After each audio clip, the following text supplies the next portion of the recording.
Yay, yay! What is going on with y'all, man? What's happening with my Lakers family out there, man? Oh, yeah. Man, the Lakers are now in the eighth seed as we speak right now. Okay? As we speak right now. Okay, it is April. What's the date? Whatever the date is, April 12th, I think it is. Okay, April 12th, freaking 6:32 p.m. Okay, Cali time. Okay, the Lakers are now the eighth seed. The Lakers are now the eighth seed. Oh yeah, here we go, man. We about to get into it, man. Hey, I appreciate you guys joining me, man. This is Lakers in five. Okay, Lakers in five. You feel what I'm saying? Hey, hit that like button, bro. Subscribe if you guys are new, man. And we about to get into it, man. You know what I'm talking about? This is how we do it around here on Lakers in five, bro. Hey, if you are new, okay, again, if you are new, open mic panel. Okay, open mic panel. All right, which means you can come on the show. Okay, you can come on the show, man. Enjoy the entertainment over here, man. It's a lot of fun. It's a lot of entertainment, man. You can share your opinion on whatever topic we talking about, bro. Anybody out there that want to pull up on the show, you can pull up on the show, man. It's a lot of fun, bro. I'm telling y'all right now, man. Share your opinion to the world. Okay, that's how we do it around here at Lakers and Fire, bro. Hey, look. Let me say this, okay? Again, appreciate you guys joining me. Okay, again, another live video, another live stream. Okay, um, another live episode, right?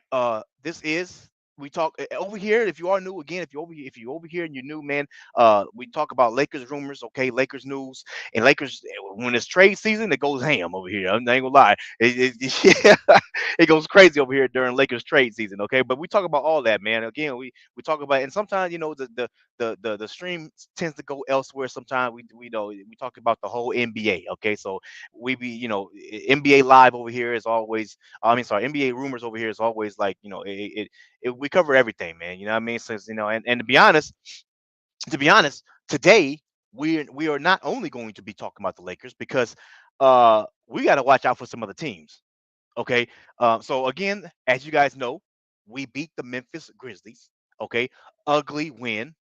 Okay, the Memphis Grizzlies, bro, is the win over the Memphis Grizzlies is what people talk about when they say a win is a win. What we just saw against the Memphis Grizzlies, that's the definition of when people say a win is a win. That you glad we got the win, but you know what? Move, don't even talk about that no more because that was ugly. Okay, 19 turnovers. What? D'Lo, where the heck was you at? What? Austin Reeves minus 20 something. What? I mean, it was ugly. Okay, but again, we a win is a win. Okay, it shouldn't have got down to the wire like that. Scottie Pippen Jr. was freaking tearing our guards up. He had more points than all of our guards put together. I think because Spencer Dinwiddie didn't do nothing.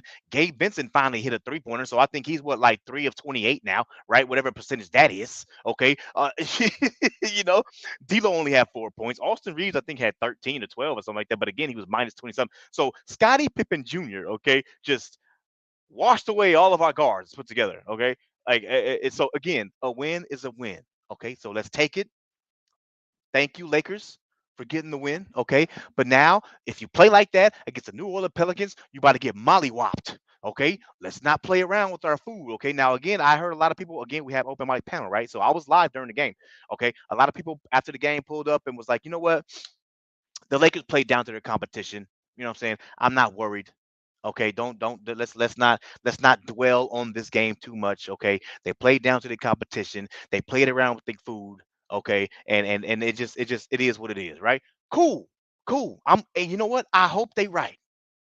I hope they are right. Okay, because that means against the Pelicans tomorrow, it's about to go down. It's about to be another. Hopefully, it's another in season game for the Lakers when we played the Pelicans in the in-season tournament. Okay, we beat them by 40, right? Hopefully, it's one of those type of games for us. Okay, so I hope they right, man.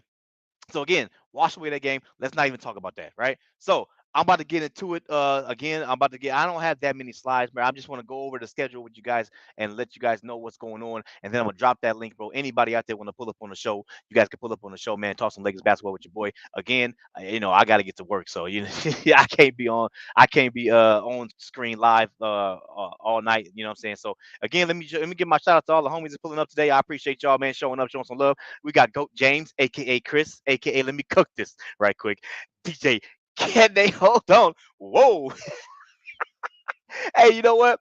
That if y'all don't get it, man. So Chris, when I first set up the live stream, I had put on Lakers are officially the eighth seed. Can they hold on? Okay. So Chris was the first one in the comments. Whoa, hold on, DJ. Yeah, yeah. I was like, okay. So I replied. I was like, okay, Chris, I changed it for you, bro. I changed it for you. I had to change the title for Chris, man. He was like, hold on, DJ, what you doing, man? Yeah, fix that. I got you, my brother Chris. I got you, man. Nicholas Brown pulling up today, man. Appreciate you showing up, showing some love, man. Like, share, and subscribe to the channel. Continue to support on the road to the next milestone. Big facts right there, man. Appreciate you, Nicholas Brown, pulling up, hey, showing some love, man. We got Jakari Jones in the building. JJ, I see you, JJ. What's happening, man? How you doing, man? How my day? My day was wonderful, bro. Wonderful. Okay, I'm out. I went to my son's game, bro. He was knocking him out the park, man. Bloop. He was, you know what I'm saying? Like how they do it. You know what I'm saying? Yeah, that's you know what I mean. He won today, man. So and I got some good rest, man. I'm ready for work. Hey, my day is wonderful, man. Appreciate you showing up, man. He said I do believe that we can keep the AC, man. I mean, look at it. Look at the Heat last year. Okay, they made the finals at the AC. Big facts.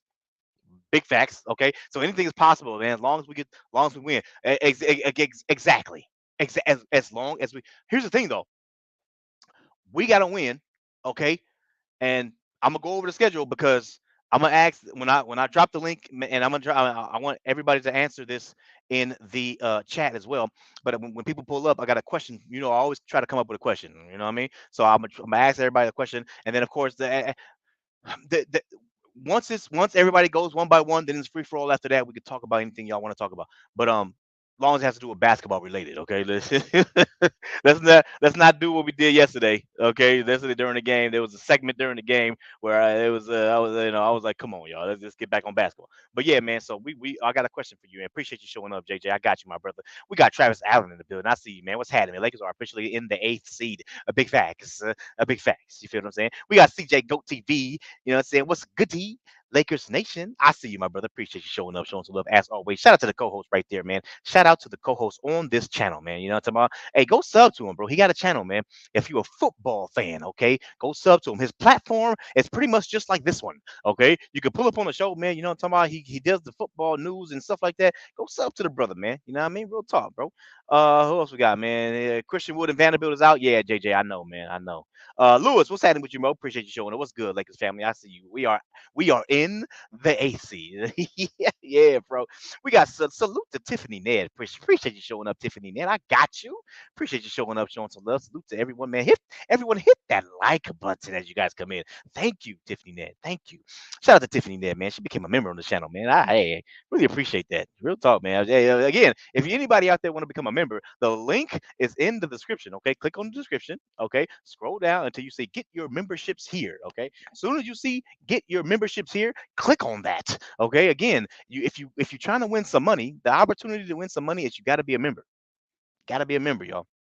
Appreciate you showing up, showing some love. We got Gerald in the building. I see you, Gerald. First, you kind of like fifth, but I appreciate you. Appreciate you showing up, showing some love, man. We got Mr. Franklin. I see you, Jarrell Franklin. What's happening, man? Salute, salute. I'm here in the flesh. Appreciate you showing up, showing some love. I got you, man. You know what I'm talking about? We got franchise LeBron in the building. I see you, bro. What's happening with you, homeboy? Hey, see, Pelicans are next. Let's freaking go. You already know what time it is, man. What's happening with you, bro? We got Chris Hanford in our building. I see you, my brother. What's happening with you, man? Appreciate you showing up, showing some love, man. What up, the whole Lakers and five? I see you, man. What's happening with you, bro? We got Gerard Griffin, what's happening with you? Yeah, yeah, yeah. You already know it. Appreciate you, man. What's up? He said, "What's up, my dude? I got you, man. What's happening with you, bro? Appreciate you showing up, showing some love, man. We got Victor. I see you, bro. What's happening with you, man? What's up from Guatemala City? That's what I'm talking about, man. That's what. Hey, appreciate you for showing up, man. Showing some love, bro. Appreciate you, man. I love when I see, what I'm saying, people from overseas, man. You know what I'm saying? That lets me know that Lakers in five. You know what I'm saying? We broaden. We getting bigger out there. You know what I'm talking about? I love that, man. Hey, appreciate you showing up, showing some love, man. You know what I'm talking about? He said, "What up from Guatemala City, man?" He say it's 8:30 over here though. 8:30 p.m. over here though. Appreciate you showing up, showing some love, man. You already know what time it is, bro. We got Ashanti in the building. I see you, Ashanti. Lakers are now in the AFC. Big facts.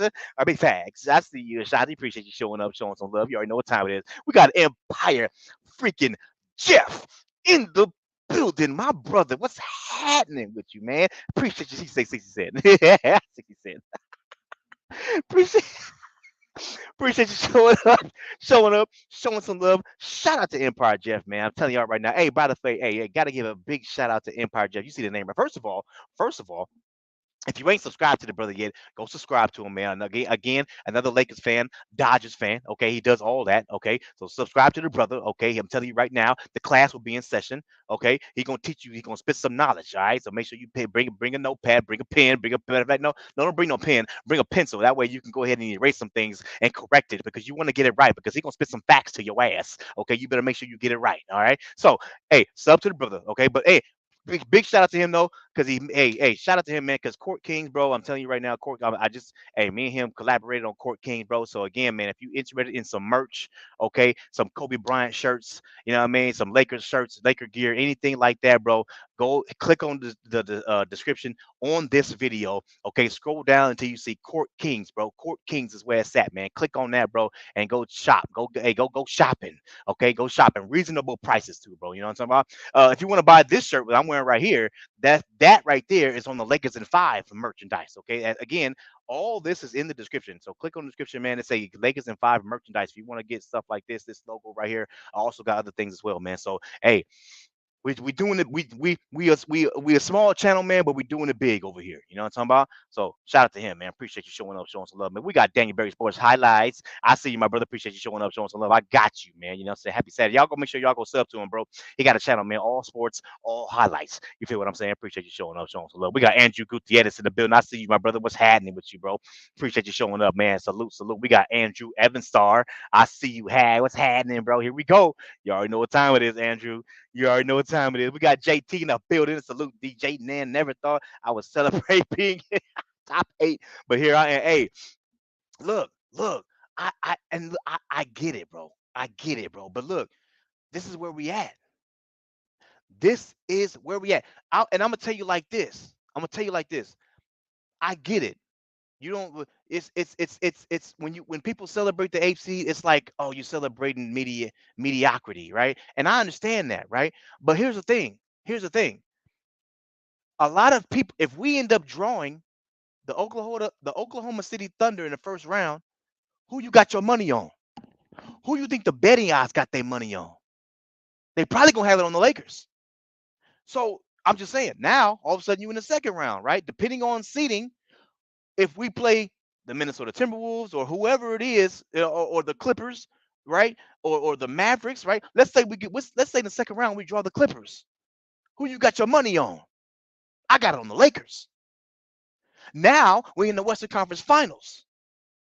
You see what I'm saying? So I mean, I get it, bro. We celebrating the AFC, but again, when you look at it like this and say, well, damn, if we play against this team, we got a shot. Then in the second round, if we play against that team, well, damn, we could beat them.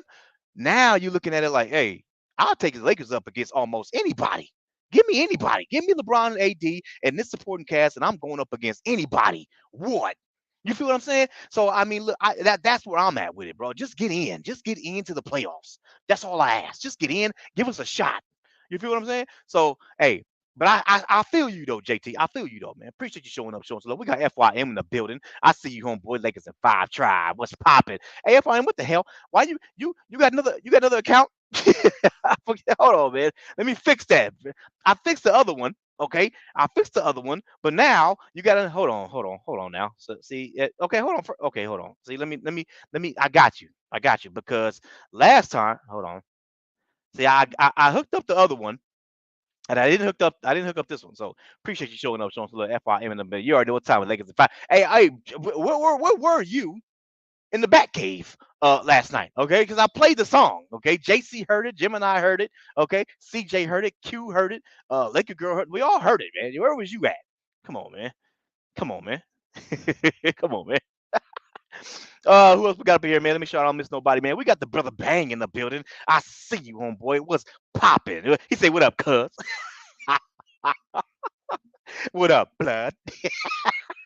appreciate, appreciate Bang showing up, showing some love, man. What's popping, my nigga? What's happening with you, bro? Appreciate you showing up, man. Showing some love, man. Y'all make sure y'all go sub to the brother Bang, man. Hey, Bang is his name. You already know what time it is. Bang is his name. Sports is his game. Entertainment is his thing, man. Go sub to the brother right there, man. Shout out to the brother Bang, man. Appreciate you, man. We got JSJ in the building. I see you, homeboy. Appreciate you showing up, showing some love. I got you. You know what I'm talking about? We got Tuned in the building. I see you, man. What's happening with you, bro? Salute, man. Salute, man. Peter Smith in the building. I see you, my brother. Appreciate you showing up, man. Reeves and D-Lo, man. Got to get it together, man. Yes, they do. They've been cold. Yeah, big facts. And big facts. And you know what? That's something we're probably gonna talk about today. Because I ain't gonna lie to you. You right. You right, man. D'Lo has been worrying me a little bit. Okay, he had a couple bad games in a row. I'm like, okay, D'Lo, let's don't start this again, bro. Don't start this again. We need you, man. Come on now. Come on now.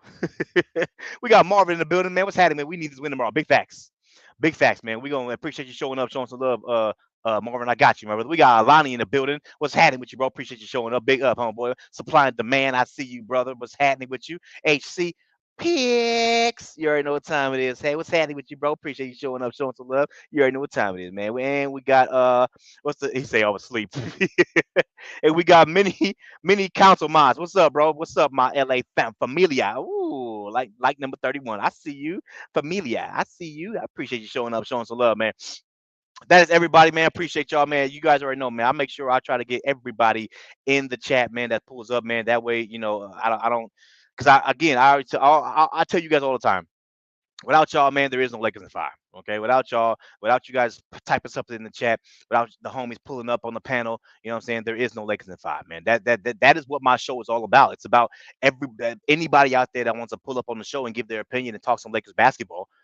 That's what Lakers are five about. You know what I'm saying? I want to hear from Laker fans. I don't want to hear any opinion from damn freaking like undisputed Skip Bayless and Paul Pierce. Okay, they're not Laker fans. I don't give a damn about their opinion. They're going to be biased, especially Skip Bayless because LeBron's on this team. Okay, so he's going to be biased. And then of course you got the Boston Celtics, Paul Pierce. He's probably going to be biased. Okay, I don't want to hear from them.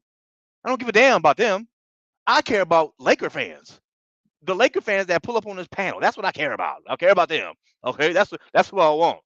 I want to hear from hard working, okay, middle class, you know what I'm saying, lower class, upper class, okay, die hard, purple and gold, shining bright Laker fans. Okay, that's what I want to hear from. That's why I created this channel right here.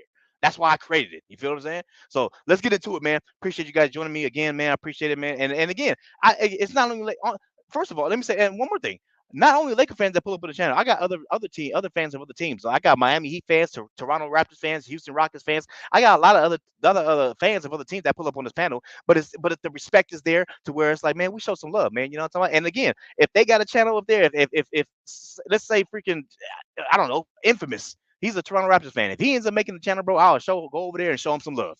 You feel what I'm saying? So it's all about respect within the person, bro. You feel what I'm saying? So look. Here we go. Here we go. Okay, so as you know, all right. First, hey, appreciate you guys joining me again. Hit that like button. I appreciate it. Hit that like button. Subscribe if you guys are new. We're about to get into it. I put the slide. I got a few slides, and then I'm gonna drop that link for y'all, man. I'm gonna drop that link in a minute. So here we go. Click. Hold on. There we go. Okay, so here we go. So as you guys know, okay, I'm pretty sure every Laker fan out here knows right now. The Lakers are now in the eighth seed as we speak right now. Okay, this is what the schedule is. Again, if you're not looking at your screen, look at your screen. If you cannot look at your screen, if you're at work or something like that or whatever, then you can't. Or you're busy and you can't look at your screen. It's okay. I'm gonna read everything off to you. It's all good. The only thing that I'm showing right now is the Lakers seating. So the Lakers are in the eighth seed right now, 46 and 35. That's what their record is. Okay.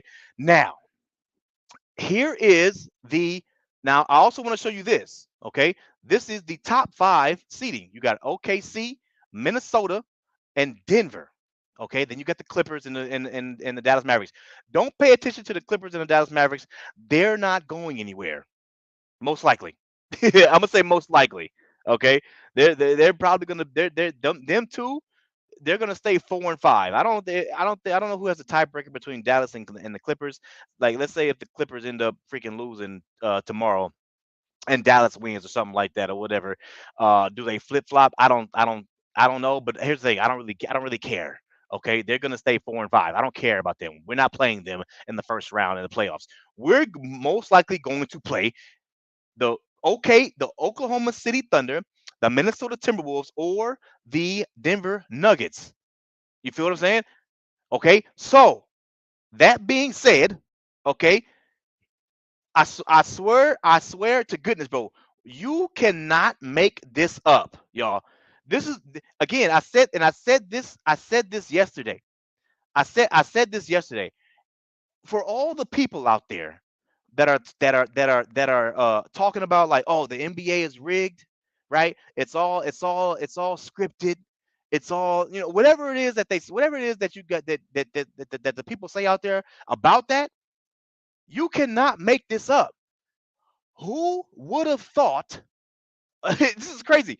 At the beginning of the season, who would have thought that this right almost a 3 to 4, whatever it is, three-way tie. Okay, almost a three-way tie. Okay, and here's the thing: they all pretty much play each other in the last like 2 or 3 games. I can see, I can see if let's say the Pelicans, right, and the Phoenix Suns were fighting for the sixth spot, right? But the Phoenix Suns plays like, the New York Knicks, something like that, and the Pelicans play like freaking, I don't know, Cleveland. Then it's like, oh, okay, well, it is what it is. They gotta win. They gotta win those games. Then you gotta pay attention. I don't really give a damn about the East right now. Okay, but I can see that. But no, no. Look at this. Look, bro. No, the Lakers play the Pelicans tomorrow. If the Pelicans lose, this is crazy. If the Pelicans lose, which I got the Lakers winning, and the Phoenix Suns win their game, they flip flop. They will flip flop. The Phoenix Suns would then be in sixth place. I mean, I'm sorry. Yeah, the Phoenix Suns will be in sixth place. The Pelicans will be in seventh place. They will flip flop. Okay, look how close this is. If we end up losing, okay, our game tomorrow against the Pelicans, we will drop to the 10th spot. This is insane. And then of course Sacramento, Golden State, they're most likely gonna win those games. Okay, but I'm just saying this is it's gotten to where just like, damn, like, are you serious right now? Like, this is crazy. Look, y'all, it's insane. But look, we all play each other. Okay, so look, let me go ahead and say that. And again, of course, the 1, 2, and 3, they may flip flop. Okay, let me say this: we got to win our games because again, if you look at the schedule right here, you got Sacramento Kings plays the Portland Trailblazers. Who you think's gonna win? Who you guys think gonna win that game? Like, come on, let's keep it real. Like, just saying, like, the Kings are going to win that game, bro. Okay, I'm sorry. Like, the Kings are not losing. You feel what I'm saying? They're playing against Portland. Okay, no offense. Okay, no offense. No offense. Okay, Portland's a good team. Okay, but they're not beating the Kings. Okay, let's keep it real. Okay, then you got the next game, right? The next game is the Warriors versus Jazz. Again, who do you think winning that game? Let's keep it real. Who, like, you know what I'm saying? Like the Warriors, and again, no offense to the Jazz, but the Warriors are most likely going to win that game.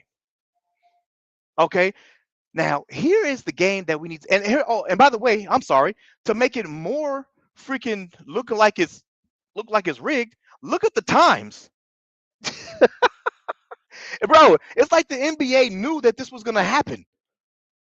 We all play each other, and all these games matter, and all the games is at 12:30 p.m. Look at that, 12:30 p.m., 12:30 p.m., 12:30 p.m. But what the hell? It's crazy.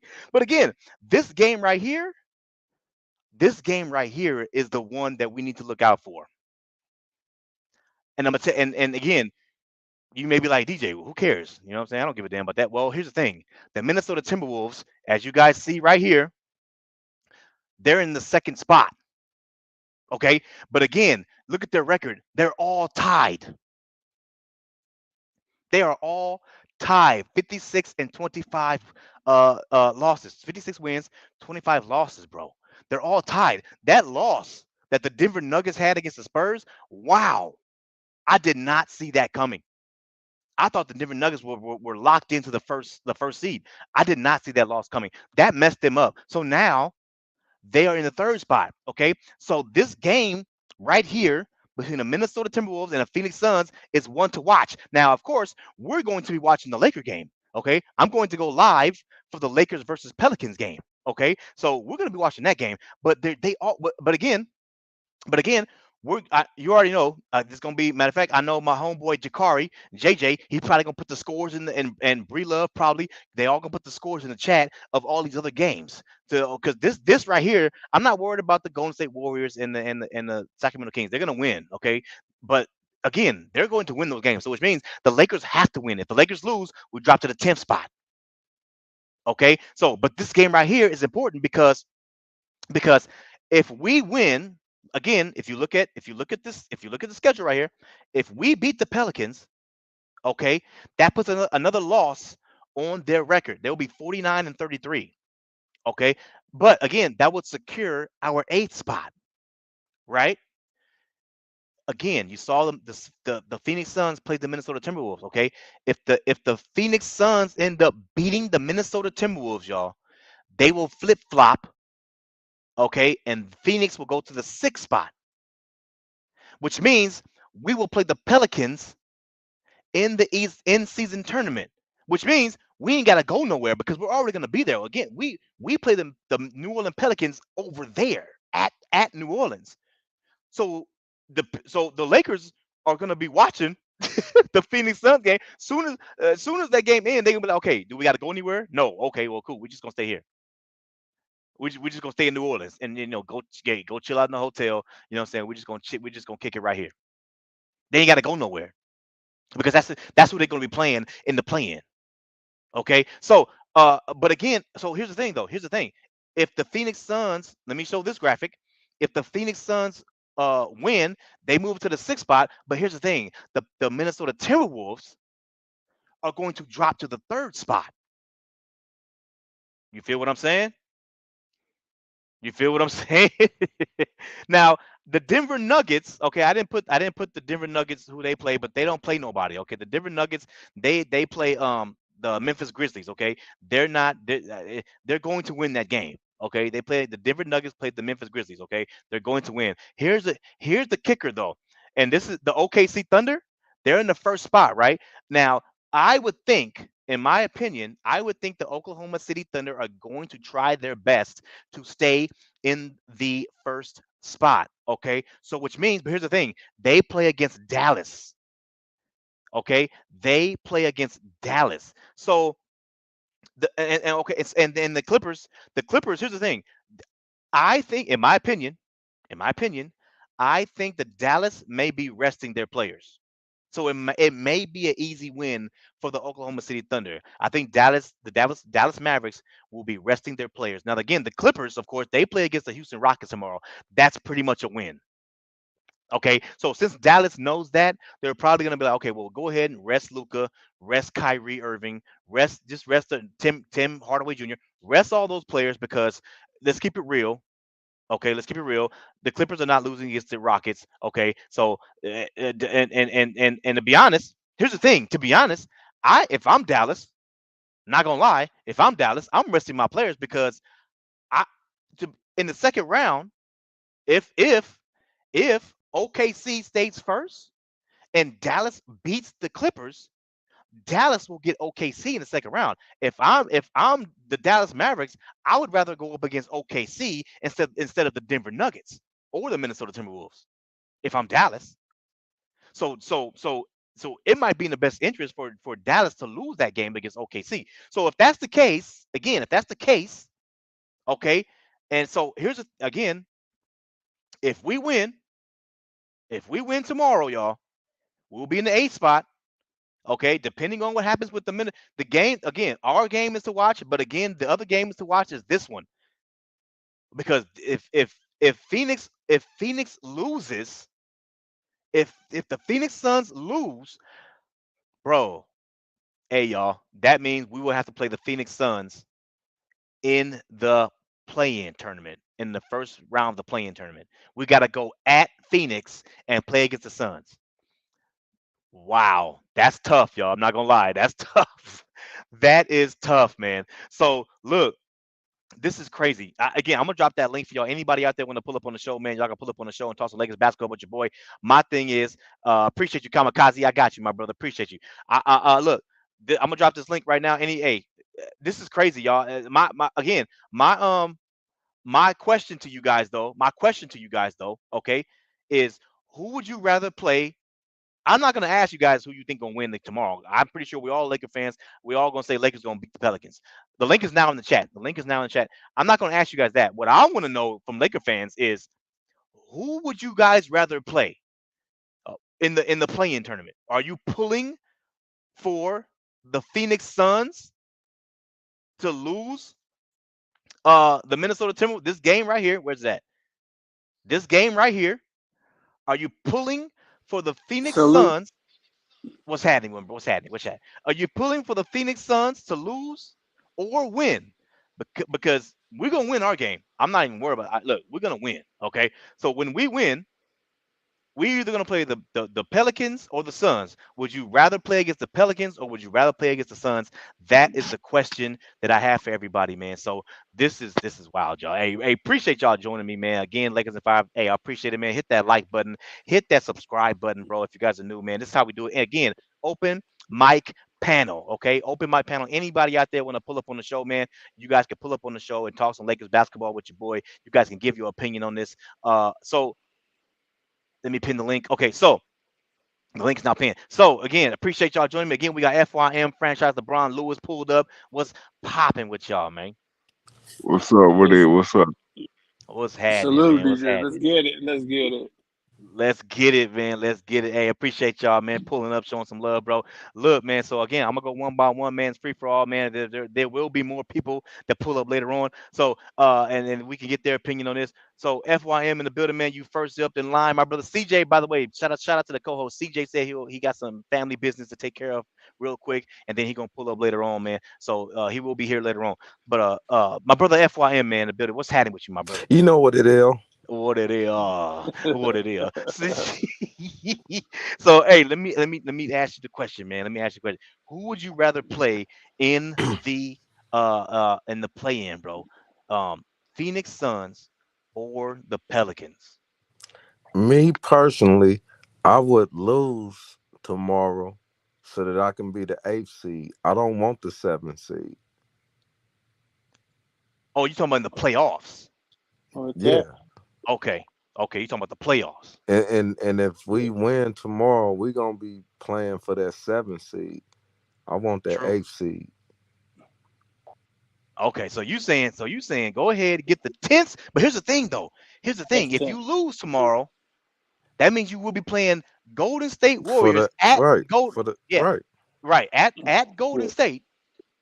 And if you lose against Golden State, that's it. You're done. You're out the playoffs. I know, but I'd rather do Okay. that than go through Phoenix and then go through have to go through New Orleans with them getting Brandon back, and then after we do that, turn around and go through Phoenix.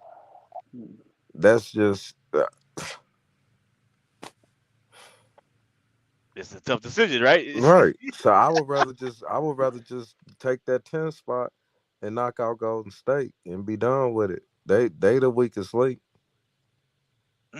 Okay. Okay. So let me let me clear it up Uh, for everybody watching. So what FYM is saying, because I got some confusion in the chat. People like, what? Look at Akeem. He's like, what the hell? What?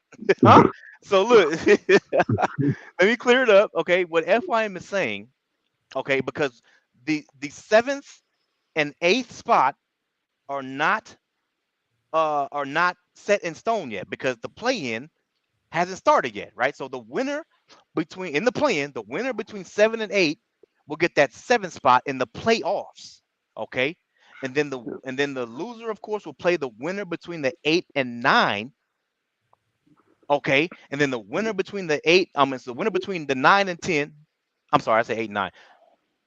The winner between 9 and 10 that will play the loser between 8 and 9. Okay, and if whoever wins that game will be in the 8th spot in the playoffs. Okay, so what FYM is saying we should lose tomorrow, get in the 10th spot, okay, play Golden State at Golden State, beat them, and then play the winner between 7 and 8, whoever that is, whether it be the Suns, the Pelicans, or the Sacramento Kings, also beat them, and then secure our 8th spot in the playoffs. Now, I'm assuming FYM, what you're saying is the reason. Let me ask you. I don't want to put words in your mouth. Let me ask you. Why would you do that, my brother? Let me ask you that.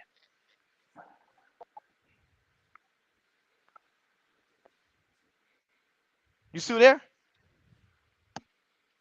Hello? You on mute. FYM, you on mute.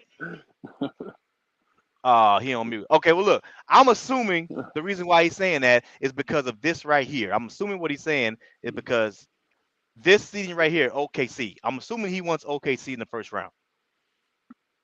Because most likely, OKC ain't going nowhere. The only team that may flip flop are the Denver Nuggets and the Minnesota Timberwolves. I'm assuming that's the only team that's gonna flip flop again because Minnesota plays Phoenix Suns. I don't know who's gonna win that game. Okay, so they end up and the Denver Nuggets play freaking the Grizzlies. They're gonna win. So I'm assuming that's why he's saying that he wants that 8th spot to play against OKC. But again, FYM, man, hey, that's a gamble, bro. That's a gamble, man. But yeah, man. But look, hey, appreciate that take, FYM, man. We got my brother. Hey, appreciate it. We got franchise LeBron in the building, man. What's happening with you, man? What's good, man? Man, chilling, bro. What's up, 1IB? I see you, man. No holds barred. I see you, bro. Appreciate you showing up, showing some love, man. So look, franchise LeBron, man. I think you got a different aspect and a different look on this. So I'm gonna ask you, who would you rather play in the play-in? The Pelicans or the Suns? I agree with FYM on the AC part, but the route we take, I disagree with him. I said we got to beat the Pelicans, and then so we get 2 chances at the AC. So if we lose to Salute, y'all. if What's we up? lose the Phoenix Suns on the 7 versus 8, we get another chance to get the AC on the winner of the Kings and the Warriors game. You know what I'm saying? The other one's too risky. Playing the 10th seed on the road against the Warriors, that's a little too risky for my It's a little too risky. It's a little too risky get the What the going hell? chance, to. though. Whoa! Where was you? I asked. You know Yeah. what? It was a little too risky going into New Orleans playing when Okay. Brandon Ingram coming back. All right. Well, hold He's on. gonna Now be you gotta wait. rusty. He's You gonna be gotta wait till rusty, the free bro. for Come all. on. Now I Oh, asked I you wherever you was apologize. at. I apologize. I was looking for it. Anyway, go ahead, bro. Yeah, that's the best route though to take. We get 2 chances for the AC instead of 1. Yeah, I like that a little better. You know what I'm saying? And we get the Phoenix. I know the Phoenix ain't the best route. You know, we play them head to head, but we get 2 chances. I want the AC against OKC. That's the best chance for the Lakers to advance, I say. I mean, I agree with you. The problem is that if we win tomorrow, Right. we're going to be in that 8th seed in the play-in. So, which means if we win the 8th seed in the play-in, we're going to be in the 7th seed in the playoffs. If we beat Phoenix, you're And saying, yeah, if we win our play-in tournament, then right. yeah, we're going to be in the 7th seed in the playoffs. Then we get the So, Wolves. We get the Wolves. That's fine. well, no. So here's the thing. We don't know yet because the Wolves play the Minnesota Timberwolves. I mean, the Wolves play the Suns. With And tap here's back, you think? here Yeah. and look at this. If the Wolves lose, That means they drop to the 3rd seed, which means we will get Denver in the first round. That's I a can understand. possibility. That's a I can understand possibility. what FYM was saying, but my thing Hold is on, what I hold on, wanted hold to on, jump hold in on, hold here. on, Oh, hold go on, ahead, hold on, my hold on, bad. hold on.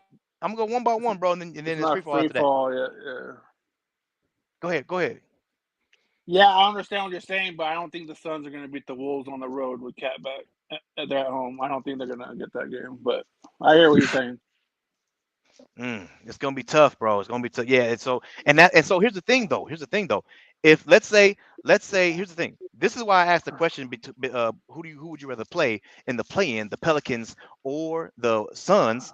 Because here's the problem: if the Suns lose, okay, if the Suns lose against the Wolves, that means the Wolves will be locked into that second spot. But that means that we will have to play the Suns in the play-in, and we gotta beat them in order to play the Minnesota Timberwolves in the playoffs.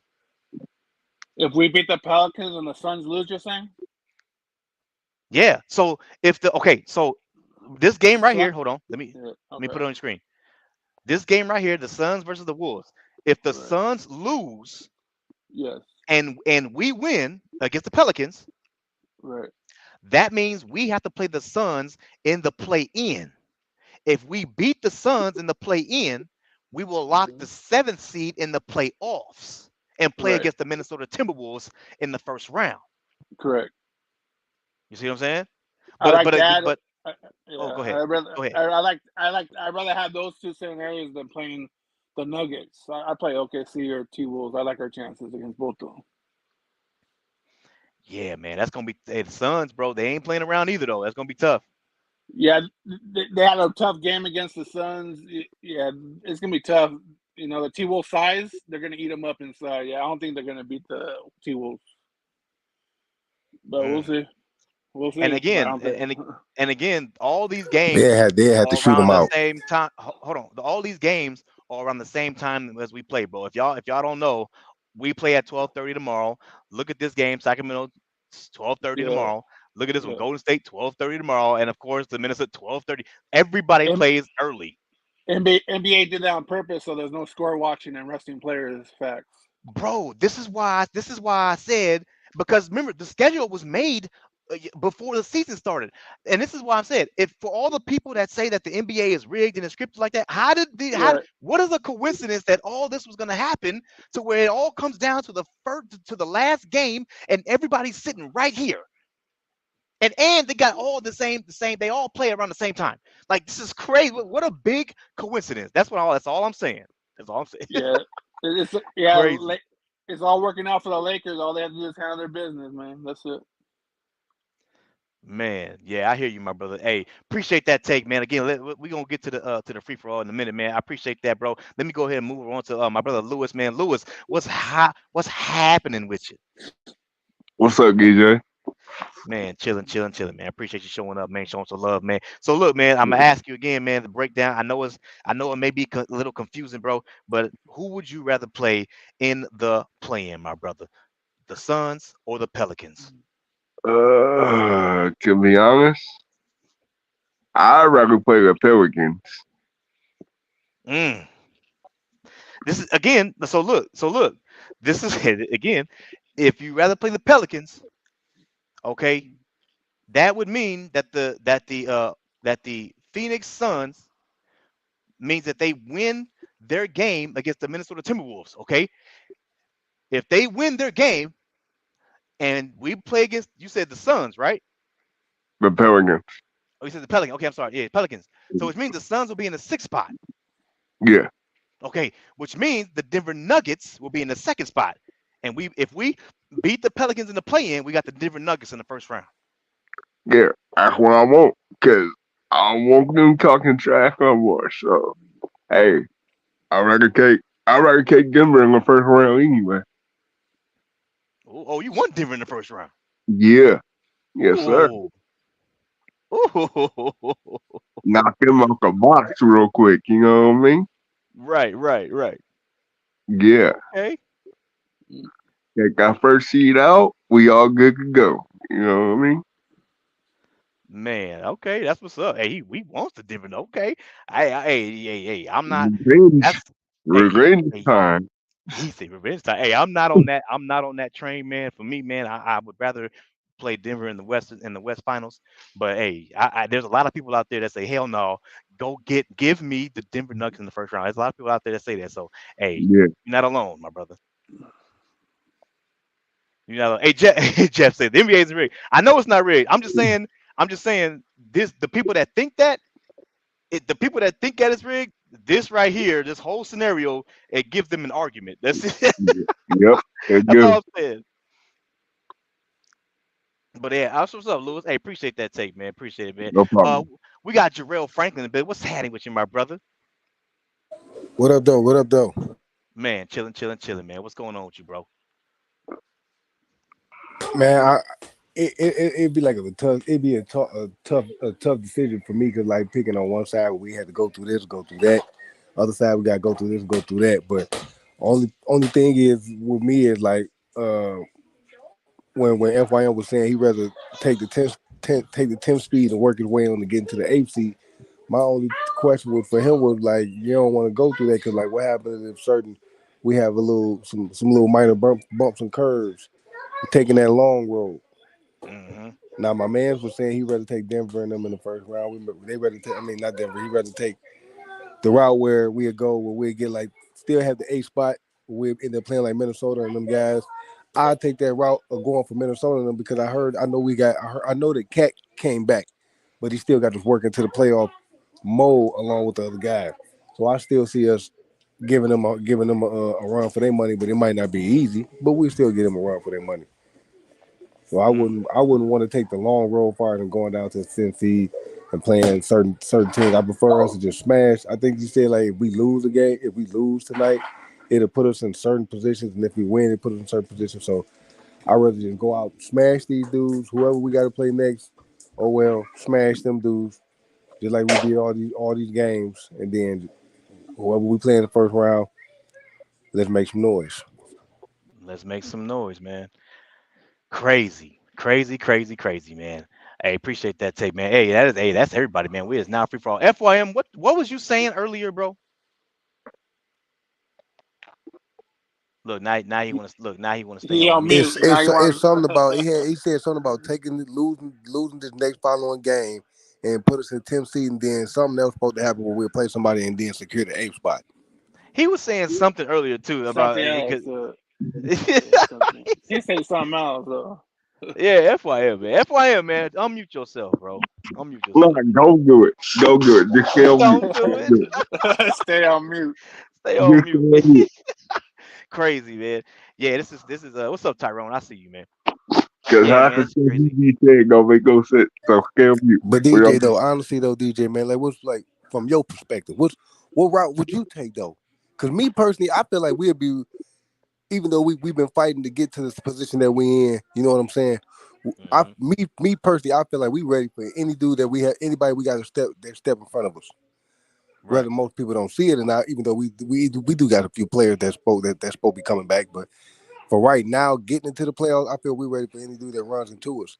Now, the Phoenix guys, the only problem with them is we had to deal with people with them three. They three little 3-headed snakes trying to shoot everybody out the gym. So we can deal with that. But the Minnesota one, they'll rely on Anthony Edwards and Cat. I mean, I'm sorry, Anthony Edwards and Cat. You Right. run one Gobert. of them out the ground, it's only one snake left. They won't last long. I'll take the Minnesota route. Nah. That's just me though, because a lot of Yeah. they. I mean, because they're gonna run it. The fact that that's just my opinion. I'm not saying if it's factual. You know what I'm saying? But the fact that I heard that Cat is back, they're gonna still try to run their stuff through Anthony Edwards, especially since he's coming back fresh off an injury. So I don't think they're gonna straight use Cat that much. They'll use him, but it won't be to a degree like how they normally was using them before he got injured. If y'all get what I'm saying. No, I get what you're saying. I get what you're Yeah. saying. Because I don't want to take that chance of what he said before going taking the 10th seed, and then somebody might turn around and sneak up and beat us on the low key tip, or you know what I'm saying. Anything out of the ordinary that would happen that didn't happen just off of the fact that us trying to sneak out and go the 10th route and then secure the 8th seed. Man, let's just crack these dudes' heads the way we supposed to and start this playoff. So DJ, what are you looking at? What's the Lakers' Uh, best outcome? You think? in my opinion, bro. Look, I'm not on the train of where the logic of FYM, man. Trying to trying to lose on The purpose. hard way, yeah, right, yeah, I'm not on that one.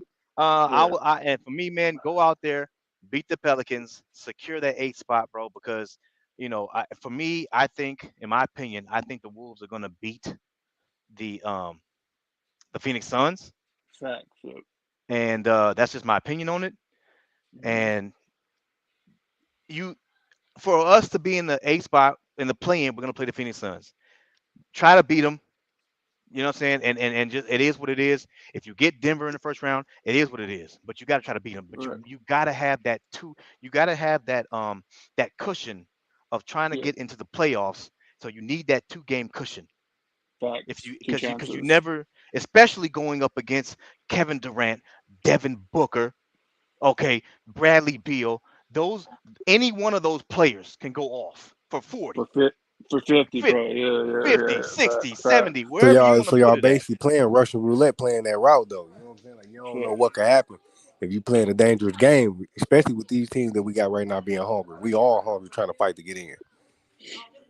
Yeah, bro. Mm, So that's where I'm at, man. And again, so you need that 2 game cushion, bro. You know what I'm saying? So, and again, if facts. it Yeah, depending on who wins between the Sacramento Kings and the Warriors, which I think the Warriors will probably get them. And I think because for me, I think because the loss of Malik Monk is going to be pretty huge for the Sacramento Kings. oh yeah. Oh They're in trouble. They're in trouble. yeah, Yeah, yeah, that's big. yeah. That's big. That's big. Yeah, that's big. So yeah, I think the loss between I think the Warriors gonna get them, and then but here's the thing though. Here's the thing. If we just so happen to lose against the Phoenix Suns, we play the Warriors. We'll play the winner between the Kings and the Warriors, which I think will At, be the Warriors, and we'll be. But here's the thing. We'll be at at home. home. That's the Exactly. big thing right there. That's the big thing. Yeah, facts. Exactly. Exactly. Instead, 2 road games, we get a home game. One home game. That's yeah, fact. Yeah, bro.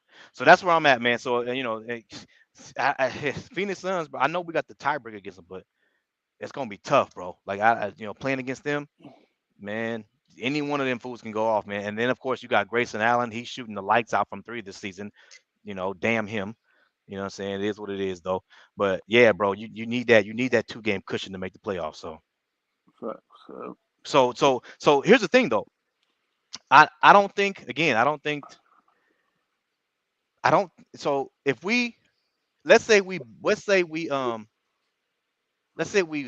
beat the Phoenix Suns in the play-in. mm, That means we will play the in the first round of playoff. We'll play the Timberwolves. that's a harder matchup. Yeah. Facts. It's tough.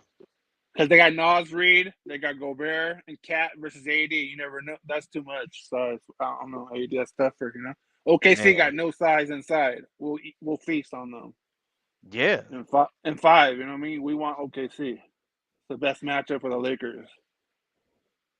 man, it's You know gonna what be I'm this is yeah, bro. This is gonna be tough, man. I don't saying? know. Either it's like pick your poison, man. You know what I'm saying? This is why a lot of people was like, man, the Lakers ain't winning, bro. Like, you know what I'm saying? Because you got to go through a gauntlet in the first round, no matter who you get, except if it's OKC. I got my money against. I got my money on the OKC, Lakers. I think the Lakers might be a slight underdog, but they might be favored. I don't know. OKC matchup, Yeah, bro. That's what I'm saying. Like we've beaten OKC. Like, you know what I'm saying? they So got no size. AD will dominate if he big stays facts. healthy. You know what I'm Big facts. Big facts. Yeah, saying? exactly. I Yeah. got my money on when it comes to the matchup of Anthony Davis Yeah. and Chet. I got my money on AD. Oh, Chet too small. Yeah. So yeah, man, it's gonna be tough, y'all. I don't. I don't know, y'all. It's a tough spot. But again, that's the route I would go, man. Right. That's, That's the uh, route I would go. I'm not on the train again. I'm not on the train of trying to get You the 10th spot. you playing with fire? You playing with fire with Curry at home? You go over 50. You playing with fire? With, nah, I ain't trying to do that. Yeah, man, I ain't trying to do You know that. what I'm saying? Nah, nah. Yeah, You're playing with fire. You're playing with fire, man. big facts, man. Big facts, And bro. Yeah, man. What's up, JJ? Salute. Salute, homeboy. Hey, man, appreciate you showing up, man. Showing some love, man. What say you, my brother? What say you? You got. What's your take on this? Who would you rather play in the play-in, bro? Suns or the Pelicans? Probably the Pelicans. You rather play against the Pelicans, son.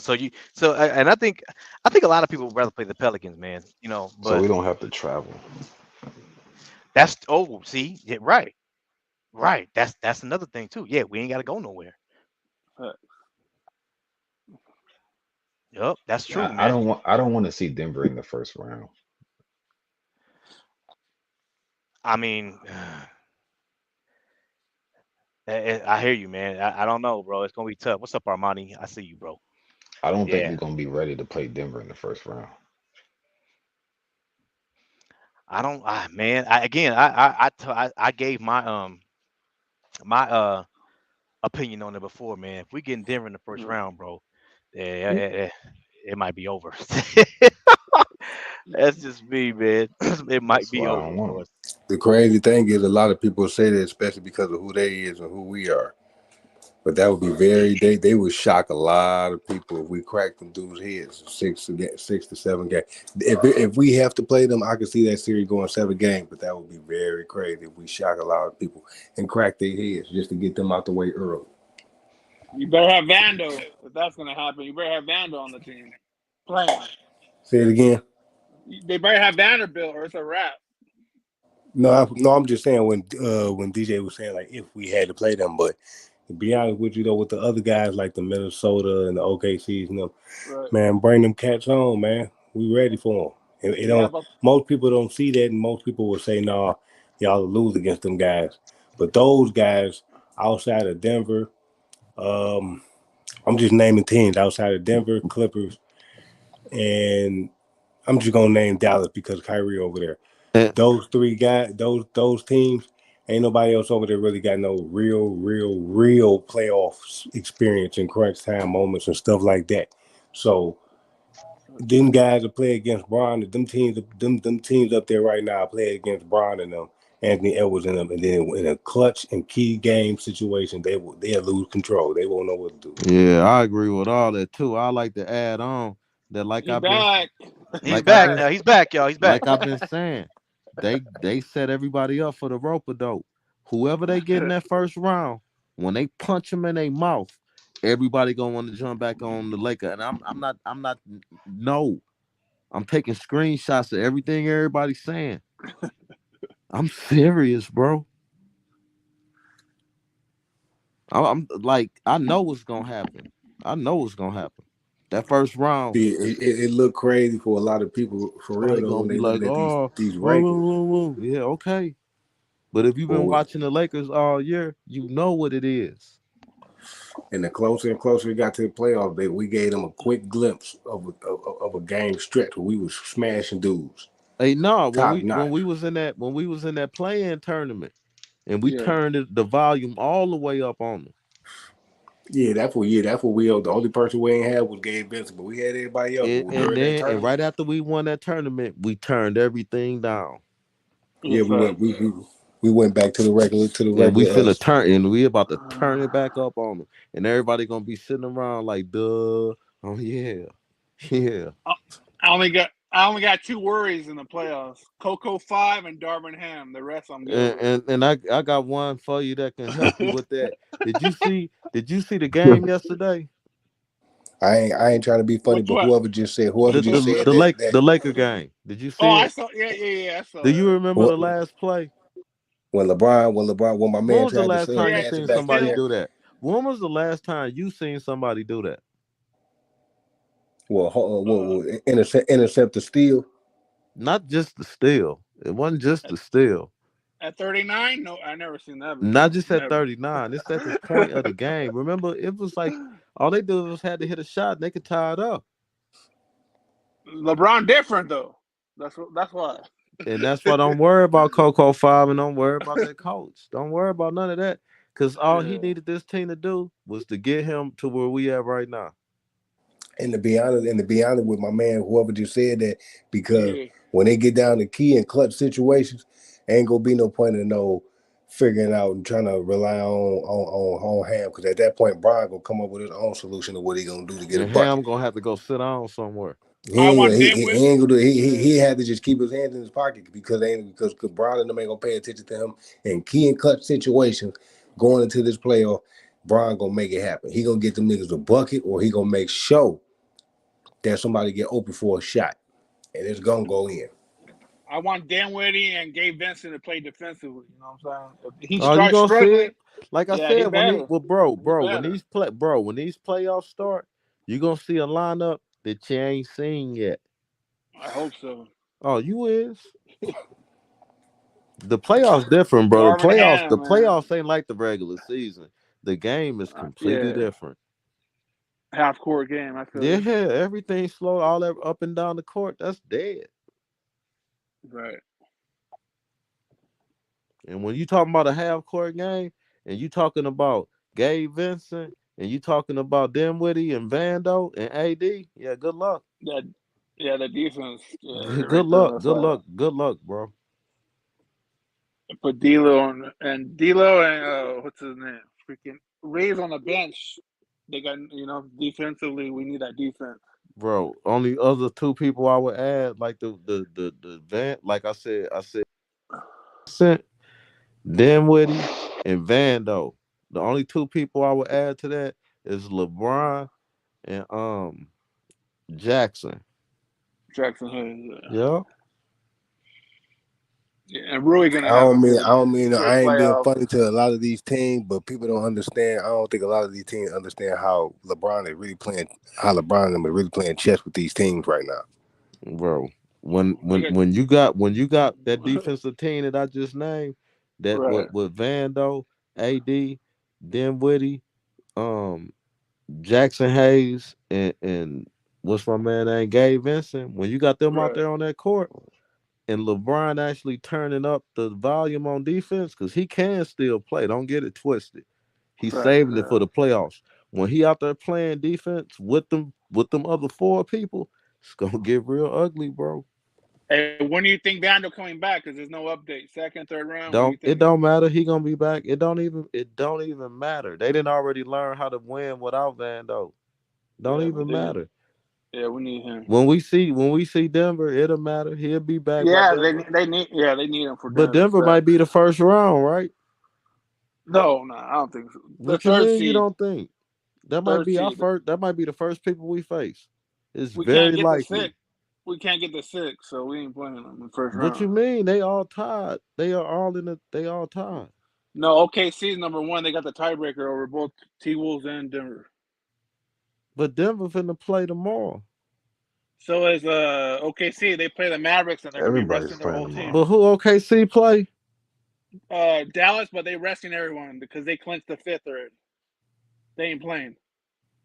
I'm telling you, Thunder gonna finish number one seed. Yeah, they got the tiebreaker Uh, over so T and, Wolves and and who Nuggets. and who Minnesota playing? Minnesota playing the Suns What up, And at CK? and who home. and you know that they getting Towns back, right? Oh yeah, they got him back already last game. So it's the Right. second game So back. they finna Second game they back. finna. Yeah, That. What about them winning tomorrow? T Wolves gonna win. Yeah, they'll be the second seed. They'll be the number two seed. So And you if the saying so Lakers, you so you saying yeah, that Denver gonna stay at the sixth seed. no, the third seed, The number third, well, they three. playing the sixth. They gonna play the sixth, but Denver Yeah, they're gonna gonna be play. third. They're gonna play They, Phoenix probably or Pelicans. Yeah, facts. First round, depending what we do. I want them to play Phoenix. Wear them out. I'll take that. Let them play the Suns. I want them the first round. Yeah, yeah. We can't get that six. I want them the first. I want Denver the first round. Unless Thunder lose somehow, I don't know how against the Mavericks. That's the only chance we'll have the first round. Give them the first round. I want them Yeah, cats the first round.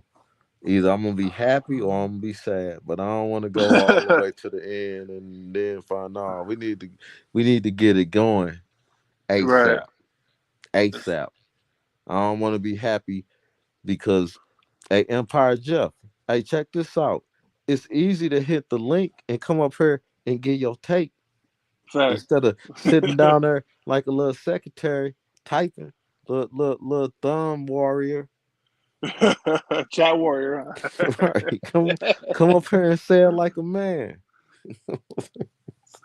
That's funny. You But say before I was Cancun. rudely interrupted by all that chitter chatter in the chat, we got that defense that we got, bro, is gonna be crazy. Yeah, It's gonna shock a lot of people. yeah, yeah. Tomorrow's gonna be lit. Can't wait. Oh They're the hottest yeah. team right now. Pelicans, the hottest team right now. So yeah, it's gonna be nice. Playoff game. Yeah, they the hottest team until the playoffs start. Yeah, and they got Ingram coming back. I think that's gonna. I think that might mess them up. Ingram coming back tomorrow, so that's even better. Cause Yeah, Gerald. Yeah, he gonna let it slide. You know why? Cause Jeff ain't really a Jeff. Jeff is really a Justina, right? Justin. And she using the name Jeff so that she can talk as a sports person and people take her serious. So that ain't no real dude. Oh man.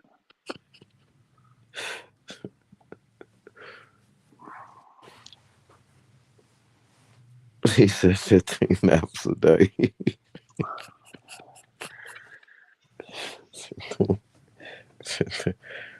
Man, look, listen.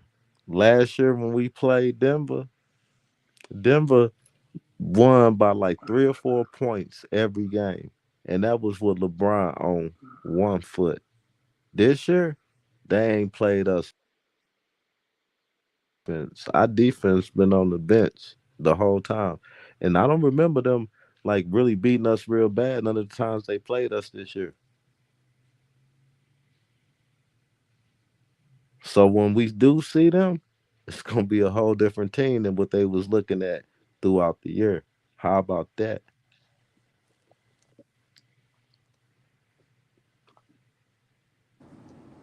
Yeah, I think the best case scenario, bro, is is the Lakers win tomorrow against the Yep. Pelicans, Mm-hmm. and the Phoenix Suns lose tomorrow, and then we play the Suns in the play-in, Mm-hmm. but we have to beat the Suns. You got to beat the Suns. I think that's the best case scenario. So you want to play the T-Wolves in the first round? Is that what you're saying? Yeah, That's what you're. unfortunately, yeah. I mean, So you it's like pick your poison, but yeah, we'll so see. you would First round. rather go against Kevin Three centers. Durant and Devin Booker instead of Klay Thompson and Steph Curry? Yeah, because we got Ooh. we beat the Suns multiple times. We got Right. the They tiebreaker got over the no. Phoenix Suns. So I would rather play the Suns. And Anthony Davis. I'm not worried about freaking Nurkic when it comes down to Anthony Davis. I already did the stats when it comes down to Anthony Davis versus Nurkic, and Anthony Davis kills Mm-hmm. Nurkic every single time. There's only and the haters now the haters are going to say, oh well, Nurkic he be beating AD all the time, and they always point to that one game where Nurkic got like 22 rebounds, and they be like, oh see there it is right there, Nurkic. But then they ignore all the other. Remember, we played Phoenix Suns 5 times this season. They ignore all the other games where Anthony Davis dropped over 30-something points and 15 rebounds, and Nurkic only got like 6 points and 6 rebounds. They don't want to talk about that game though.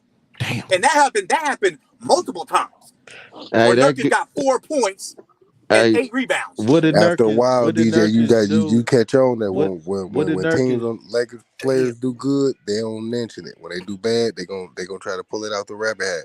What did Nurkic do when Phoenix played LA in that in-season tournament? Because we played them to get to the chip or whatever Right. you want to call it.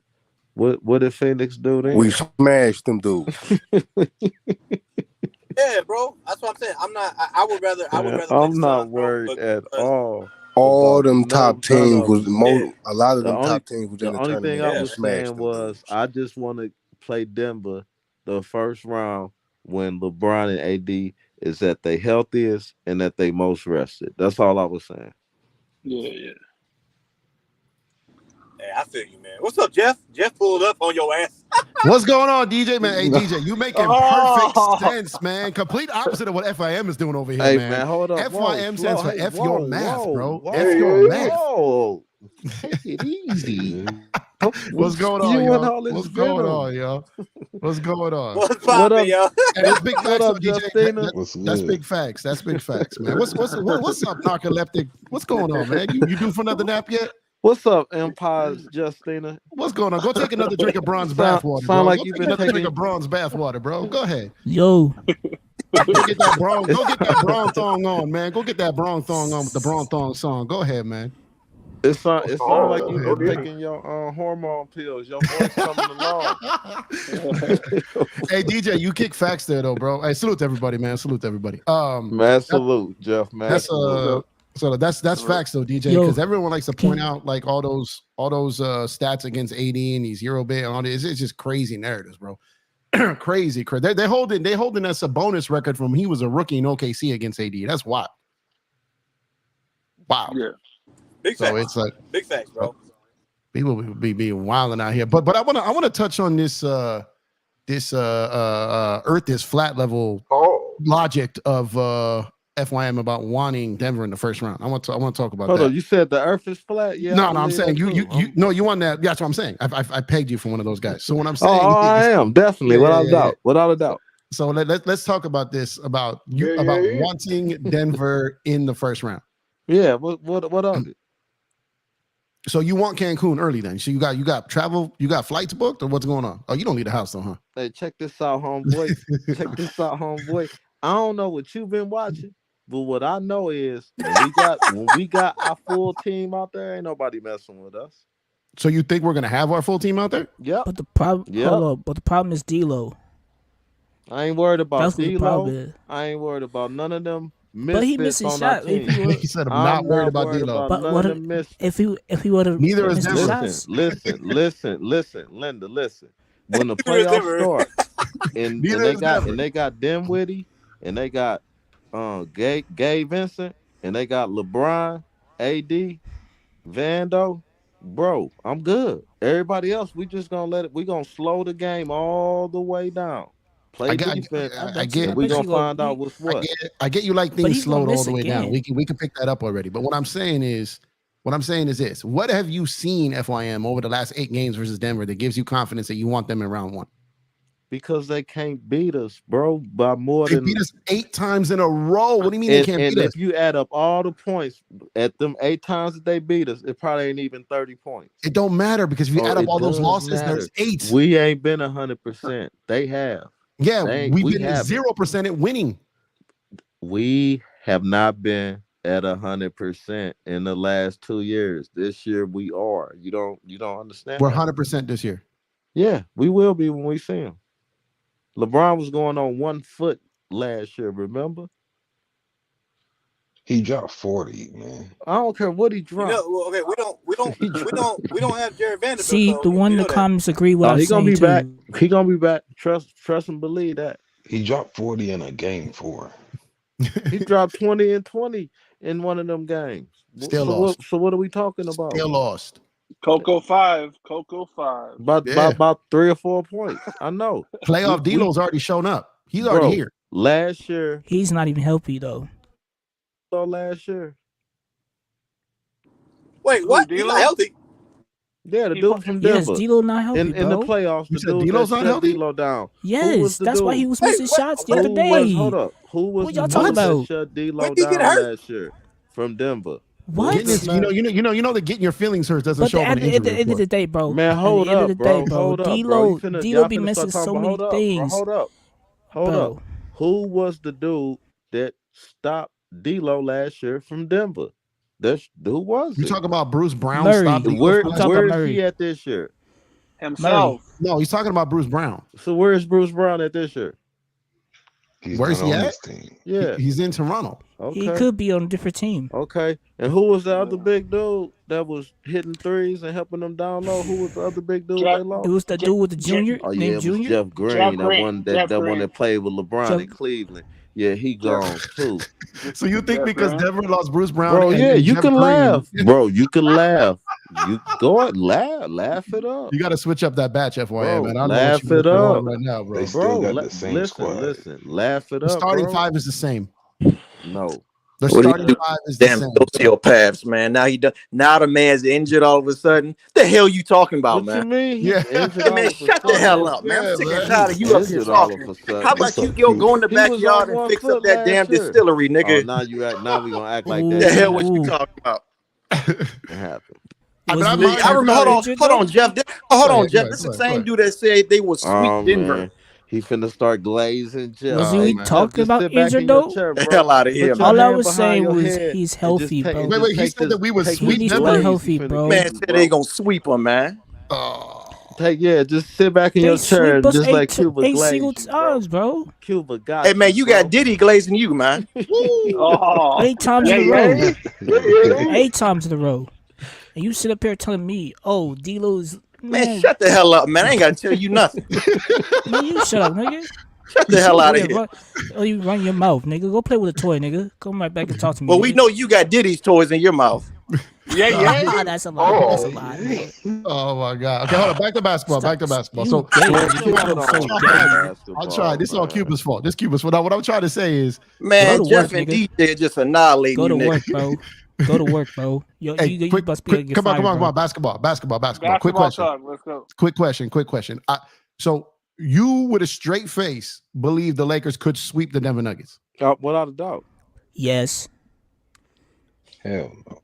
Oh man, That man, hey Jeff, that man got that Bob Marley At weed, least- man. Open bar tonight. Let me get At least- no one offer me like I need a ticket. Well, Like what you got to do to get? What you At got to least do? Austin to get? Reeves could do How could deep you say threes, that? Go man. ahead and laugh At it least up. Austin Reeves could do this. Oh, You know, Diddle me this. Austin Reeves, LeBron James by themselves with AD. FYM, in My the man. bench, you feel me? Are you an actual Laker fan or just a Braun world traveler? I don't know the answer. I'm not joking or clowning. I'm just trying to figure out. Bro, are you I'm a basketball. So you're a Braun fan? I'm Okay, no. Why you just ask me and then you gonna tell me? I'm telling you, I like basketball, bro. I just don't like niggas who hate LeBron. I don't. And at the no one should hate LeBron. I like hating on LeBron is I agree with you on that. Like I like joking with the Braun fanboys, but I rock with Braun. Braun is obviously, but bro, I don't hate on LeBron. At the end of the day, Denver team is less off than it was last year. It's not the same team. Oh, so they lost their multiple time MVP? Did they lose him? Their bench is weaker. That's about it. He gonna find out, bro. He gonna find out in the playoffs. He's still going. Our bench is pretty soft too. It's not still the the same team to beat team, in the bro. West. That's not the same team. And I'm letting you know right now, the team that the LA got that's definitely who's the best not duo the same in your guys' opinion? we Who's the definitely best not the same team. duo in Y'all the the league, same especially team, in crunch bro. time? We know what y'all gonna do. Who's the best duo? Who's the best duo in the league in your guys' best minds? duo in the league? In your LeBron and minds. AD. What is you talking about? LeBron, Healthy. AD. Okay, everybody else. Who's the best duo in the league in the LeBron clutch? and AD. Okay. So y'all think that that 39-year-old Braun, I'm not talking like 2020 Braun. Yeah. Y'all think y'all really believe that Braun and AD are a better duo than what's Murray and Murray Joker averaging? right now? What is in the Murray playoffs. averaging? They won in 2020, bro. Hold on, no. That's what Don't do it that. is. I Don't just let him off the hook. said Don't these let him ain't off the hook. this isn't No, 2020. what is Murray averaging? Bro, Bro, I Murray get it, but it averaging? was still, bro. Don't do that. Hold up, bro. What is Murray averaging, bro? As far as okay, so you want to know what Murray is? Let's break something down real quick. All right, because this I mean I thought this was going to be What a little is tougher, but Murray this is like light averaging, work, bro. bro? So let's see. What do you want to know? Is Murray averaging against the How league or many against the points is Lakers? he averaging a game? No, the whole season. How many No, points against is he averaging? us. Against us, because that's what really matters Oh when we face him. no. Oh, He's so it still don't not matter. answering the question. No. He can't because he know I'm finna kill him. I know. Bro, I you know. couldn't kill me with 2 shotguns. So what's FYM. up Let's then? go. What is Come he on, averaging? you can't. It's What is he impossible, bro. averaging? So what is he averaging? It's impossible. What is he averaging? What does that have to do about when he plays us? We gonna find out who the How's best. it impossible? How's like, Bro, dude? and just I answer said the question, LeBron and dude. AD, and I'm finna show you what the numbers, but you don't want to talk about the numbers, sir. No, I'm talking about the numbers. I'm talking about when we match up. Is what I'm talking about because that's what really matters. We're talking about when they face each other. What's Murray's matchup? D'Lo and Reeves, right? Yeah, that's lunch money. There's your answer. Yeah, that's lunch money. So he's averaging about 21. He's probably about 21, 22 a game right now. So it's like LeBron's averaging more than him. Oh yeah, LeBron. Okay, that's not about that. Okay, so what I'm talking about is we this. said who the best duo is. So we trying to see who better. Who's better? average the most points? Who's the better two-way player, AD or Jokic? Or as a damn duo, you could say KD and Booker. 80s are definitely a better two-way player. So that's what I'm trying to get to here. So what I want to ask you, yeah, no, I agree. But as far as showing up every single game, well, and the different thing is AD. Yeah, no, I'm with you on this. What I'm saying is AD is incredible. we got nothing to say about. But when he's the only guy out there that's going to be capable of trying to guard Joker, that's going to limit his offense like it did last year. That's the regular season. I understand that. I understand that. But it's still the reality. It's still the reality. Right. It's not going to be that way. But Jackson Hayes is going to do something? Yes, definitely, without a doubt. Jackson Hayes. Without a doubt. Without a doubt. No, that's Rob's fault, bro. Without a doubt. I'm not here to. I'm definitely not disagreeing with that. But it's the reality. Jackson Hayes is going to slow down Joker. Do something? He's too light on the wall. Dinwiddie. If you sleep on Dinwiddie's defense, go ahead. I'm not. No. Dinwiddie's probably Dinwiddie's is better defensive than Austin and D'Lo combined. So I agree. I know. With so now we got Dinwiddie and we got Vando out there. Put Vincent and Dinwiddie on Murray. They have a better shot. It's a lot, bro. It's a lot. Murray destroyed Vincent in the finals last year. Bro, Murray coming off an injury, bro. Man, shut the hell up, man. Murray coming off an injury, bro. Man, he probably was already hit, probably like a Vando injury. Probably gonna be back in time for the playoffs. I don't know. I don't care. Man, you up here falling for the okie doke, man. This dude puts up 35. You think he's still injured, brother? Yeah, Murray's back. Murray's back. So Murray I know that. Stiff. Then look, that's a sore spot. Murray's injuries a sore spot. Hat, nigga. Oh, that's your sore spot. Cause Murray, cause his injury. Oh, you feeling in your feelings. Oh, well, I'm sorry. You feel like that. Well, Ham has more options now when D'Lo struggles. That's what I'm saying. They got Vincent and Dinwiddie, so that's all. Right. We ain't got no problem. And we got a couple other people too you didn't mention. Right. We can still stick Matt Christie out there. Real life. Yeah. Bro, we got options, bro. We got something we didn't have last year. Pull that trigger, Ham. Pull that trigger. But like I said, when these playoffs start and y'all see a different ones that was hating and talking crazy, don't start acting cool now. Okay, so if you got them going to the finals and winning, don't be asking for Darvin Ham's job. You numero uno. Oh, he's already I have fired. a question. It don't matter what they do. How the hell is he fired? If he gets to the second round, they're not going to fire him. That's the scary part. He will be the leader of his duties. I don't care what he do. You think Laker fans are y'all? Do y'all think the he Kings got them winning the finals and they gonna lose his job? Oh, you already seen it. Casey Ain't that what Vogel did? Didn't Vogel do the same thing? No, Vogel 3 years later. when Vogel got let go, they missed the playoffs. At least they won a championship with Vogel. What has Ham done? No, I mean, this ain't. I mean, the same thing. Vogel been a damn head coach for a decade before that, didn't he? Yeah, no coach, man. LeBron, the coach. Shut up. Hey, why when he was the Bucks, they played size, but he come to the Lakers, he don't want to play size. I don't get it. Bro, the problem would be Darvin Ham. The problem would be Darvin Ham with the smart lineups. I hate that. He's not a head coach. The problem is our starting backcourt defense, and we don't got anyone We don't got no one that can show Murray or Joker whatsoever. At the We have end of the nothing. day, Nothing. the Lakers going the the Lakers GM gonna getting win rid of this them damn bigs after championship. they won that. The Lakers gonna win this chip, and Mahomes gonna win that 3 in a row. Period, man. Deal with it. I'm with you on the Mahomes part. I'm with you on the Deal Mahomes with part. deal with it. Just deal with it. Lakers getting Denver and Rondo is sweeping them. Bro, I know. Mahomes is my favorite player, And bro. Jeff, this is the crazy thing. When LeBron do it this year, you bro. You go what? So watch you go your what? mouth. You kind of I'm gonna hold your feet to the that, fire. That cricket wireless cut out there. You go your what? feet to the Got fire. that damn Metro PCS. Hold your feet to the fire. Broke up. No, hey, I hope you're right. But I mean, realistically, like, I mean, I wish I had Disneyland in my head like you do, man. That's just crazy. No, ain't no but Disneyland. Ain't got nothing to do with Disneyland. But it's it ain't got nothing to do with Disneyland, sir. Last year, I seen LeBron do something when they said he had a 0.03 chance of making the playoffs. Made it all the way to the Western Conference Finals, sir. You saw LeBron do that, huh? The other I Lakers seen that did last nothing. year. The other Lakers did nothing on 1 foot. The other Lakers did nothing on 1 foot. Well, D'Lo did nothing, but the rest of them.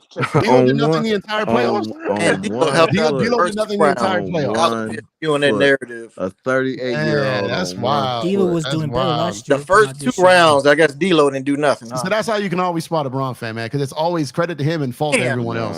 That's how you can tell. That's how you can tell him. A 38-year-old on 1 foot did all that last year. Cut it out, man. Put your money on D'Lo, then you're still confident. Put your money on him. No, that's not what I'm saying. That's not what I thought. That's not what I'm saying. But you're gonna act like we get to the Western Conference Finals just on Bron himself. That's crazy. No. D'Lo is a very important person. He didn't do nothing all last. We lost because D'Lo couldn't step. Bron can't win. If you look at any game this year, LeBron and the Lakers aren't going to win if D'Lo don't step up. It don't matter how great Bron plays. Like yesterday, they barely won because Bron and AD had to go dummy, and the only reason they even won is because Gabe Vincent, Torian Prince, and Spencer Dinwiddie were a combined plus 55, with only scoring like 17 points combined. Just having those other 2 dudes on the bench is the only reason they won this game. Bron and AD could have gone for 50. If you kept D'Lo and Reeves in that game, it would have been an L. Also, it was the turnovers that kept them in there. Yeah, so what I'm saying is, like, they went out, I'm telling y'all, they was up there playing against, like I said, the Memphis, what did I call them? Memphis FedEx Night Squad over there, man, and still barely beat them, bro. Still barely beat them. And it's like, and Bron and AD had to go dummy. But if D'Lo doesn't go for 20 or more in the playoffs in a game where he's getting heavy minutes, the Lakers are cooked. But that's Rob Pelinka's fault. That doesn't matter. That's what the situation is. It does matter. It doesn't matter when it comes to these next games. It don't matter. Rob Pelinka ain't on the floor. All I'm saying, he made the decision. All I was saying was last year when D'Lo was messing up, too. We really didn't have nobody on the bench that we could put in for D'Lo last year, right? Right. This year, you got Dinwiddie and you got Gabe Vincent. We got options. and you got Max still. So if he out there, him or Reeves, if either one of them out there acting crazy during the playoffs, LeBron himself is going to call the timeout, bro. He ain't playing with them this year. What would Dejounte Murray? What would he do if he was on our squad in the playoffs? Though shoot 28% from 3 again. Yeah. D'Lo, look at D'Lo's stats the last 10 years of his career, and look at Dejounte Murray. Who you want? Come on, man. You know basketball? Yeah, I know basketball. Damn, you asking Jeff if you know basketball? Yeah, he asking me if I know basketball. This dude, man. Jeff know basketball and baseball, dog. I don't know basketball, bro. Teach me. Please teach me. Please teach me how Dejounte Murray is the greatest basketball player. I didn't say the greatest. I said he's better off than D'Lo. What percentage from 3 does he shoot? What percentage from 3 does he shoot? It don't matter. It do matter, man. You can't just say something like that. 3-point shooting don't matter in the playoffs, but I don't know basketball. Well, you know liquor because you definitely sipping. Who's the better defender? Who's the better defender? Who's a better defender? AD. Murray. AD. Exactly. Man, say AD. You don't got to stutter to say stupid stuff. You don't got to stutter to say stupid stuff. You don't got to. You talking about Murray and guys? though, and you talking about AD. How many? This guy think D'Lo better than Murray. Hold up. Did I say that? Did I say that? Did I say that? How many Eastern? Did I say that? Eastern Conference. Did I say that? I know I'll cook your ass in any basketball debate. That's a fact. Man. You ain't gonna do nothing. No curse. That's a fact. How many? How many That's Eastern a Conference fact. finals have Murray He been got a to? cuss. This little guy got a cuss. Bro, how many That's a playoffs? fact. How many playoffs games Little has man Murray got a played? cuss. Can you hear me? Ass is cursing. You can't hear me. That sounds like something that never got it. Thinks it's cussing. I guess my mic ain't working. Hey man, look it up, man. No cussing there. No cussing. How many playoff games has Murray won? How many has D'Lo won? At least one. How many games? How many playoff games has he won? At least one. Well, we know D'Lo won 4 last year because they got to the Western Conference. No. LeBron won. LeBron won. No. Yeah, okay. 4 in each round. There you go. I mean, DeJounte Murray averages 10 points for his career in the playoffs. So I'm just saying. Yeah. I'm just saying. What's the stats against D'Lo's? I'm just saying. But no, you said playoffs. What's the stats in the playoffs? I said all around. Yeah, defensively. What team has he played on? Sorry ass Spurs. What else? Sorry ass Hawks. So he gets all the excuses. That sounds like a Bron fan. Sounds like a Bron fan. Yeah, he's failing. 10 points a game in the playoffs. 10 points a game in the playoffs. Look at this guy. Defense don't matter. 10 points a game. This is your hero. This is your king. 10 points in the playoffs. I thought defense won championships. Oh, we don't do that no more? Also, scoring doesn't matter, right? Oh, we don't do that no more? Defense don't win championships? Joe King. Who said that? This guy. Who said it? Murray is 6-15 in the playoffs. Did John Murray say that again? Say that again. 6-15. 6-15, man. That is crazy. And this dude's ball watching him like this? Oh my God. That's horrible. Hey, both for y'all, no question. Yeah. Only people That's in the absolutely treacherous. You know that. Hey man, spell treacherous, man. Spell it. 6-15. You spell it. Man, spell treacherous. M-U-R-R. Did you just say M? Man, no, man. Murray. Jesus Christ. Yeah. Treacherous. 6-15. I said spell treacherous. And I did. Man. M-U-R. Man, and he gargling him like that? Woo! 6-15. Whoa. There we go. Failings. Look at more failings. Jesus. Oh, right. 6-15. Man. That tour date, man. But the worst hold up, Jeff. Yeah. You know what the worst? Hey, Jeff. You know what the worst part is? What's that? That's in the Eastern Conference. And the Eastern Conference. Man. He gonna go both of them on that one. Damn. There you go. Yeah, keep on talking. 6-15 in the Eastern Conference. But he better than D'Lo, man. Cut it out. Yeah, man. Anyone know better than that? Man. This bum over here. Bum. You heard me. You heard me. Bum. Here you go. Exactly. Here you go. Since when's DJ started letting special ed kids on the panel, man? What's going on here? You know I had to cuss? You know what's going on here? Who had to go personal, huh? You know curse? Oh, because I said an A word? That's cursing? Jeff, that's crazy. Jeff, what's going on? Listen to me, man, and I hope you really hear me. That sounds like one of your fans, bro. That sounds like one of your fans. Don't let that dude become no stalker, no. This dude ain't becoming nothing, man. He probably stalking up women out there. He ain't worried about me. You know what I mean? He just sounds like the dude with the Twitter fingers. He's definition of Twitter fingers out here, right? Who has fans? He definitely has Twitter fingers. Definitely Twitter fingers. It's crazy. Murray. Yeah, I'll never forget. Did y'all know D'Lo averages 14 points for his career in the playoffs? Yeah, but Murray averages 10, but he's a god. He's the god. He's a point guard now. He's the new point guard. The people that want Murray, have y'all even watched him play, or y'all just picking people? It's just narratives. And Murray's defense is overrated. He's good. He's a better defender than D'Lo. That's a fact. Man, this dude ain't seen one Murray game.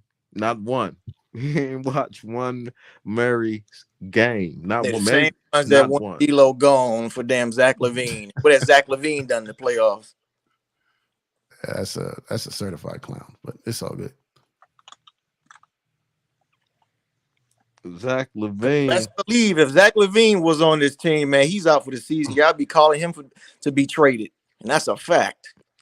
No, I'm curious to see what Kyrie gonna do this year. Because if he don't get it done this year, you can't win without LeBron, bro. That's that. Your damn role players for a guy that's You out. just right for real, bro. I ain't trying to hear no excuses this year. You want Zach LaVine, man? Who? You don't say who. Didn't you want? I could have sworn you wanted Zach LaVine. You wanted D'Lo gone. I did like 3 years ago. 3 years, man. Shut the hell up, man. 3 years ago. I'm being real, like for real. About 3 years ago, they was talking about it about 3 or 4 years ago. Him coming. I'm talking about this year. Oh no, dog. When people were clamoring for LaVine. No, dog. I'd rather have kept D'Lo. When we got to the end of it, the end of the trade deadline, and they didn't get nobody. I would rather them keep D'Lo than do something dumb.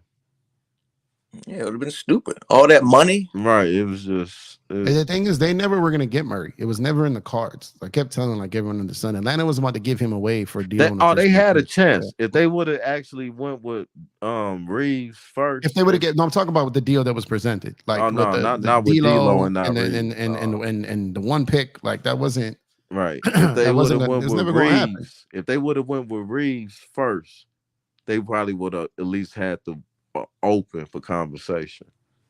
But trying to lead that with D'Lo, man, they hung the phone. As soon as they heard the word, the letter D, they hung the phone up. They didn't even get to low. Wow. They didn't even get to low. They didn't want the D, man. Whoa. Oh man. Whoa. Man, but I'm still tripping on that dude getting that. I haven't seen I don't think DeJounte Murray has a bigger fan in the world than who was that dude? I don't think there's a bigger fan than a DeJounte Murray fan in the world. I don't like making fun of nobody that come on the channel because it's good to have younger people come on and at least try to say what they feeling. And I don't like trying to make people feel weird or like bullying them unless it's Cuba. If it's Cuba, I'm open. Nigga, what? Hold on, I heard my name. I was up. What did he just say? Also, FYM only tries to bully people in the chat. That's right. If I know you, I heard my name, man. If you kind of knew, oh no, I ain't gonna even really talk to you like that because I don't want you thinking we cool. Flat out. Nah, I know what you mean. Yeah, but if I'm vibe with you, I vibe with you, bro. But Cuba, everybody on this panel, but Cuba, cool. Everybody hate me, man. Man, Cuba, it's all Cuba's fault, man. It's all my fault. That's why I got Denver and Dallas in the Western Conference Finals. Go ahead and hate me, man. Yeah, but go ahead and hate me, man. No, I think that would be that's possible. Hey, Jeff. I feel bad for Cuba. You know why? Why? Because he a San Francisco fan, bro. Oh, the Niners. We've. He's a 49er fan. They had a great year. Hold on. Look, they had a great year, man. They had a great year. Hold on. Just Jeff, that look, in itself got to burn. Hey, Jeff, look, I tell you what. Look, hey, we made it to the promised land. We took that L. I tell you what, but y'all ain't gonna make it there. Who? The ones I'm talking about the last 2 times. What is you talking about? Last 2 times. Y'all been there last year? Yeah, we won it last. Y'all was in the finals last year? Yeah, we won it. Last year. They won back to back, man. We brother win that third. You was still remember when you didn't have a quarterback? Yeah, I'm talking about the Lakers. He still got a concussion. The Lakers. He still got a concussion from that game. He still he still got a concussion from that beating. Well, we all know you became a damn Chiefs fan, man. I'm in 2020. We all knew that. Missouri, man. I live in Missouri, man. I live in Missouri, man. Don't play with me, man. He was one of those ones that voted against the stadium, huh? No, man. I'm still mad, man. Did you know? Check this out. That's crazy, bro. No, listen to this. This was real crazy. When the St. Louis Rams left St. Louis, they left in the middle of the night, my G. You hear me? Yeah. The middle of the night. People woke up and the football team was gone. Man, the Cleveland Browns did that too when they went to Baltimore. Remember, they did the same thing. There's some shady owners out there, but the KC, that's all I got. I ain't got no other other than the Cardinals baseball, but football, basketball, man, we ain't got none of that in St. Louis. Man, I don't know how many damn Chiefs fans all of a sudden there man, was. I'm like I said, I'm in Missouri. Over here in Missouri, man. By 50. I ain't got no football team. That is my football team. Cause you can't take that from me. It ain't my fault. You over there living in San Francisco.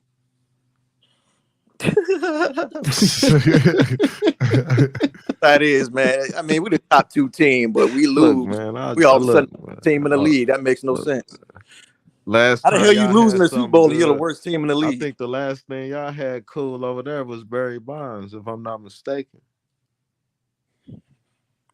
I don't even live in San Fran. Yeah, I'm about to say he didn't really. I don't even live down there. Hey. I don't know if it's possible to be further away from where he is in San Francisco, but where was Barry Bonds at? No, I was talking about Cuba don't live in Frisco, but no, yeah, he was in Frisco. Oh, he just got that. I think Cuba just got that Frisco accent. You know how they talk over there. It's a little zesty. It's all. Whoa! He called you a zesty Niner, bro. What's going on here? That's crazy, man. Well, we know FYM up there, them Diddy parties, man, along with Mahomes and all of them. Oh man, here we Diddy go. Mahomes at the damn Diddy parties. Did he do it? Yeah, did he? Hey, did he do it or did he not? Did he do it? Did he not? That's a damn crazy. Hey, man, FYM, man, on your damn description, put that in there, man. Did he do it or did he not? Man, I ain't put nothing on nothing. They got nothing to do with him. They had Homeland run up in his, man. I ain't playing with them people. Homeland Security. Yeah, when it goes to that, man. You know what? I don't want nothing to do with that. Nothing. I want Darvin Ham to do a great job in this playoffs so that he can raise his value and he can get bought out by another team, and then we ain't gotta. It's not gonna happen. That's not gonna happen. It's like, but you wanted something to tell you. It's like that double-edged sword there, because it's almost like I'm telling you, if the Lakers advance, man, it's gonna be harder for them to let him go, and so if he goes out, they go out in the play-in or they go out in the first round, then I think he's out of here. But if he goes to if they go to the second round and they compete in the second round, it's gonna get difficult. And then if he makes the conference finals again, then he's probably going back. So Jeff, my question to you is this: do you think LeBron came this far to go out in the first round? No, I hear you, but some of it's out of his hands. You know what I mean? He can't do it all by himself. Like if AD has a couple of those games where he's just giving everything he has on defense, and he has like a 12-point game twice in a series against Denver, they're just cooked. You know what I mean? Now Jeff, one more question. Yeah. Honest the whole night, so just try to keep it right there. Keep it 100 with me, right? Yeah. Do you remember that play-in game, the in-season tournament, the last game when we played Indiana? The time. Yeah. Do you remember that game a little bit? I remember it a lot of bit. How did the Lakers look in that game? They looked incredible. Right. It's just the last time they looked incredible. Right after that game, they shut it down, bro. They started shutting everything down. As soon as those checks got shut down, they shut it down. But wait, so is it like a thing where they only gonna show that for the playoffs? Is that what you trying to No, get they at? did it because of that in-season tournament. He wanted to win that first one. Yeah. That game that he had, that game that he had against the Pelicans, because it was actually the AD was the game against Indy. AD was the beast in that game. But that game before that against the Pelicans, that might have been the best, especially when he started that game. That's a top like 3 Bron game in his Laker career. That game against crazy. the Pelicans, because he had like an out-of-body experience in that game. that was just so you know how I knew that the Pelicans were done in that game. And if you guys have watched a lot of LeBron play, obviously you know, right? When LeBron went to the post on the first play of the game and went to the basket and got an and one in the post on the first play of the game, I'm like, the Pelicans are cooked, bro. They're done. When Bron is, I got another game Right, you mentioned that game. What about that Brooklyn game? He had 9 of 10 from 3. Is that a top? That was dummy. But that wasn't. He's had a ton of games. When I'm talking about I'm talking about a mentality, like when he takes it to the next level, like sending the message the first possession of the game. Like Bron, it's hard to get him to go in the post, right? So when he goes in the first play of the game, Bron seems to take the Zion matchups kind of personally a little bit. You know what I mean? So like when he decided in that game that he's still the big bully on the block, and he showed them there, just popped them in the mouth out the gate, and just went in. And then the ending game was just AD going dummy, right? It was the 1-2 punch of those two, which I still think is a very formidable duo. But my whole point about when it comes playoff time, like I said, right now they're the defending champs, and those two, man, especially in the fourth quarter, Joker and Murray in the fourth quarter, the final 5 minutes of a game. What up here, Ball? What up here, Ball? They're like the best duo in the league at that right now. Bron and AD got to take that back if they want to claim that. I think with Vando, Dinwiddie, and Gabe Vincent, with just them three, I gotta say one more, but people don't give him no props. Christie. No, yeah, he just don't get enough minutes. But I know, but with them 3 or 4 guards playing, trapping him and constantly, I mean, having him accounted for at all times, it's gonna get different. This ain't the same. It ain't the same team from last year. No, I get you, but the best way to affect, I mean, Murray's a strong guard, man. It's the best. The best way. But he's, like I said, he's coming off that injury. When you're talking a 7-game series, it's gonna get real, bro. What I'm saying though is, go ahead. Go ahead, Jeff. Yeah, but for the best way to go back at Murray is to score back on him, is to make him play defense. So like, I forgot who said this the other day, and it might make some sense at this point. At the final 5 minutes of the game, you almost got to put Bron on him, because he's big enough and strong enough to keep him in front of him, and then you can kind of send help from there. But having like D'Lo, Reeves, or those other guys, Dinwiddie could do it. No, but what I'm saying is he also lives at the free throw line. So what I'm trying to say is you almost need a guy on him that the refs respect as well. So it's like you have Bron on Murray. Bron's going to get away with a little bit more than Dinwiddie or Christie or when it comes to the refs. He's going to get away with a little more. So if you have Bron, and it's a lot to ask for him, at that age. But I'm only talking like the final 5 minutes of the game. I'm talking about in the clutch, because to your point, and you're right about this, FOM. I know we were playing around earlier, but I'll lock in and get serious. But what I'm saying is, like, to your point earlier about how you said if you added up all those points, and all those 8 losses, it's small. You're right. I totally agree with you on that. But the problem is it's because they cannot stop them in the clutch. They just cannot stop them. So they've got to, at that point, they've got to break up that final 5 minutes. And the only really answer to that is hopefully AD is fresh enough to be able to be offensively and defensively effective the final 5 minutes. And then you got to put Bron on Murray at that point. You almost just have to. So Dinwiddie, Christie, Gabe, to buy you some time throughout the game to keep you close. Yeah. But the final 5 minutes, those guys aren't going to cut it. What about Vando? Well, again, if he's back, like there's no guarantee he's going to be back. It's going to take him a while to get his legs on himself. Bro. But it took him like 2 months. It took him like 2 months to get right when he came back last time. Let me just tell you what I was thinking real quick. You need to know at least what I was thinking. Mm-hmm. Like, I felt like the Lakers took all of their defensive players after that in-season tournament, and they benched them. Most of them wasn't even really hurt, bro, because they was protecting their defense. And then Vando got hurt. We saw it. We saw him get hurt. Who that? Vando, we saw get hurt. I could dig that one. Yeah, we saw him get hurt. Everybody else, everybody else, they shut it all down. Oh yeah, I seen that. 13. Yeah, I saw that. That was crazy. How you get a 13-minute quarter? That's crazy, man. That's crazy. Got some Murray fans out there refereeing, but they try to give him an extra minute to win. Might call me a bum. It's hilarious. Crazy. But that's I don't know. There's not another team in the league. I think like, okay, we've had our struggles with Sacramento, but like DJ mentioned, there's no Monk. So if you get them early, that's probably a team that we've struggled against, that's been a bad matchup for us, that you'd probably want to get early now, right? Minnesota, we're 50-50 with. They give us problems. We've had some luck. We've had like some game, basically a game that was taken away from us almost by the refs. It's been a little closer than Denver.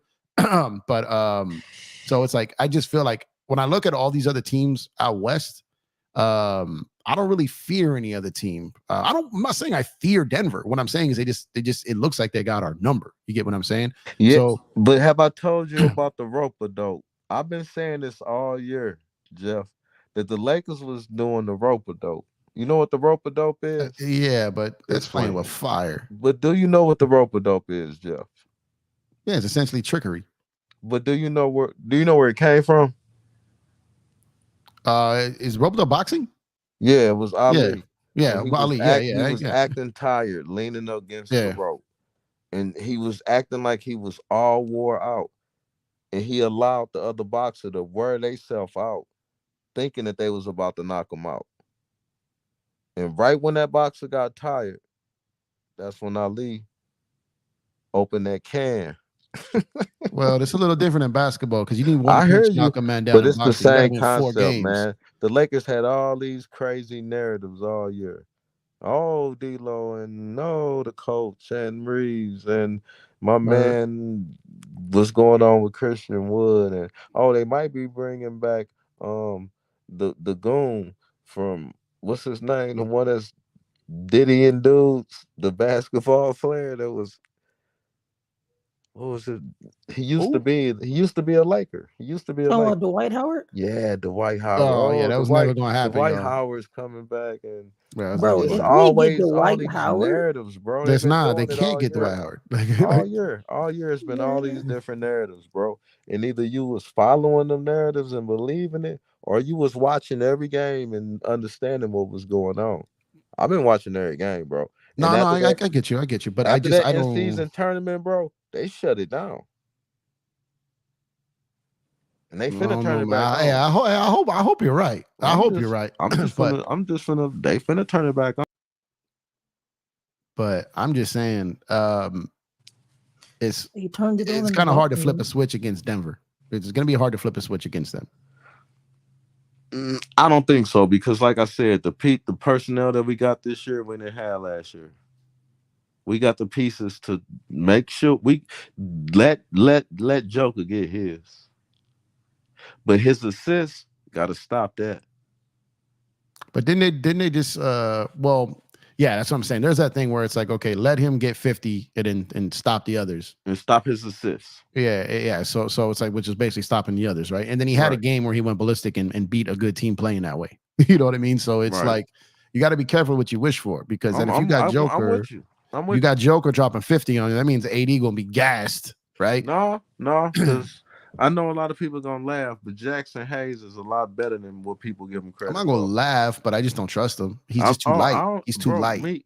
I agree with you, but it's, you know how playoffs have just critical moments where the smallest thing happened like for instance, when LeBron about to win that first game in Golden State. You remember? Yeah. That J.R. Smith, the stuff you can't account J.R. for, Smith, man. Right? Did he break his hand after that? Yeah, he man. got so bad.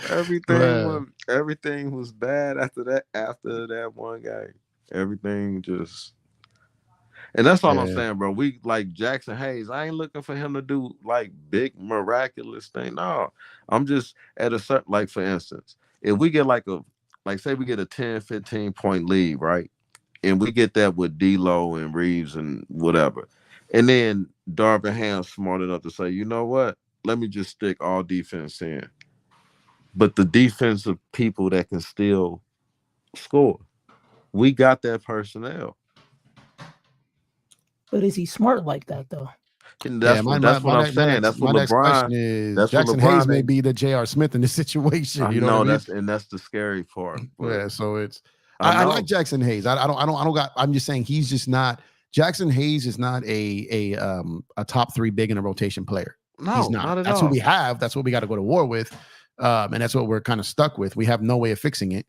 You know. So do you remember the name of the center that Michael Jordan won a lot of championships. Which one? I'm The talking first about the repeat or the one that second was repeat? just trash. Oh, you talk about so the Bill first one was Bill Cartwright, Luke man. Longley, Bill Just Wennington, like they, trash. yeah. Well, Cartwright was trash by the time he got when he was old. Yeah, when they was playing in one of them championships, that man was trash. yeah, but different era. You can get away with a you can get away with that at that point almost. If he could somewhat defend and rebound, that's all you needed from him. But it's like I said, Jackson Hayes, he's good in pacing in space. He's bad in traffic and congestion. Like when the game slows down, and the pace slows down, players like Jackson Hayes kind of get X'd out, and he's just going to rack up a bunch of fouls against Joker in the half court. So it's going to be it just sucks that that's the big we're going to war with, right? That's our secondary big we're going to war with, because while a lot of people don't consider Vando a big, he gets you 8 rebounds a game. So it's like, his defense will be able to guard multiple positions plus rebound. Let me ask you this, and I want you to tell me really what you think. What if we run LeBron as center? LeBron as center? Real life. Against Joker? And you guard him, right? Would that change anything? I mean, I don't think that's sustainable. I ain't saying the whole game. No. I ain't talking about the whole game. I'd rather have him on Murray in crunch time than on that at the center. We got people from Murray. Not in the final 5 minutes, FYM. I don't think we do. Man, listen to me, man. And maybe you don't remember, but that dude, what's his name? The one we just got from Miami? Gabe? Bro, I really never knew Gabe, but me watching Gabe this year, just the way his lateral movement, and me going back and looking at what he did last year for Miami in the playoffs, the dude know how to play, bro, and he can play. He does know how to play, but he still got cooked by Murray. It's gonna be. I hear you, but he a different type of player than D-Lo. Oh, for sure. He's more of a point of attack guy than D-Lo ever will be. Straight up, for sure. Straight up. And then you got Dinwiddie backing him up, and Dinwiddie just as good.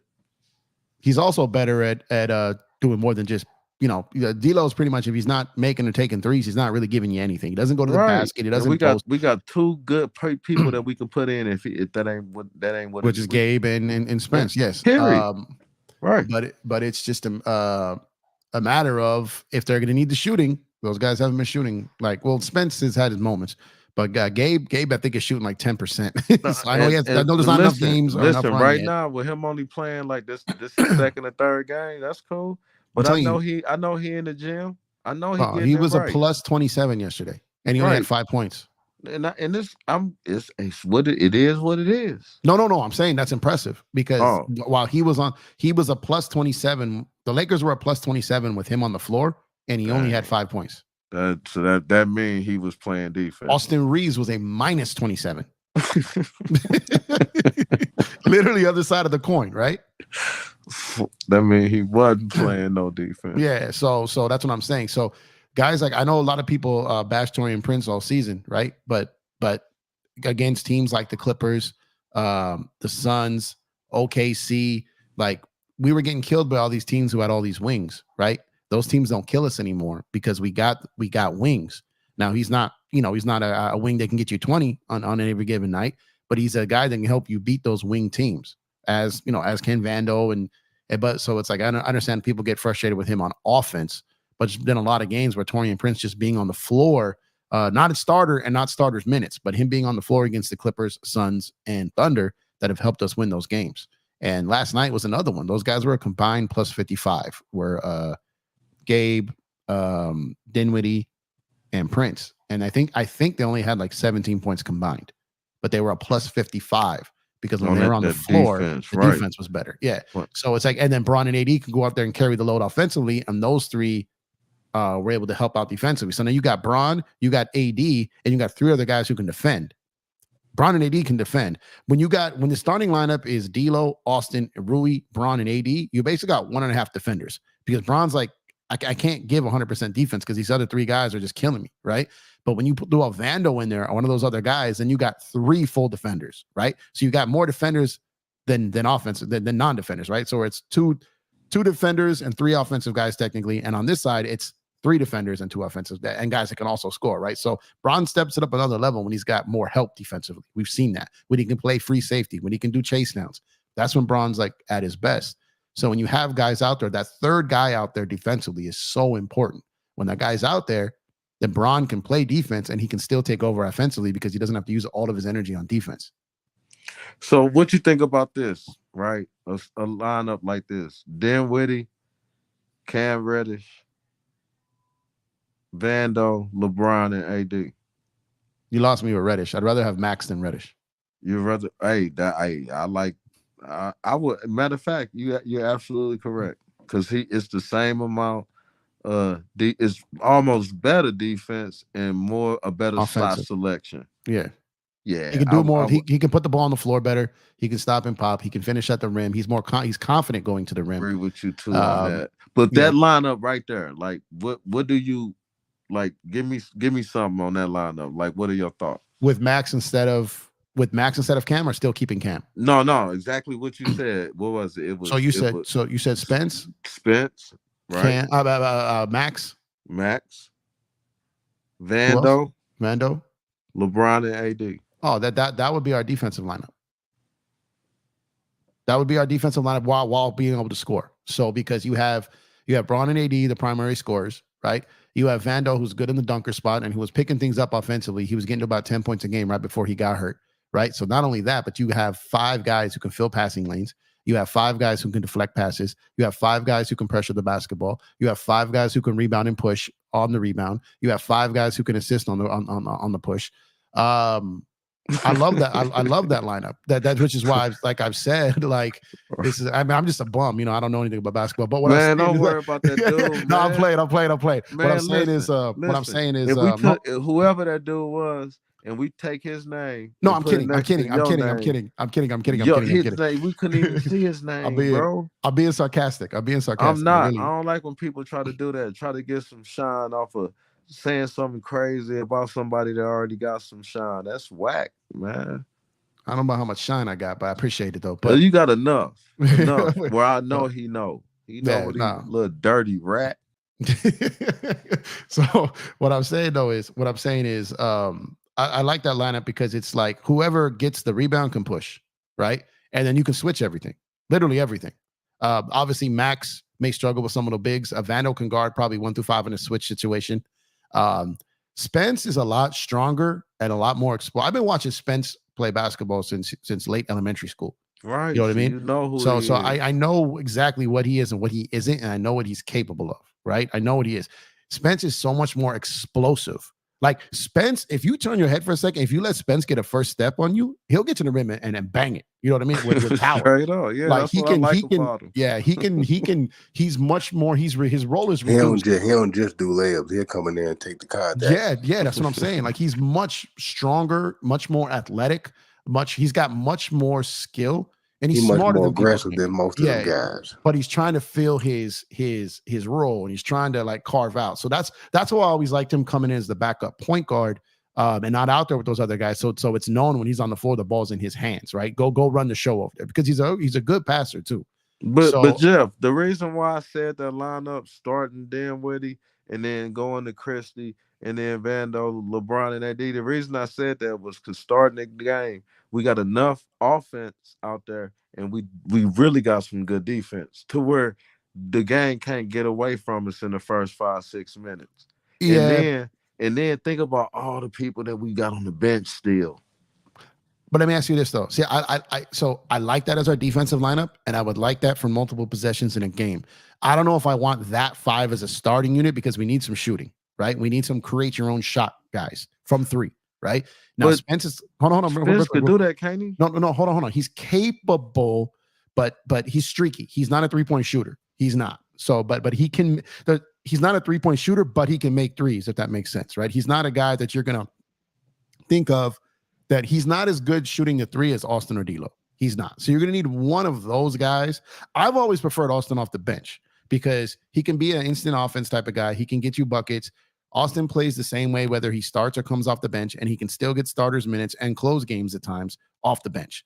I'd prefer Austin off the bench because it doesn't affect his play. Whereas D'Lo off the bench, it does affect his play. So me personally, I think that when I talk about my starting lineup, which I've always felt, the only way the D'Lo Reeves starting lineup works is with Vando. That's the only way it works, because Rui and Braun aren't the guys you want guarding wings.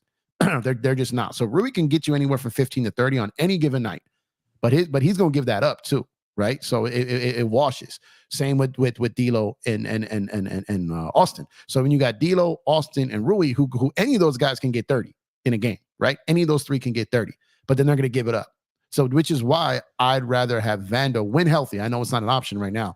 Vando when healthy is the cheat code with that lineup, and it's why we got to the Western Conference Finals. And I know people are going to say, well, he was a liability offensively, and I understand that. But the other guys are liability defensively. You need balance, right? So when you got Vando out there, so when they're calling for those switches when you got D'Lo, Austin, and Rui out there, they're calling some switches. They're cool with any of those three getting switched on. Now, when you got Vando out there, you got three guys who can cheat over on that switch and force it. So it takes away something from the other team like last year. And Vando, if you guys watched him leading up to that game in Boston when he got hurt, he was coming along defensively, man. He got that play. He was bringing the ball up. He caught the ball on the post. He did the fake dribble handoff, went with his offhand, banged it, and got the and one. Like, he was doing things out there offensively, catching lobs, catching passes, making the hockey assist pass out of the post. He was getting comfortable, and he was getting his timing down, which affects him offensively. People forget that Vando got hurt at the end of last season. He got hurt in that Dallas game. He wasn't right after that. Well, Jeff, let me ask you this then. Well, yo, salute, fella, salute. Salute, big dog. What lineup would you use starting if you want to beat them up on the inside and cut off they three to where they gotta come in the paint to get their points? That's where I'm at. I want to cut off the three, and then I don't want to shoot no threes. I want to get all my points in the paint. Well, okay, so the Lakers are second. So the Lakers do a combination of it, right? So the Lakers, there's a bad misconception about their shooting. They moved up the top 8 in the league in 3-point shooting this season. They just don't shoot it as much as everyone else. But their percentage, as far as when they take them, they make them at a top 10 level in the league, right? They're also top 2 in points in the paint. So they shoot and get in the paint. That's not a problem. The problem is the other point you just touched on. The problem with the Lakers is they can't stop the other team from making threes, taking and making threes. So the true thing there is you got to get guys out there who can guard the perimeter, but then someone can get back and help AD, because they're also terrible in offensive rebound, second chance points, and transition defense. So what happens is when you got those guys on the perimeter, you almost need, this is why I've always said you need a guy like Max Christie out there, because he will chase the perimeter. Those Big Ten guys, Michigan State guys, those guys who recently out of college, they're used to guarding all those rotations, all those ball, all those zone coverages, all those different things. They're fresh with that, right? That's the defense they're accustomed to running. So you need someone out there guarding the perimeter from these threes, which is why I've always wanted Max. Our best lineup, when we've done it, as far as when D'Lo was on the court, is D'Lo and Christie at the 2. Because you got someone out there who can help on the perimeter on the defense, right? So you can get away with having Rui out there while Vando's out if you sub Max for AR in the starting lineup. Not saying Max replace Austin and get all his minutes, but in the starting lineup, I've always felt we're stronger to start games, because you said, FYM, I always feel you got to have that one special defender in the starting lineup. You can I prefer bringing offense off the bench, but I need a guy out there that can help try to limit the other guy's best player from going dummy in the first 7 minutes. Right, because, Jeff, the problem that we had almost the whole year was teams scoring 40 points on us in the first quarter. Yeah. So that's what it was. We had the worst rating of a starting lineup in NBA history the first 9 games before they made the switch and took Austin out the lineup the first time and put Cam in there. Now, Cam is nowhere near the player that Austin Reeves is, but just putting a little bit of defense in there, because Cam is not a great defender, but he's a decent defender. Just making that, putting a guy in a game who averages 10 to 12 points less than AR per game impacted the Lakers winning more, because he was able to defend, right? And then you can get Austin in there against the second unit and get his shots and get his points and do his thing. That's why I've always said Austin plays the same whether he comes off the bench or starts. D'Lo does not. I know, but I still want him and D'Lo on the bench. I want Gabe Vincent, and I want Dinwiddie out there to start the game. That's just not gonna happen. If you got know D'Lo, it ain't. if I you know it ain't. I have know it ain't, D'Lo, no, Jeff. I know you do. it I know you ain't, do. Jeff. I know you do. know. What you prefer, I'm not mad at that. What I'm saying is, if you have D'Lo, you're gonna have to start him or you lose him, right? So Spence is gonna play the same regardless. So maybe you increase Spence's minutes, and I think you got to have D'Lo with a shorter leash, right? So if D'Lo goes out there like last night's game, if I was coaching last night, I was like, this is a must-win game, and you give me 4 points, and you're just doing it. Get over here. Like I'm making you watch every other person that plays your position the rest of the game. Right, and we got 2 other people. Yeah, so we got 3. Right. Yeah. Right. Well, Max. So right. Empire, Jeff, can I interject, man? What's up, man? This is Toon. What's up? Yeah, what's up, man? What's going on? Yeah, man. So listen, I've been listening to y'all, and I'm often on here. So one of the things, and I'm not sure if you're going to agree with this, but one of the reasons why Rui has been thriving lately after the All-Star break is because of the offensive power and the chemistry that we've developed after the All-Star break. So I know you mentioned the first to start the season, AR wasn't really shooting well. They put him on the bench, yada yada yada. We had the worst starting 5 as far as points in the league. But after the All-Star break, we actually were, I believe, top 10 as far as our starters off offensive threat. I think that we were averaging somewhere around 98, definitely above 85 points per game with our starting unit. I think that's been one of the things that has enabled Rui to actually get off, because no one defending us can help off of any one of our starters. And like I've been telling the guys on this stream for the past 2 weeks, the minute that you input somebody into the starting lineup that's not an offensive threat, like a Vando, it throws that whole chemistry off. I'm not saying that the team gets worse as a whole, because it does improve the defense, but from an offensive perspective, then you go back to that. Well, your defense better be good, because your starters are not going to give you 85 plus on a consistent basis. No, I hear. I don't. Let me ask him a question real quick. I don't disagree with. Yeah. Wait, hold on. FYM, I speak to you all the time. Can I just hear what Empire Jeff has to say, man? Did you hear what I just want to make sure I remember everything you said. Negative was the last game. Did you happen to hear that? Hear what? Yeah, so FYM, if you can sit by and just listen to higher minds like me and Jeff, talk. So the plus minus can be very deceiving. So just because somebody's a minus 22 or a plus 27, there's a lot of factors that go into that, as Jeff obviously knows. So I'm not even gonna insult anybody on this panel by going through that whole explanation as to why the plus minus is not always a representation of how a single player plays. Yeah, real quick. The plus minus is very similarly to the defensive rating, is something that you can't just go to a stat sheet and look at it and take that as law. Those numbers you have to use in conjunction with the eye test. They have to be one in hand. So what I'm saying is, watching last night's game, I didn't have to look at the stats to know that Austin was a minus 27 and that Gabe was a plus 27, because I saw when they were on the floor and when both were on the floor, what the game looked like. Right? Correct. So I agree with you with that. So now back to your point, because I'm trying to remember everything you just said here. Okay. So first and foremost, I agree with what you said.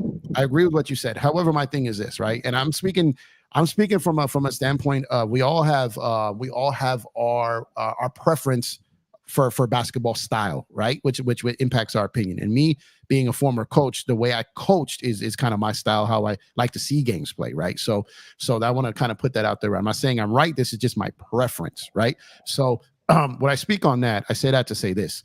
So while our offense has absolutely improved, I think we've jumped up to 15th. We're middle of the pack overall in the league for the season now. 15th offensive rating, I believe. I didn't look at it after the last game, but that's where we were going into last night's game. 15th, dead in the middle. What happened was our offense picked up absolutely, but our defense started to plummet, okay, because we were on the opposite side. We made it to a top 11 defense, and we were in the 20s offensively. And then when we made that switch, we got going offensively, but then our defense fell apart, right? So my thing is this: we have to pick and choose. The thing with the Rui thing, and the thing why it has looked better since the All-Star break, the number one reason behind it isn't anything that you just mentioned. The number one reason behind while it's starting to work is because Rui has finally stayed healthy. Okay, so Rui was going to get opportunity earlier in the season. Remember, he had a shoulder injury, he had that eye injury. Every time Rui started to get going, something happened.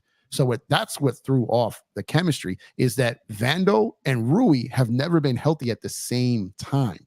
So there was nothing to carve out. So my I don't want to say pushback, because I'm not wholeheartedly disagreeing with you here. My counter to that would be, if you go back and you look at the lineup that we ran all the way the second half post trade deadline last year, in which we had the best defense in the league since the trade deadline, one of the better records in the league since the trade deadline, and we made it to the Western Conference Finals, was with a lineup that doesn't make D'Lo and AR as vulnerable, and that's with Vando in there. And that's what I'm saying. And I think the point of it being, my main thing is, and Rui also slayed and went ballistic in the playoffs coming off the bench. Okay, so I want to be clear about that too. So when it comes down to what Vando brings to the team, and this is the layer that I always talk about, because I think a lot of people miss this layer, is that it makes Bron and AD better defenders because they don't have to gamble as much. They don't have to cheat. They don't have to try to overcompensate for the other two and Rui. You get what I'm saying? So when it's Bron and AD and it's Rui, D'Lo, and AR, then Bron and AD have to overcompensate defensively. It takes away from them. Now, I'm okay with having Rui out there, but the problem is, come playoff time, if you've got a lineup of D'Lo, AR, and Rui, teams are going to exploit that. And that's my point. Now, there's a difference. There's a difference between Vando being an offensive liability and having three defensive liabilities on the court at the same time. And that's my perspective or preference, really. So I'm not saying you're wrong. I'm just saying that's my train of thought. You get what I'm saying? Right. So that. Right. No, I mean, definitely have some valid points. But in particular, I know you guys were discussing the Denver series. What up, Big Baby Sports? And as far as the Denver series, it's funny. Everybody's always speaking about how our defense, how Murray gets going, and yada yada yada. And of course, that's what we've all definitely observed. But what people don't speak about is is one of the other issues, is that we're not executing offensively. So, for example, if you watched any of the games yesterday, whether it was the games where the Kings were involved or where the Suns were involved, and you saw how the team that won, it was pretty much offensively, and yes, there was some defense there, but it was pretty much an offensive push. Which against the Nuggets, everybody makes this so complex, but it's very simple. It's just D'Lo. If D'Lo just averages his normal scoring and everything else stays the same, I mean, we win those games by. That's what I've been saying. D'Lo has to get like 20. No. It's just average. It's average. Well, I mean, what I'm saying is, because if he doesn't get 20, then Bron and AD have to score more. So if he just, what I'm saying is, when D'Lo gets north of 22 points, we're damn near unbeatable. So sorry, really quick, just because you're on that point. Sorry to interject. So the thing with D'Lo is that I don't really. So it's like a catch 22. So it's not that he needs to get 20. For me, I go more by his field goal percentage, because D'Lo can shoot you out of a game or he can win you a game via his shooting. So I would prefer D'Lo to only take, let's say, 7 shots and be 4 for 7 and only give me 10 points, as opposed to him giving me 20 but going something like 7 for 21 or something. And my thing is this, man. I'd rather, instead of saying D'Lo give me 20, I would rather say D'Lo and Dinwiddie and what's my man Gabe Vincent. I just need 30 points from all three of y'all every night. That's gonna be tough though. 30, not 30 points apiece. No. Even combined, that's gonna be tough. So Correct. Because what I'm saying is because of their role, right? If you're thinking of Dinwiddie on Brooklyn, Dinwiddie, like when he was more featured, okay, yeah, but his usage goes down. And one thing I'm a big component of too, and I think people got to realize, I'm not a defender of D'Lo, so I want to be clear about this. He's had his issues, right? But the problem is when you don't let D'Lo play D'Lo's role, right? When Bron's usage goes up, D'Lo's effectiveness goes down, right? So when Bron is handling the ball more, when Bron, I don't want to say like ball hogging or dominating the ball, but when he's taking control of the playmaking abilities, right? When his usage rate goes up as the point forward, D'Lo's production goes down. So my thing is this: if you're going to do that, then you have to figure out this is where the Darvin Ham problem is, right? Because if you're going to do that, if Bron is going to get to a point, or Bron has to realize, okay, the first 3 I'm going to let D'Lo rock the first couple of possessions. And if it's not working, then I'm taking over, right? But at that point, then the Lakers have to realize we have to have another guard out there other than D'Lo if Braun is going to step up the aggression, right? So it's either get him out there and put another wing in there, or get Gabe, or get Spence, or get one of those guys who are better off ball, not just catch and shoot, but better off ball at penetration, better at going to the basket, better at creating plays for their teammates. If Braun is going to handle the ball more, because then you just cancel out D'Lo. D'Lo can catch and shoot, but if you've ever watched D'Lo, he gets going on his 3-point like avalanches. When he starts going dummy is when he makes them on the pull up off the dribble. Once he hits a couple of those, then he can go to catch and shoot scenarios. He's hot already, but he gets hot from 3 with the ball in his hands. Then he can go to catch and shoot. But if you're going to take that away from him, then we can't fault him when he doesn't perform. You just got to get him out of there at that point. But I'm not sure if you've picked up on this, but what the Lakers have been doing after the All-Star break, right? Typically, if you look at, aside from the last, I want to say seven games, because AR was in a bit of a shooting slump there. Not the last 2 or 3, but before that, there was like a 6-game stretch where he was in a shooting slump. Prior to that, I don't know if you noticed, but in the first quarter, it's usually AR taking about 3 to 4 shots. And what they've been doing is they've been letting LeBron kind of just float. And what really determines most of the games is if D'Lo can drop 1 or 2 shots, because that's kind of what. Yeah. Right. But what I'm saying is that a lot of people haven't been picking up that the reason why LeBron has all this energy in the fourth quarter, yes, or in the second half actually, is because a lot of the other guys are trying to pick up the slack, or have been picking up the slack offensively in the first half. Yeah, and that's not even post All-Star break. They tried to start the season that way. Right, but it didn't work. Yeah. It did. At first, it was starting to, but then it wasn't D'Lo, it was Austin, right? That they couldn't get it going, right? So correct. That's what I'm saying. He was gassed, right? So, but D'Lo, even from the preseason, was looking great, right? And then it just so. What up, Gemini? So what happened was when that all starts happening, right? So what I'm saying is and you're right, and we're basically saying the same thing. What the Lakers got to do is when it gets to a point where if his first couple shots aren't going, right, and Bron's going like, okay, Captain save a Laker, right? That's when you got to get D'Lo out of there because he can't. Correct. Get someone who can very least defend. If the guy's not going to shoot, because what's D'Lo going to give you if he's not scoring, right? Right. Correct. And you know what? And that's what I'm trying to say, that even if you look at AR, and again, people think that I'm an AR fan, and I am a bit of an AR fan because I like his game, and I think that he understands how to play measured. Even last night's game, did you see how many shots he actually took? He was in foul trouble, only played 25 minutes, and I believe he only took 8 shots, maybe 7 shots. Oh, AR. Yeah, I think he went like 5. It was just a horrible game for him, man. There was too many young guys out there. He couldn't hang with any of them. Like it was a negative 27, bro. Stop. FYM. So FYM, stop saying the conversation. Somewhere else. So we're talking about offense. Listen, come on, stop. So we're talking about offense. So what I'm trying to say that in contrast, brown puddle around them on the court, man. No, but one thing I will say though is yesterday's box score plus minus matched up to the eye test of Austin yesterday. Yeah, of course. He was getting filleted out there yesterday. You know what I mean? Yeah. That's fine. I was just talking more from like an offensive standpoint. Don't say it's fine and just keep talking. Okay, fine. Okay, we're gonna put you in the corner, bro. So I'm talking more from an offensive standpoint, where what I'm trying to say is that it's very rare that you see D'Lo have a game like that where he's like 5 for 8, and that's what I'm trying to say, that AR kind of is more reserved. He kind of knows, like, don't take too many shots. If your shot is not dropping, kind of stop shooting at some point. Where I feel like D'Lo take 21 shots. I know. The thing is though. AR don't understand. If he ain't scoring, he's not doing anything.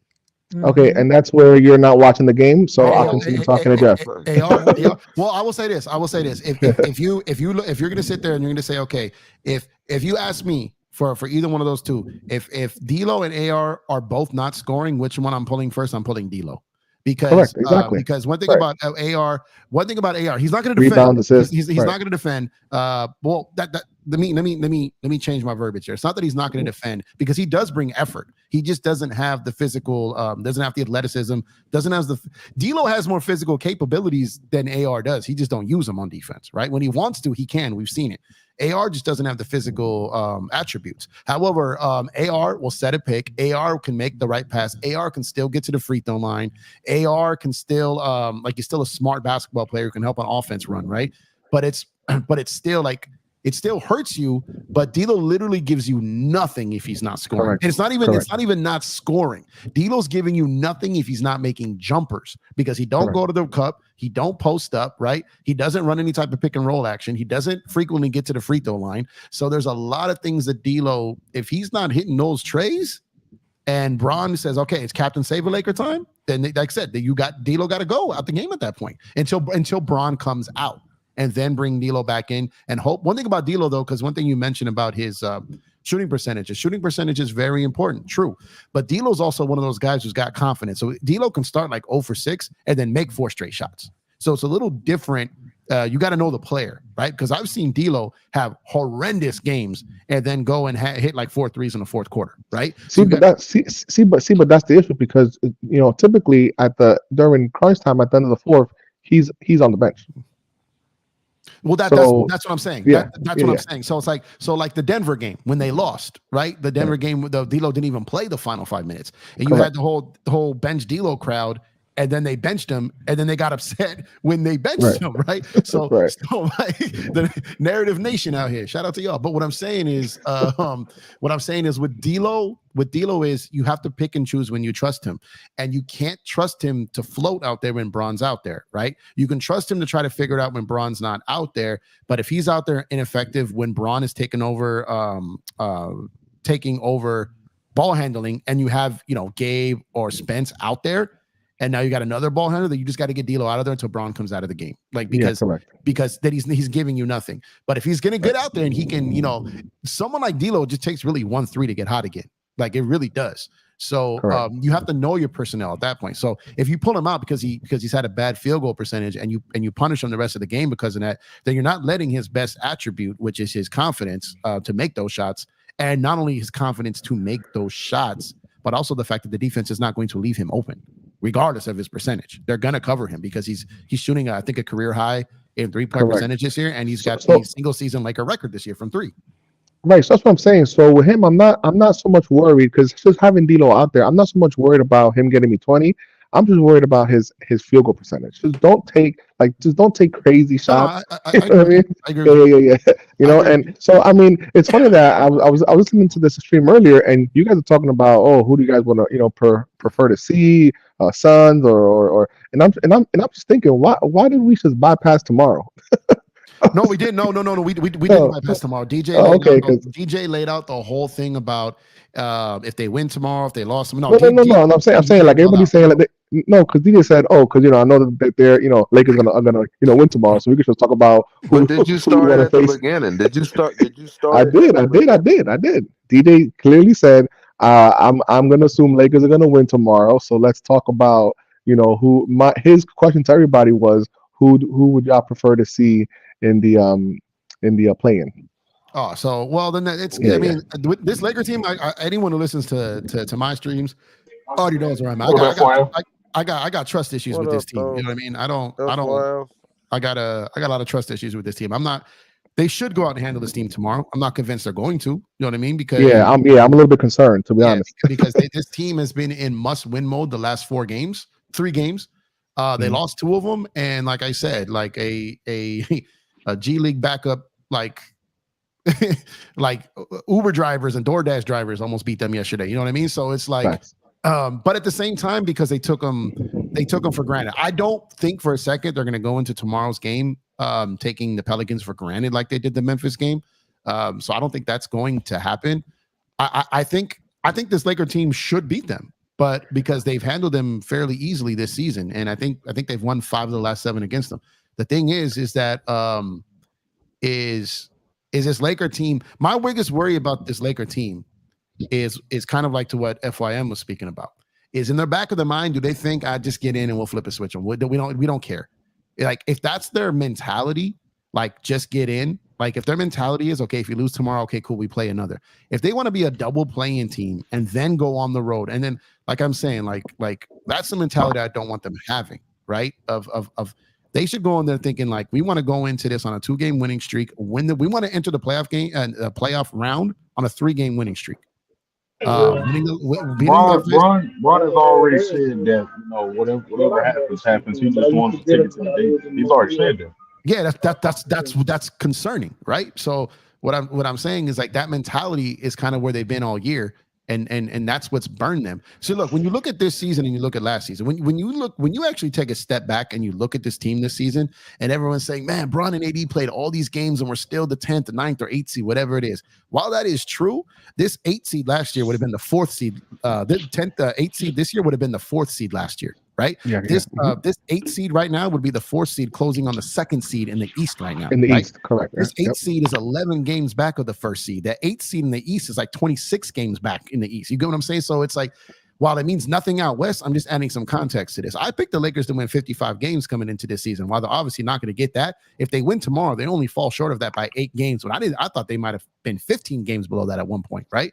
So there are still some positives coming out from this season, even though they're potentially going to be the 8th or 7th seed after the play-in, right? Or whatever it is, right? Because if they win tomorrow, they stay in New Orleans. I'm very confident that this Laker team could beat the Pelicans 2 times in a row. If they beat them tomorrow, have to stay there, play them again. That's basically a playoff, how you start a playoff series, 2 games in the same city, right? So I'm very confident that they could beat the Pelicans tomorrow night and then beat them in a play-in game and get the 7th seed. Like, I'm confident they could do that.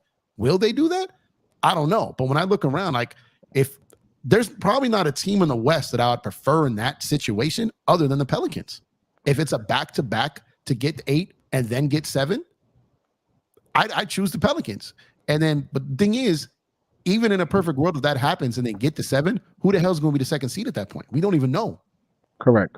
But now, I would say, so I don't have a problem with the Lakers as a whole, but I am going to call it right now.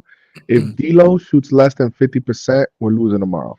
And it's not gonna go, and it's not gonna sit well. So I'm just strictly going off of I know what AD is gonna give me. I know everybody's gonna give me effort, even the bench.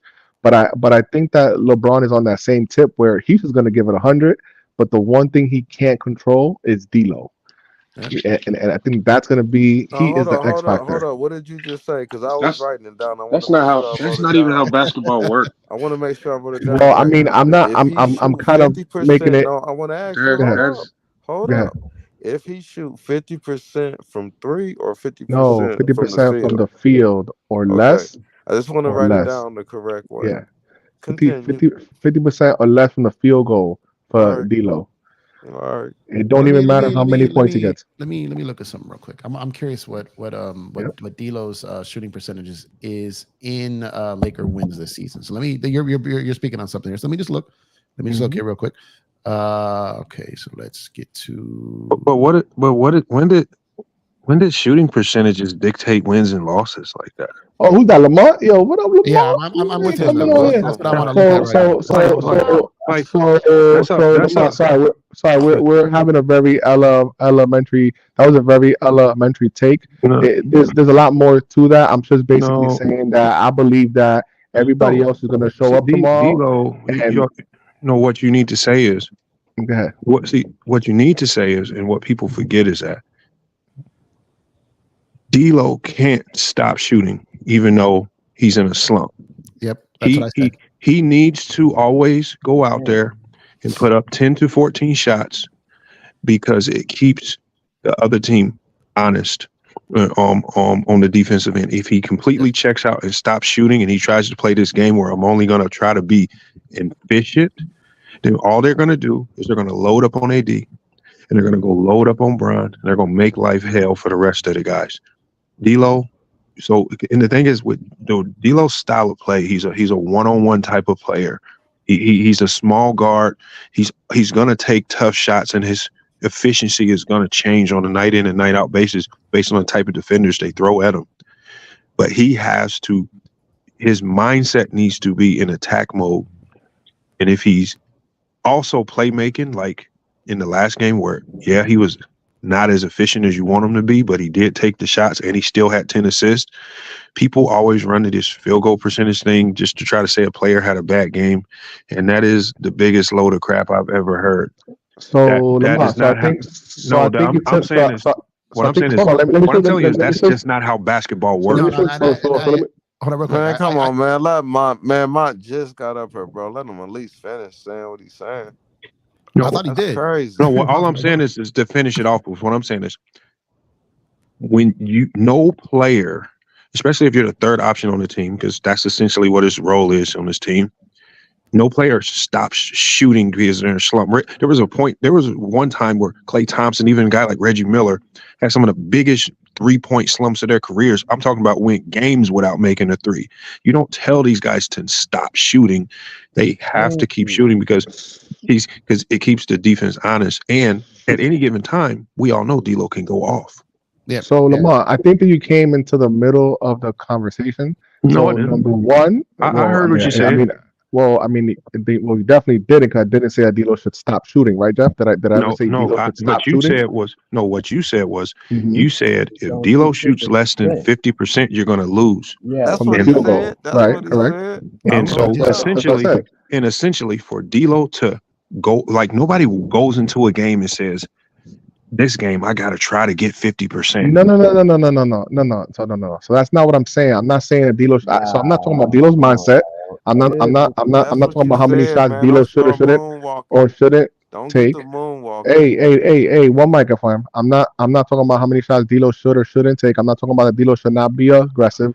All that I'm saying is if D'Lo's on tomorrow, I think we have a good. Here, let me just put it this way: if D'Lo's on tomorrow with whatever amount of shots and however aggressive he's going to be, which LeBron himself said it, we're better when D'Lo is aggressive, right? It just depends whether his shots fall or if they don't fall. And So the why don't you Lakers say are a the better same thing team about when his AR? shots are falling. That's what I'm Why saying. don't you say the same thing about AR? If AR on tomorrow, then we'll win. Let's say that. Because that's not because AR's not the because let's AR's not say the that. X factor. Hold on. D'Lo being aggressive could be D'Lo going out there getting 12 assists. D'Lo being aggressive could be D'Lo doing a number of different things. It ain't always field goal percentage. I think Right, people if you were here at the beginning of the conversation where this all stemmed from was us talking about the lineup and speaking as to why Rui's gotten going and how we have 5 players in our offense. That's why I'm saying that you came into where you're coming into the conversation. You're just taking what I'm saying out of context. Okay, then you would know that I'm not that. Then you would know that I'm not alluding to D'Lo not impacting the game in other ways. That's fine. He could do that or not do that. What I'm trying to say is that for me, in my opinion, again, I could be wrong. The only thing that I'm saying that for me, the main thing is whether his shot is dropping or not tomorrow. No, this is what I think with D'Lo. See, this is the biggest thing people do with D'Lo. This is what they've been doing with D'Lo all year.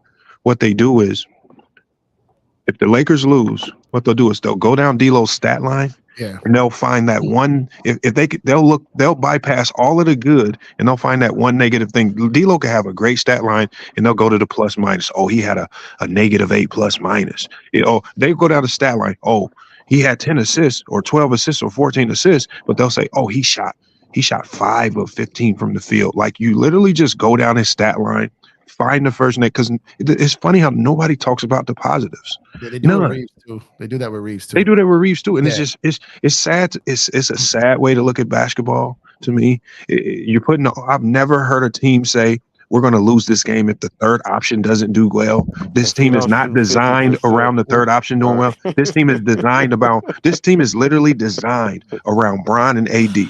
Right. That's what you should be saying. If Bron and AD don't play well, y'all ain't winning. This team is built around those. Shoot 50%. Jeff, help me out here, Jeff. Please help me out, Jeff. Please. No. I agree because a lot of that stuff that Lamont said. Like I said, I did say. I did mention saying that when he's out there, the defense has to stay honest with him because they can't just play off of him. Even if he's like 0 for 8, 0 for 10, they're still going to guard him. And what I said, but my thing was more like when Bron's usage rate goes up with ball handling duties, it's kind of like they've got to figure that out. But the really thing with D'Lo is something you also touched on is when you said that if he gets his average. So the reality is in D'Lo's, the only real difference here between the Lakers wins and Lakers losses when D'Lo plays is plays. Like his rebounds are close, his assists are identical, okay, in wins and losses. His field goal percentage, so in the Lakers in wins, he shoots less than 50% when the Lakers in the wins, right? So he the difference is his scoring. So it's basically 4.5 points more. So it's almost 20 points in wins, and it's about 15 in losses. So if he gets at or above his average, because this is very important, if Bron or AD have a bad game and D'Lo goes for 24, the chances of them losing are still higher. If Bron and AD are getting their averages and playing well, and D'Lo gets his average or more, regardless of his shooting percentage, because here's the thing: if his shooting percentage is lower but his assists are up, then it's still going to translate to a win. Is basically what it boils down to. Lamont, I want to ask you this. I don't know if you caught part of what we were talking about. I feel, and I've always kind of had this debate back and forth with people when it comes down to the D'Lo situation. My situation with D'Lo is when Bron decides to take over and put the ball in his hands and be the ball handler. And I know you've heard Reg talk about this all the time about make Bron the point guard, right? Which I don't think is wise, right? So, but my thing is when Bron decides I'm taking the ball in my hands, right?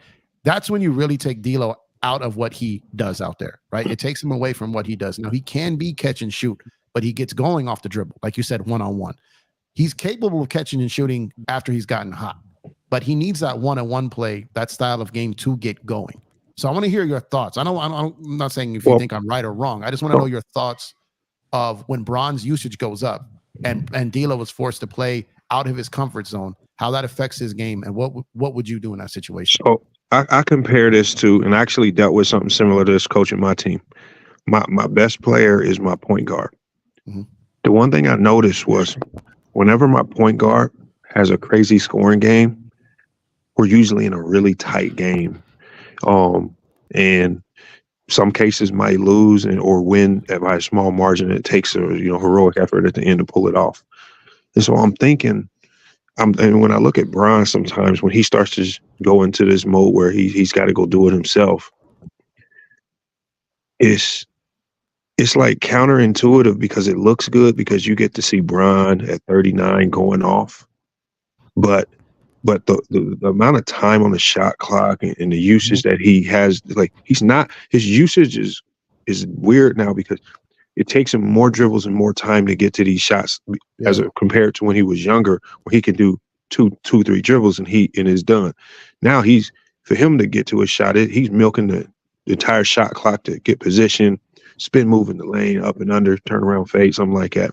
And these guys are standing a lot. And so now you got a hot and cold guy like Reeves and D'Lo. Now you got them standing, which neither one of them I would consider are. Well, D'Lo's maybe a catch and shoot shooter, but that's not his natural game. And Reeves is definitely he can be, but that's just not his natural. Yeah, and that's not his MO. Reeves isn't really catch and shoot. And so you're turning these guys into, when you do that, you essentially turn them into something that they aren't.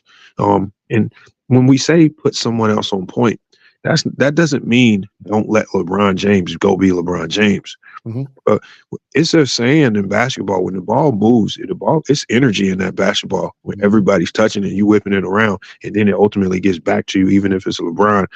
When that ball moves, ball has a lot of energy, man. It gets guys going, and it really takes a lot out of play. Like, none of the Lakers are going to say it publicly, but to stand around and watch Bron dribble, and do all the work, and then pick and roll with AD, and he's only passing AD.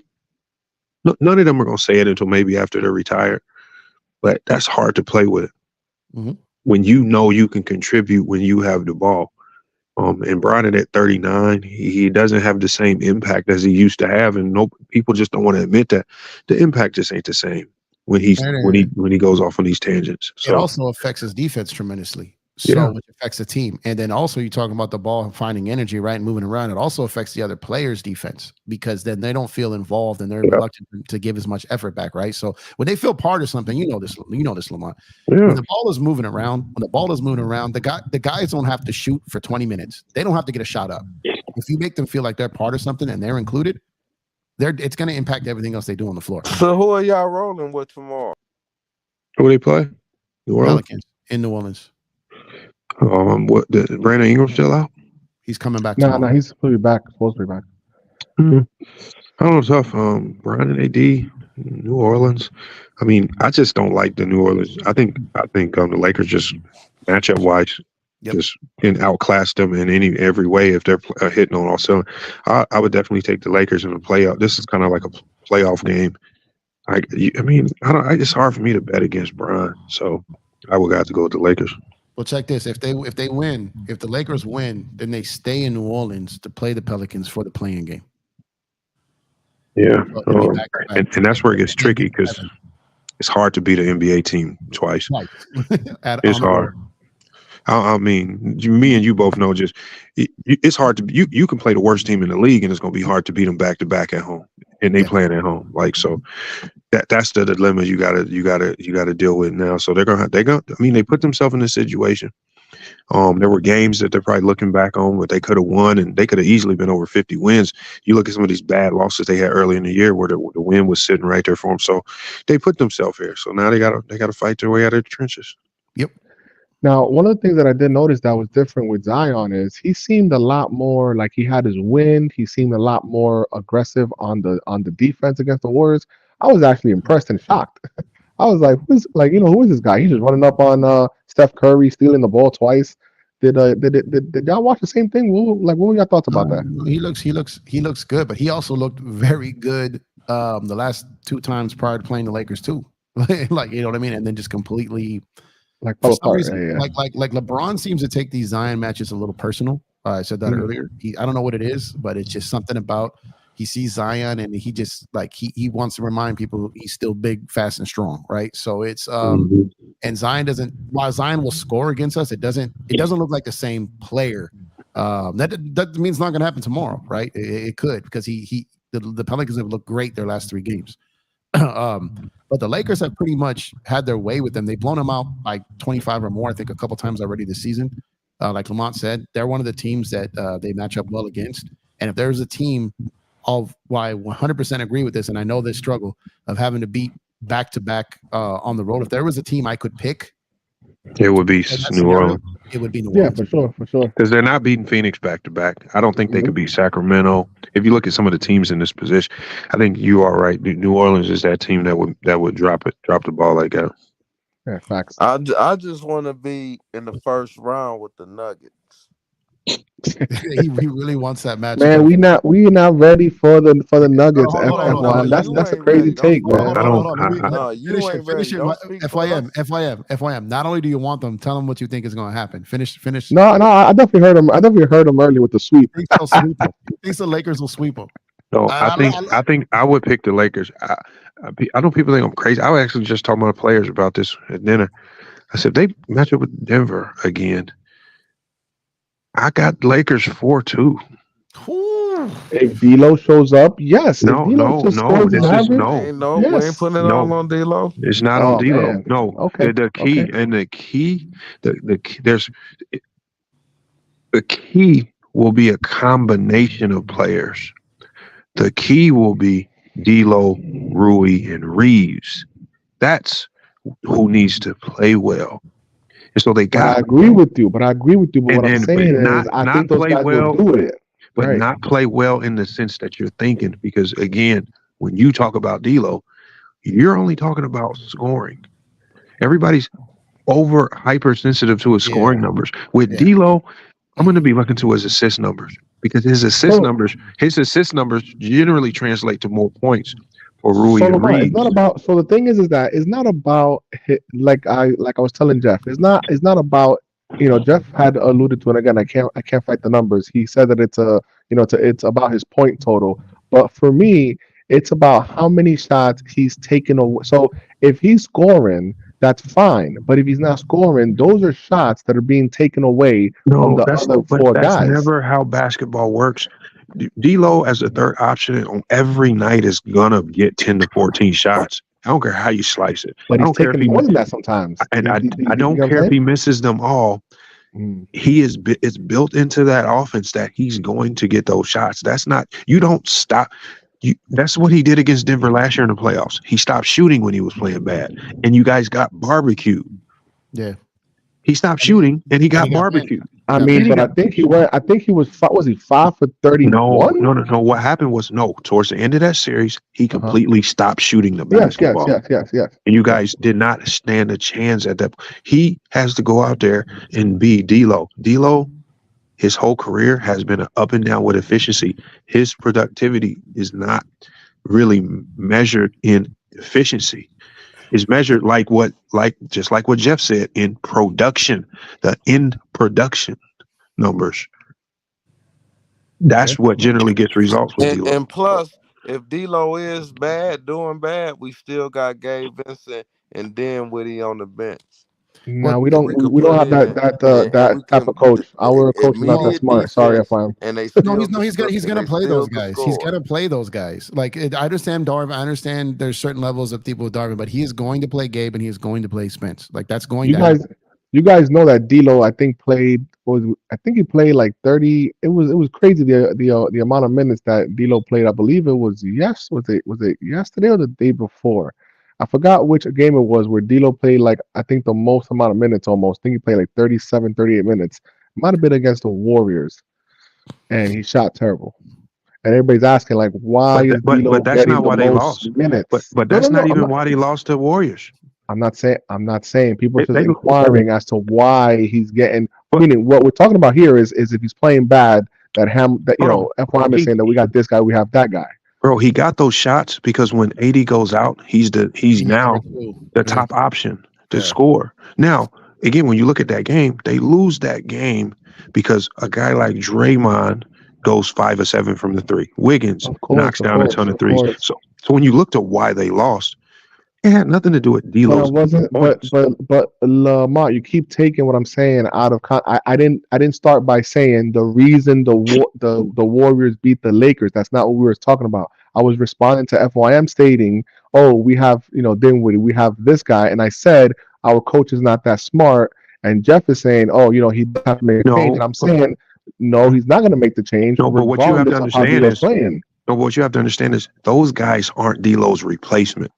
Those guys are just geared to give D'Lo a breather. Again, you don't understand that no matter how bad he shoots the ball. That's what I'm saying. No matter how bad D'Lo shoots the ball, because he's so valuable with his playmaking and other things that he's always going to play over those other guys because he adds better playmaking, better decision making on the offensive end than Spencer Dinwiddie. He's much better than some of these other guys. He's going to get the lion's share of the minutes, whether he's making his shot or not. Just make sure FYM those guys are not his replacement. Those guys are just Just make sure FYM understands that. But hold up, bro. I can speak for myself and quit saying my name so much. It's weird. Hey, Mike, all I'm saying is this, bro. At the end of the day, Dinwiddie can play better defense than D'Lo, right? I'm not saying like he a better player. All I'm saying is he can go to the cup a little bit better. He plays better defense. Let me ask you this, FYM. The last time the Lakers played Denver, who was the best player? Who was the most impactful player in that game? That was Jamal Murray at the end. No. I'm talking on the Lakers side. Oh, I wish I really rewatched that game. I honestly can't even remember. For the first 3 quarters, the best player in that game was D'Lo, and the Lakers were killing Denver. And he got benched. And then he gets benched randomly in the 4th quarter because I remember. Darvin Ham all of a sudden wants to say, let's put our defense in. But you know what happens? See, when you put that defense in, there's a humongous trade-off. First of all, there's really no defense in the league that's going to stop Murray when he's cooking. So you got to try to fight. At that point, you might as well just fight fire with fire. Yeah, and so when they took D'Lo out and they put defenders in like Taurean Prince and them that still got barbecue but give you nothing on the offensive end, they lost the game. So D'Lo just need to beat Denver, and that's the secret sauce. D'Lo just needs to beat D'Lo. Right. That's what I told Jeff. Wasn't that what I told you earlier? That everybody talks about us defending Denver, but one of the reasons why we lost was because we weren't executing. Yeah, no, I said earlier. I go, the best way to beat Denver is salute panel. The dude that was in Denver, the dude that was in Denver that was guarding D'Lo last year ain't there this year. That's Brown. Yeah, Brown. Yeah, but he didn't. He wasn't a starter. He wasn't finishing. Man, that's the one that they gave credit for shutting down. Well, no, he was a big. He played a big role on that depth team, but at the end of the day, it's Murray and Joker. And like I said But this earlier, exactly what Lamont said. Murray Is and Joker one guard and D'Lo. Hey, salute, FYM, salute panel. Salute, big Yo, dog. what's Yes, up? sir. Yes, sir. Salute. But I was listening in the back in the in the chat, and I had to come in here and say, we all saw the playoffs last year, and D'Lo, he hit those clutch threes. We all know what he did with Golden State, and different series. But every series is different. There's always going to be a hero. You know what I'm saying? Somebody's going to step up. Rui was with the Grizzlies. You know what I'm saying? D'Lo hit those clutch threes in the Warriors, and then he set out. I think he fouled out or set out. I can't remember. We know in spurts of what happened with the Denver series. Yes, they did target D'Lo. D'Lo's defense was not up to snuff. That's why they attacked him, and he expressed that. He talked about last year. He took it personal. This year, he took it personal. This year, Lakers. He thought the Lakers were going to trade him. That's why he was crying on the sideline. He expressed it on his podcast. He got on his podcast and talked about the whole last year. But he can't have games like he had against the Grizzlies. You know what I'm saying? Shooting up, it's playing ball, man. You look going into the play-in when we played the Pelicans, right? We pretty much shut down Zion. He's in better shape now, but I still think if they have that, we don't have Vando, and I just feel like the Lakers haven't been healthy all year, right? But we got to have that next man up mentality. Somebody got to step up. But they haven't You know had what that I'm all saying? year. They haven't had that mentality all year. And That's the problem, so, right? right, somebody got to step up. In the games, I've been watching every single game all year. And I watch other teams all year. And so the Lakers, when they lose bad, right? They go Stu Jackson and all them. The commentators were talking about it. Also, when the Lakers lose, they lose. They can go on a 2-3 game losing streak. When they win and everybody's clicking on all cylinders, like I said in the comments, we're the best team in the NBA, hands down, best team in the NBA. We can go, even last year after the All-Star break, we had the best record. Same thing this year. But it can't be all LeBron James, in the Denver series. He got tired, man. It can't be him going for 40 points, second half, him showing, turning back the clock. It's got to be, we got Spencer Dinwiddie, we got Gabe Vincent, we got ball handlers, but those guys got to shoot. D'Lo, if we do meet Denver, he's got to step up. He's got to be, we could say that game where Darvin Ham, it's a coaching decision and all that, but he got to blitz. He said, I'm taking it personal this year. I'm going to play aggressive, and that's what he's got to do. You can't be hacking up shots playing against G League players. That Grizzly game was terrible. I'm sorry. I mean, you can call it what it is, off night, whatever. But as a fan and somebody that plays semi-pro basketball, I that we trying to win that game. We almost lost it. And you can't be hacking up shots. And when you got Austin Reeves and D'Lo playing, it's got to be balanced scoring with those guards, man. Coming off the bench, Reeves, boom.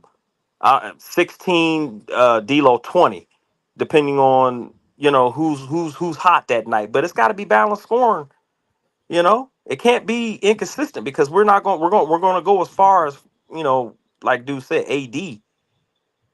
But those guards gotta, you know what I'm saying? And that's just how it is. Because you're not going to get the play from Gabe Vincent.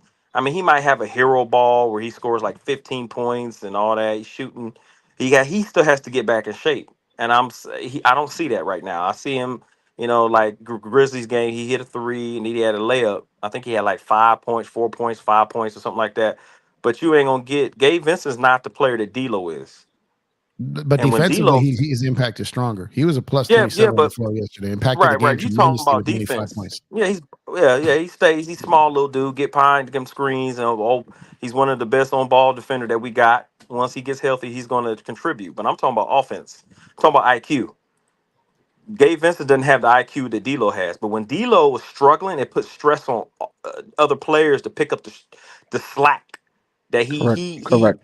It's just it doesn't take a person that a smart person to see that when D'Lo doesn't get 15 or 20 points, he he had one block that Grizzly game, and that I commend him on playing defense. He's been playing better defense last couple of games, but that's not something that's going to be consistent unless he just what I'm saying. What he does is he attacks the ball, he shoots. He's got one of the like his shot is pure, but he's gotta take smarter shots, and he's got to attack, and that's when he's at his best. But when he's shooting, hold on. But when he's shooting like that, he puts stress on other players. Austin Reeves got to step up and score. He's got to pick up D'Lo's numbers. Rui Hachimura has to score. You know what I'm saying? We have no problem with scoring, but when D'Lo's not clicking, it puts stress on other players. LeBron's got to, we played the Grizzlies and they didn't have none of their starters. They didn't have Jaren Jackson, Ja, Desmond Bain. They had nobody, right?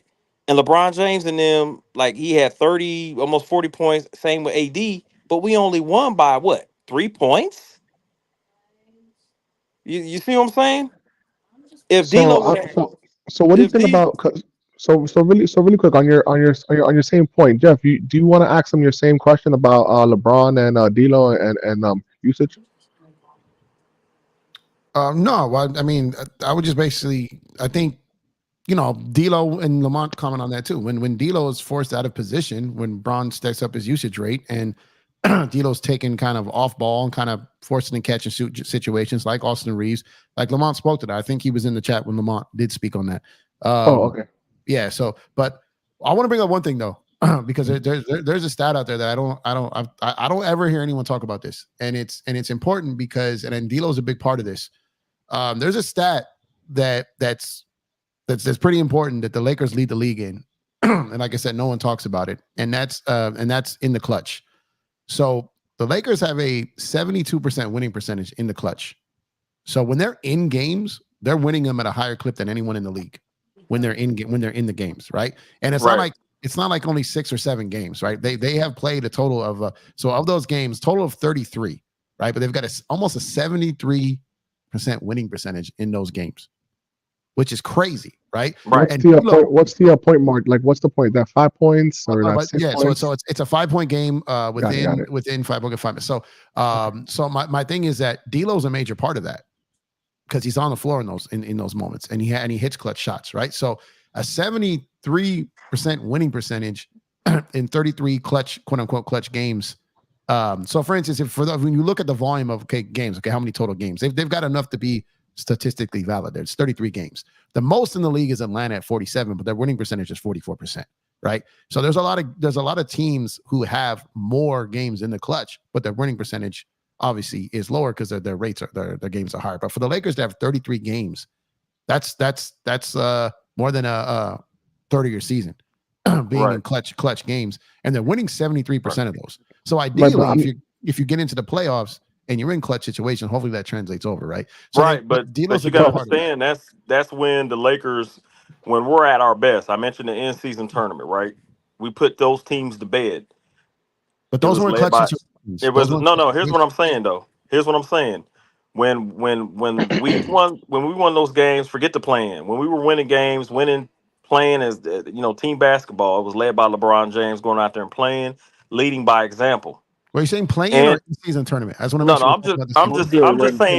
I'm just saying in basketball in general. Our defense was at, what I'm saying, at the top.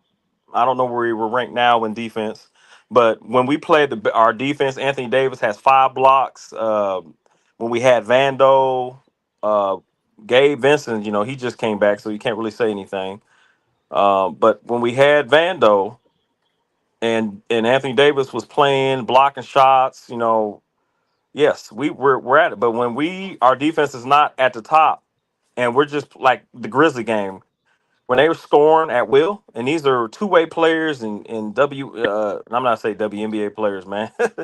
Nah, they were NBA. FedEx night shift, bro. They were FedEx night shift out there. Is what they played Yeah, against. but see, you can't, man. I mean, look, man, look, I'm like this. Yeah, but y'all make it seem like the night shift is horrible, and the night shift get the most stuff done way more than the day shift. But keep it going. What Yeah, I'm and I saying, and I what I'm and saying I is like they were a team playing free with nothing to lose. Those teams are dangerous, man. Bro, yeah, and but that see, night shift that you talking about, all them was 20-year-olds. How old is yeah, LeBron James? hmm Running past them, taking the ball from them. How old? What we talking about? GG Jackson, yeah, he scored 30 something points. So No, I'm talking about that to me, last play. Preach. I'm talking about Oh when yeah, which yeah. one? Which one?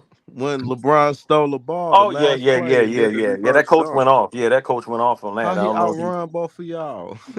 Yeah, but Yeah, Jeff, with your statement though, you got to remember that for the majority of the year, D'Lo was not in crunch time.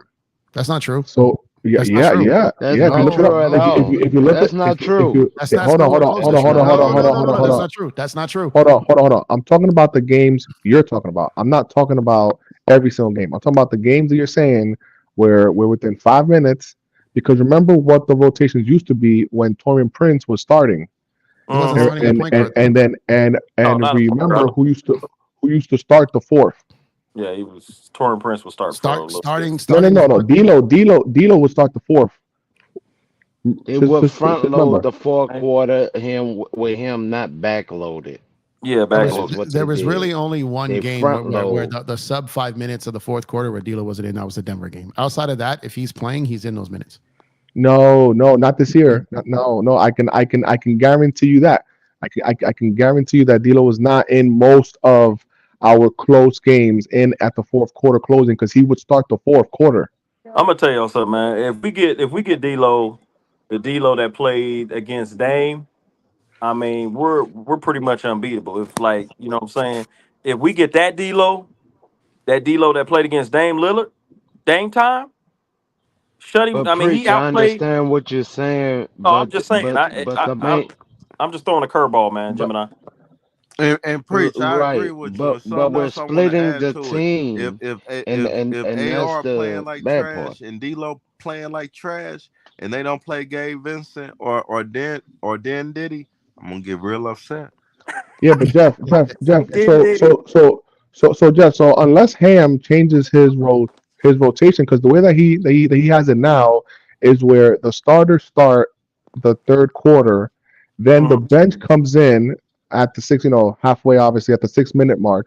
Then the bench usually starts the fourth quarter, right? And then they get subbed out, and all the starter. And usually, what's supposed to happen is that all the starters are supposed to come back, with the 6 minute mark, whatever, seven minute mark, depending on how the game's going. But a lot of times, D'Lo's starting with that second unit in the fourth Well, no, quarter. it's typically Braun has a lot of times where he started the fourth Bron, quarter. yeah, Braun and And D'Lo, And right? you do AD comes understand in that you're around the eight talking minute mark. about a regular Correct, correct. season lineup, right? You understand the playoffs in the start, and it's gonna be a Right. completely different In the lineup. No, no, play I, in I the know, I know. I in was the just speaking playoffs to always. what Jeff was saying. That's all.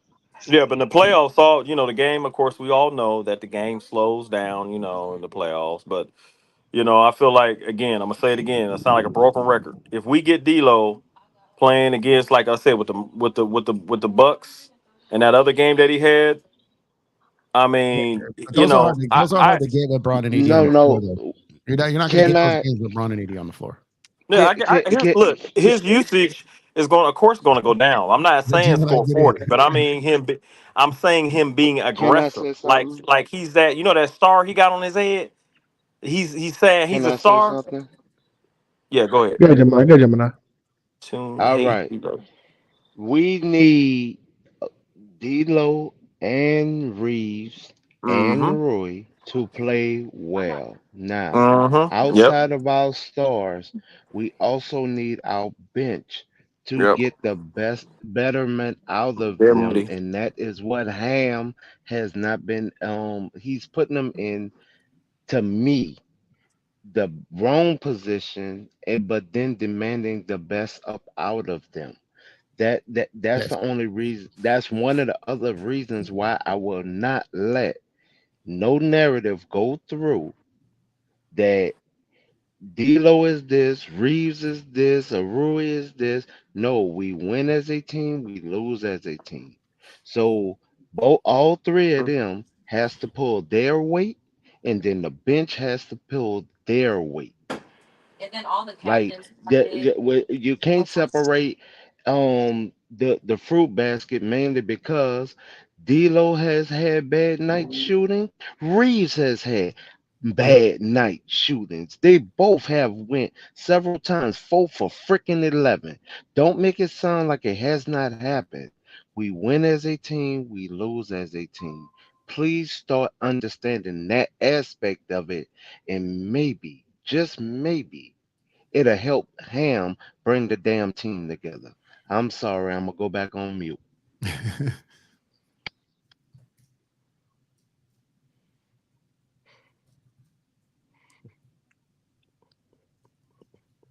think he put everyone else on mute.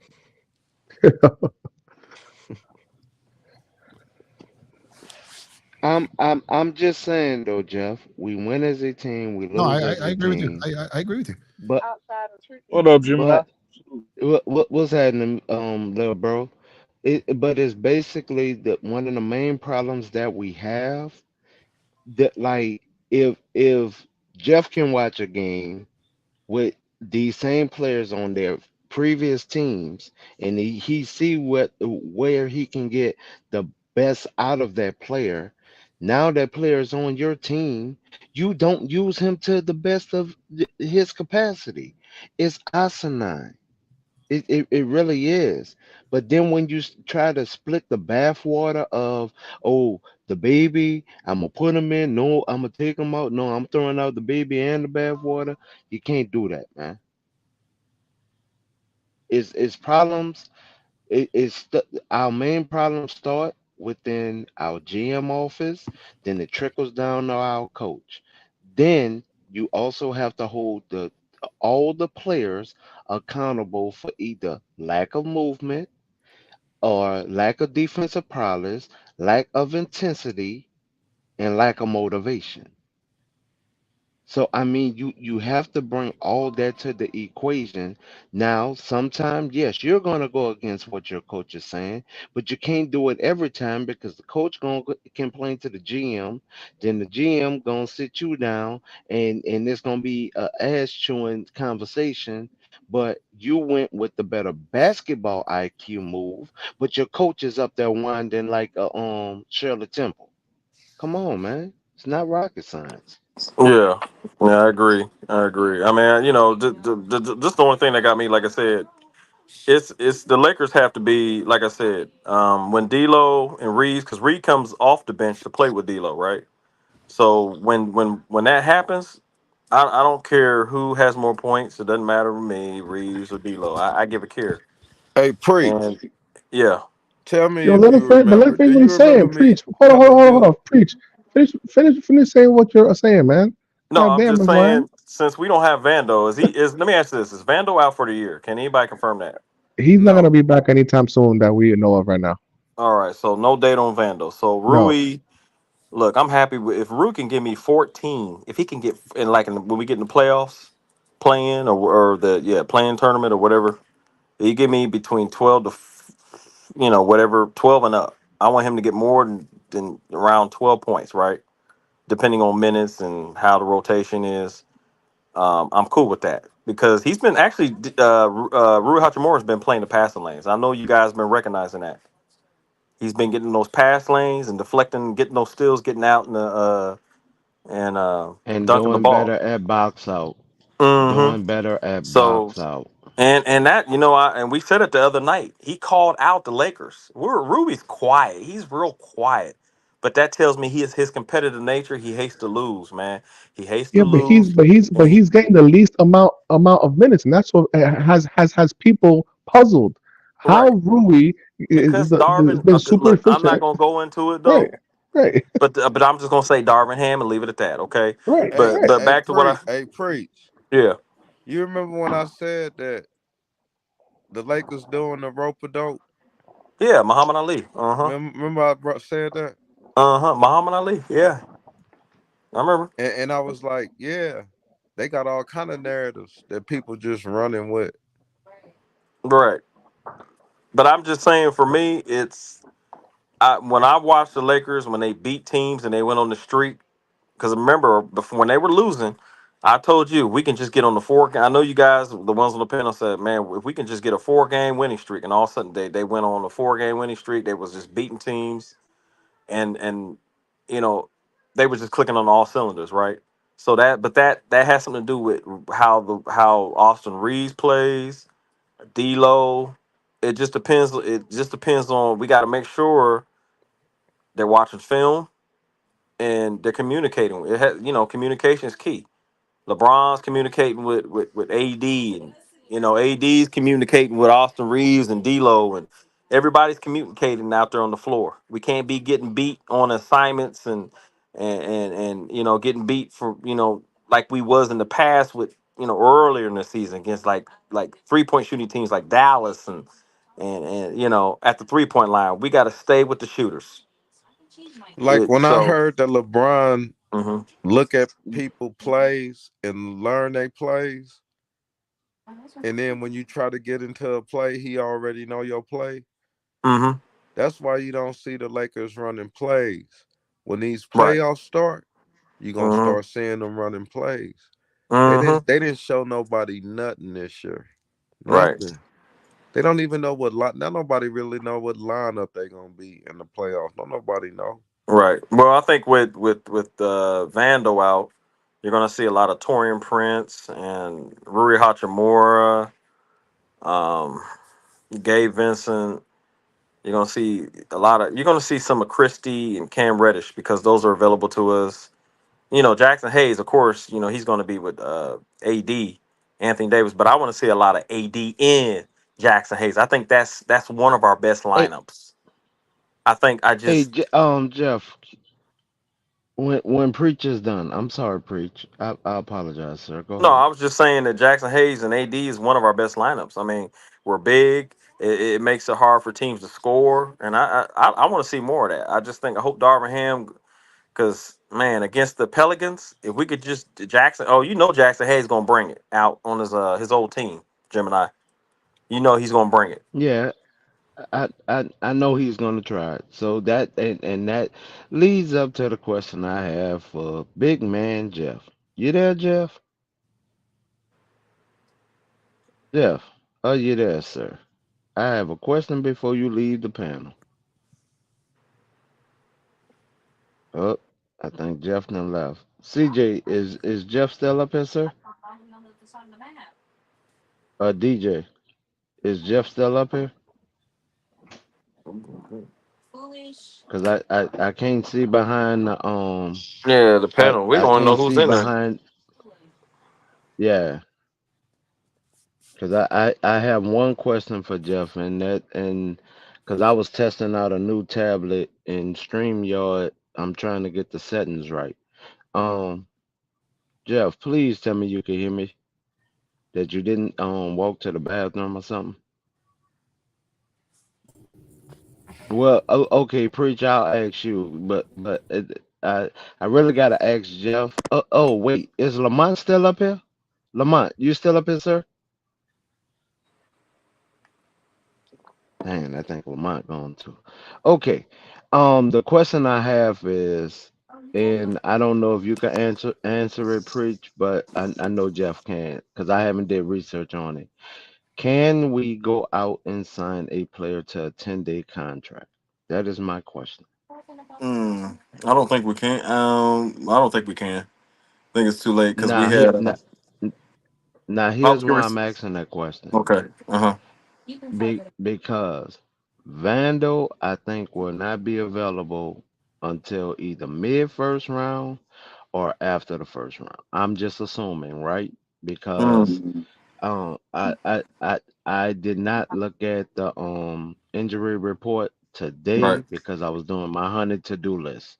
Mm-hmm. Okay, so with me knowing Vando is out, with me knowing that Giles does not qualify for the playoffs, with me Right. knowing that Castleton does not qualify for the playoffs, Christian Woods. Right.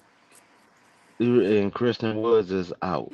Like, what is like? Can we sign a player to a 10-day contract? Is I'm that pretty sure, overall but question? but for real, I mean, with if Hold on, so, hold on, hold on, hold on. So why you didn't think that I didn't know the answer to it, Gemini? no, he didn't know you was in the panel, man. He knew I was in the I panel. Come didn't. on, I Gemini. can't see who's He can't here. see. Yeah, I'm no, not messing with you, man. he can't I'm messing see. with you. He I'm can't messing see with you. nothing, man. He I'm called Yeah, messing out with you, man. names, but he just can't see. I know you was talking, but I know me and Jeff go more over the contracts and It's the cool. actual rules. Let me So give you Mhm. the answer real if quick. you know it, please speak up. From what I remember, but I just looked it up just to make sure. It says Good deal. up to 10 days before the last game of the regular season. Oh So well, up to game well, up to that's game Oh, so yeah. that's out.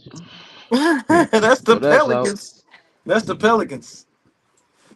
that's So so the Pels. so Yeah. literally, now mind you, this is why I literally go at Palinka's neck so tough because now we're past the time where we can sign somebody to a 10-day to possibly fill a hole during the playoffs. Man, Mm. this is beyond me. Man, Okay, it's I'm too I'm late going to back go on mute. against Y'all got it. anybody, anything, man. We got a team and we finna thrash cats. Cats ain't gonna want to see us. Flatline. How about that? So So hold on. Castleton, So one key thing it says here. So here, let me just read this to y'all because it's a little bit confusing. So it says NBA franchises can sign this type of agreement, which is a 10-day contract, from January 5th of each season, I got you, DJ. uh, even if this day falls on a holiday, and up to 10 days before the last game of the regular season, or failing that until game number 80 of the campaign.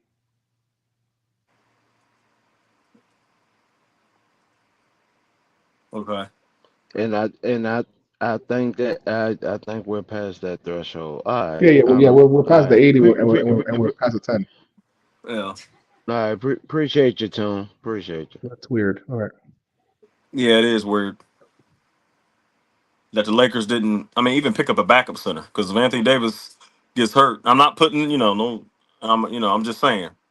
Um, Jackson Hayes had to step up, and then it puts stress on LeBron James. So, which there's no center out there that's going to match up with AD. But I think or let's say if Jackson Hayes get hurt, AD it increases his minutes, and then Rui actually has to play small. We got to play small ball with Rui.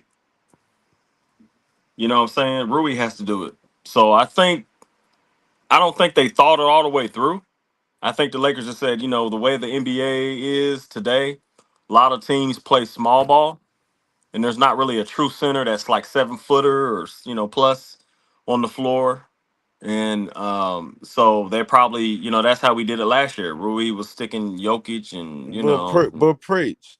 you know. With that logic that you're using right there, Mm-hmm. it's like the only time we beat Denver in the series when Right. they had Jokic is when we Mm-hmm. had a plethora of big men. JaVale McGee and Dwight Howard. Right. Mm-hmm. I got you. So why are we not using that formula?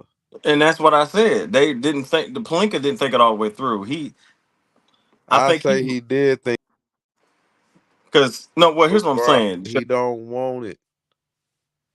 Yeah, Dirty rat. yeah. You don't want. But I just and that's why we still gonna win. It ain't got nothing to do with him. yeah. But I mean, I'm just praying, man, that to me, it's just all about team basketball. Yeah. Again, because I like the biggest pickup again, and I give credit to Palinka on this was picking up Spencer Dinwiddie because I think Spencer Dinwiddie is that black horse. You know what I'm saying? No, you Because know who I get the props to that too? who's that? D-Lo.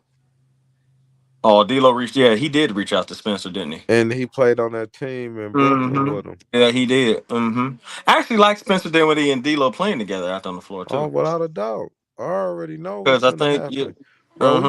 we finna unleash the beast, bro. It's finna get ugly out here. I hope And they do that playing tournament. How they do it in the playoffs. That's how I hope they play.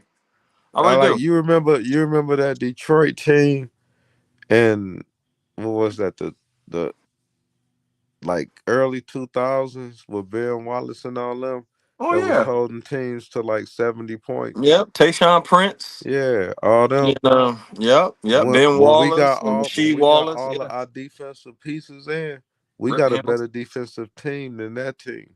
Yeah. No, do Yeah. you really hear what I'm saying? Yeah, I know what you're talking about. It's all see the Lakers. I think the Lakers play better when their defense is clicking. It's not because we have no problem scoring offense.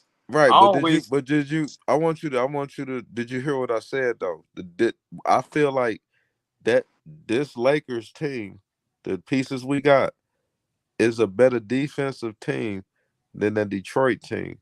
oh yeah, I agree because the games that Anthony Davis had alone, like the 5 blocks or 10, how many that game the game setting game that he had, Just by himself. No Vando, just no yeah, nothing. And just my by bad, y'all. My himself. bad. Real quick. Oh Oh, no, and my bad. I salute was on. Laker girl. I was on mute, so I just said. Salute everybody. Yeah. Hey, what's up, Laker girl? Just chilling with my family. Just got home from a performance. My niece performed tonight. Oh, nice. Oh, okay. All right. Salute. Make sure to Hey, Jeff, are you able? Hey, Jeff, are you able to? Because we're a little bit confused about the 10-day contract. When is the last day? Because now I'm seeing that if a team only has 14 players, No, that the they Lakers, have up Lakers are until not April eligible. 14th. The Lakers are not eligible for a 10-day contract. Yeah, that's what I Right, said. but They're meaning, not. but as of what date though? You can do it up to the end. You can do it. You can do it for the last game of the year. They did it last year with Tristan Thompson.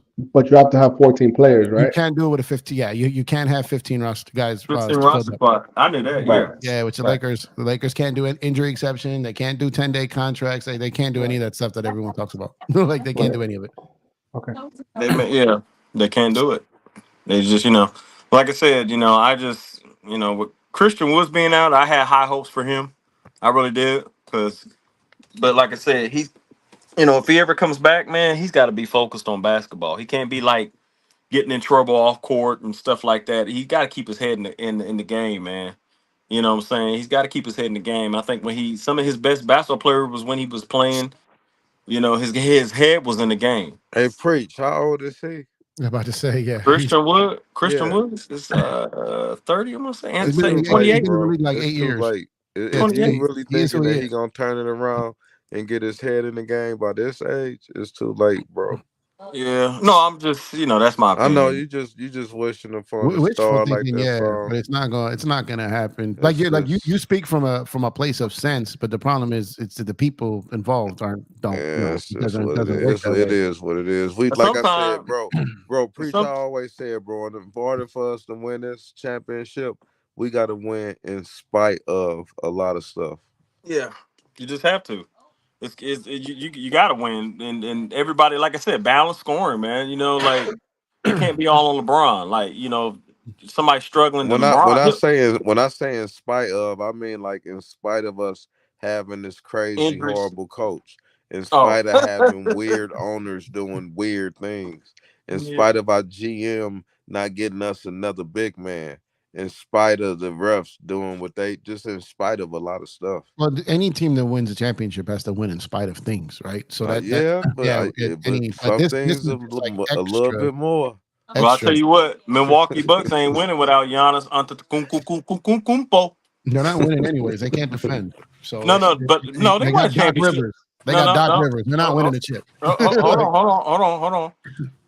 Because they did win They a won the championship. championship with a So, defensive backcourt, and they traded both of them away. all right, they're gone. But I'm saying Holiday is gone. Allen is Holiday's gone. gone. They did not replace them. But So even if no, right now, I doubt they can win the right, championship this year because right, they traded and did not restock the cupboard on what right. they needed. But also, even if that year of the championship, if they did not have their best player Antetokounmpo, they're not winning the championship. I don't care.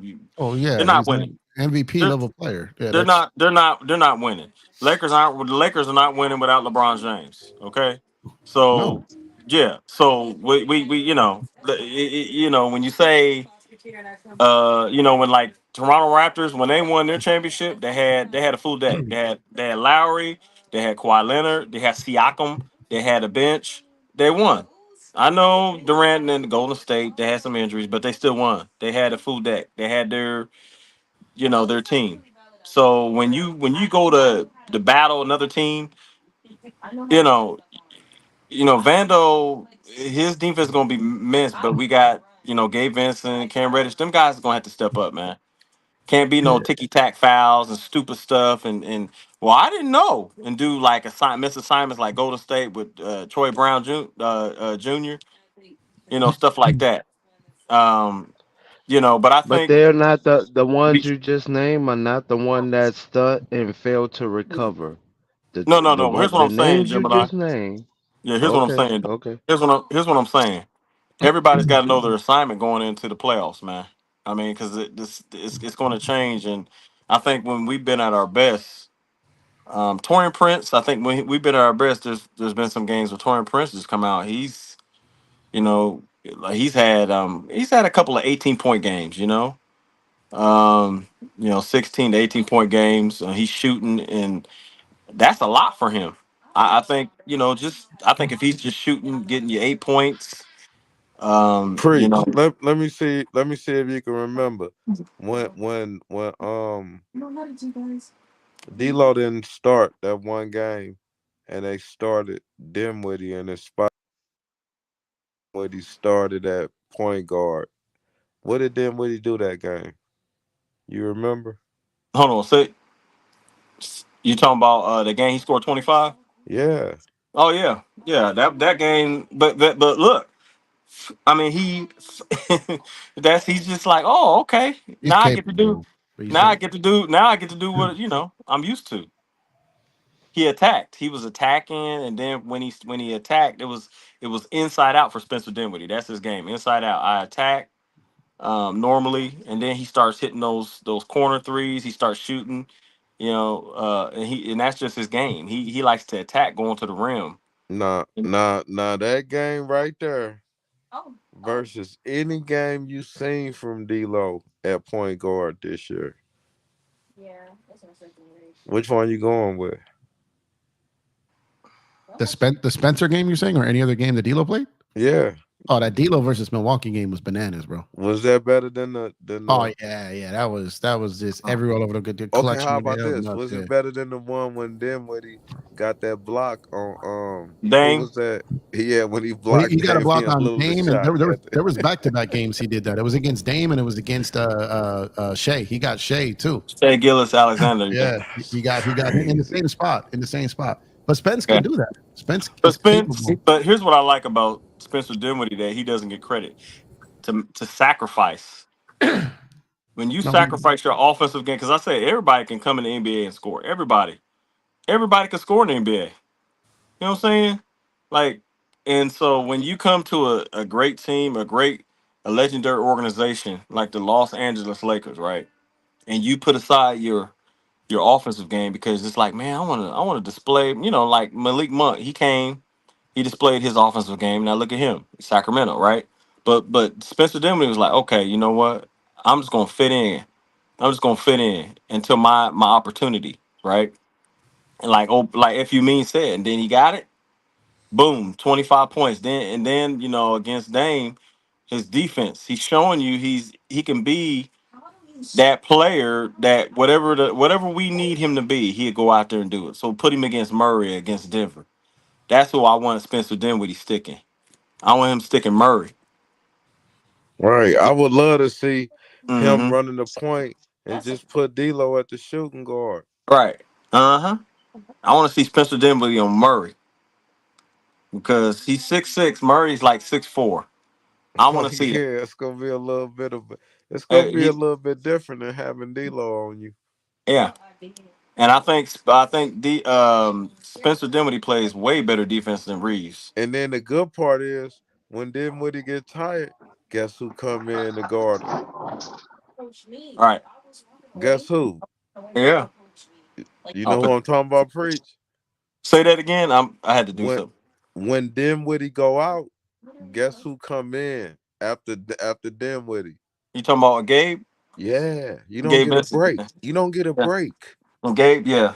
Now the difference between Gabe and I think Spencer Dinwiddie is, Murray is taller. He gonna try to post up Gabe, but Right, Gabe. but what I'm saying is by the Mhm. time Gabe come in, them ready to already work them over. Yeah, yeah. I mean, yeah, like it's, yeah. I mean, he's going, Yeah, he but gonna like it's, catch you making mistakes. And now yeah, his Gabe, playoffs. Gabe Gabe plays ready. some of his best basketball in the playoffs. We know Woo that. woo. I don't think they know what they finna get hit with. I Yeah, really and don't think they. Gabe, when he's healthy, and I think once he gets to a stride, he'll play some of his best basketball players, especially against Denver. Oh, you He's finna just, see. You finna see some of it tomorrow. I think You he'll play finna some of. see. They finna I turn up think a little bit. They gonna turn up a little bit yeah. tomorrow. I just want them to Either be. they gonna do one or two things. Either they gonna turn up on them, or they gonna go out there playing flat because they want that eighth seed. It's gonna be one of the other things. Well, they're in the AC though.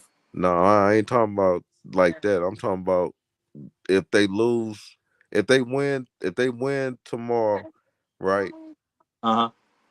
They'll be playing New Orleans for the seventh seed, right?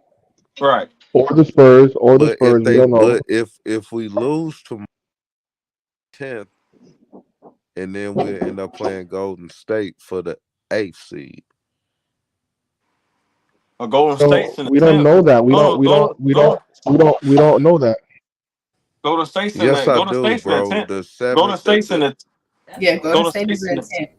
they Golden in the State's in 10th, right? But if we lose tomorrow, we'll be in the 10th, yeah, right. and we'll Yep. be playing Golden State. Yep. Musical chairs. No, but we're not. No, but we're not. No, but we're not guaranteed the. I'm We're not saying guaranteed that's the an eighth seed though. option. I'm just saying that if they come out flat tomorrow, I know what they thinking. That's all I'm saying. The problem is, though, FYM is they're all playing at the same time, so they won't know what they're playing for. Like, so it's not like if Golden State loses, and Golden State, who does Golden State play? Do they play Sacramento? No, they play the Jazz. They play the Jazz. Oh, Okay, Jazz, so I'm sorry. What I meant to say. Who did Sacramento play? Sacramento, I think plays. Play Utah or something like the Blazers. No, they played Portland, right? Portland Yeah, they played Trailblazers. Yeah, Blazers. Yeah, there you go. Okay, so and like shout out to Angie B. I see you in there, Miss Angie B. She's saying that Dallas is sitting, so OKC is probably gonna lock up the one seed if that's the case, right? If they win tomorrow. So it's if Golden State loses, but the problem is they're all playing at the same time. So they won't even really know unless it's a blowout one way or another, about halftime. These guys aren't going to know really what they're playing for, especially at the start of the game. No, I'm saying they can already have their mind made up. But it doesn't. No, because if Golden State loses, if Golden State wins and the Kings lose for some weird reason, then they'll be seeing the Kings. Hey, so is Golden State playing at home or on the road? Golden State I think they're playing at home on the road. It's on the road. I thought Utah was in Golden State. Let me you check. talking about tomorrow? I thought you were talking about tomorrow. Yeah. Let me. I know DJ broke this down. Everybody came on the. Let me see. Tomorrow it's in Golden State. Yeah, it goes. And the Kings are playing at home. So Portland's going to Sacramento, and Utah's going to Golden State. I think there's a good chance that both those teams win. Obviously, crazy things can happen. Utah just went in to beat the Clippers, but what I'm saying is the odds are that Golden State and Sacramento are both going to win.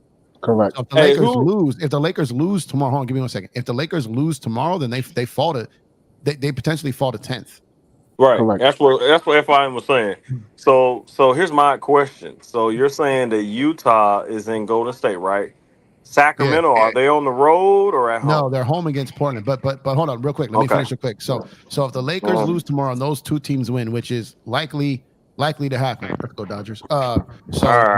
So if Golden State wins, all right, salute panel. I'm out. All right, man. Have a good night, bro. So right.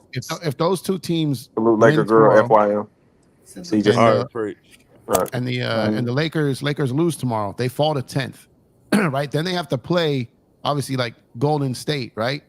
And then have to play for 8th at that point. So no matter what, that's a lot of work to do just to try to get 8th. If you want, if your mentality, salute to White. If what you're saying is, if what for your philosophy, FYM, it's better to just win tomorrow, right? And then when you face the Pelicans for 8 versus 7, dog that game. You get what I mean? You stay in the same city, you're playing the same team. So if your way of thinking, if your like theory, the better way is to win tomorrow. No, that's how I feel, Jeff. Like I want to win every game, but I be seeing them coming out some games like they don't want to win, and I Yeah, be but you wondering know, like but also what. Real quick. I be trying to figure out what games they gonna do that. But real quick, at the game they would do that in, because here's the thing, because to Angie B's point, if OKC gets the number 1 seed, the Lakers may want to face them, right? So you could see, it'd be crazy to say this, but and I don't know how the league would react to this. You could see the Lakers go out there, win tomorrow to secure the fact that they get a double elimination game scenario as opposed to a single elimination in the 9-10, right? So if you win tomorrow, okay, I see what you're saying. So the thing, it's you're getting LeBron into 2 play-in games as opposed to 1, and it's single elimination for 9 and 10. It's double elimination for 7, 8. So what happens is the Lakers, the best case scenario would be for the Lakers to win tomorrow. They will then know the seeding 1 through 6. They will know who's where. They will know who's 1, 2, and 3. And then they could pick if they want to lose that next if one. OKC is 1, Denver 2, or Denver's 3, Minnesota's 2, then maybe the Lakers, if Denver's 3rd, I know you say that you want Denver, but what I'm saying is I believe if the Lakers had a choice of, if the Lakers say, if you gave the Lakers 3 teams, whether it be now for the final game, the play-in game, and the first round of the playoffs, the Lakers, more than likely, if they had their choice, would be Pelicans the final game, Pelicans in the play-in game, OKC in round 1. That's probably, if they could pick it themselves, probably would be the way it would go.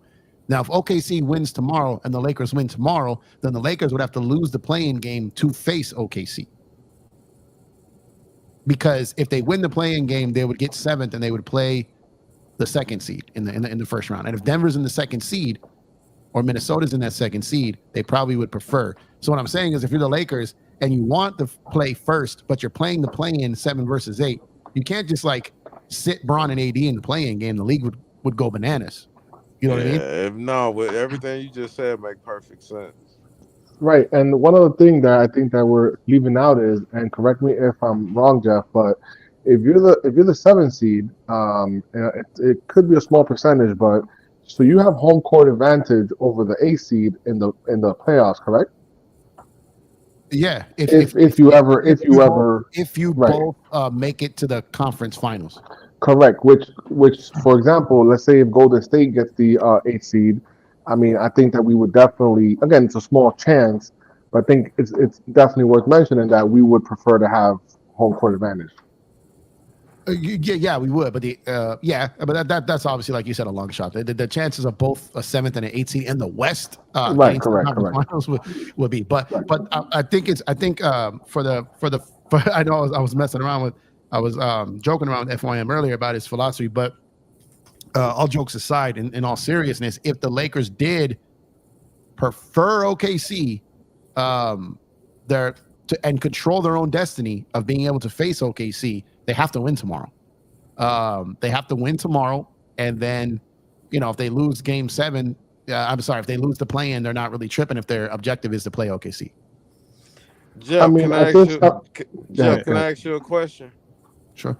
Are you prepared to call LeBron the GOAT if he wins this year?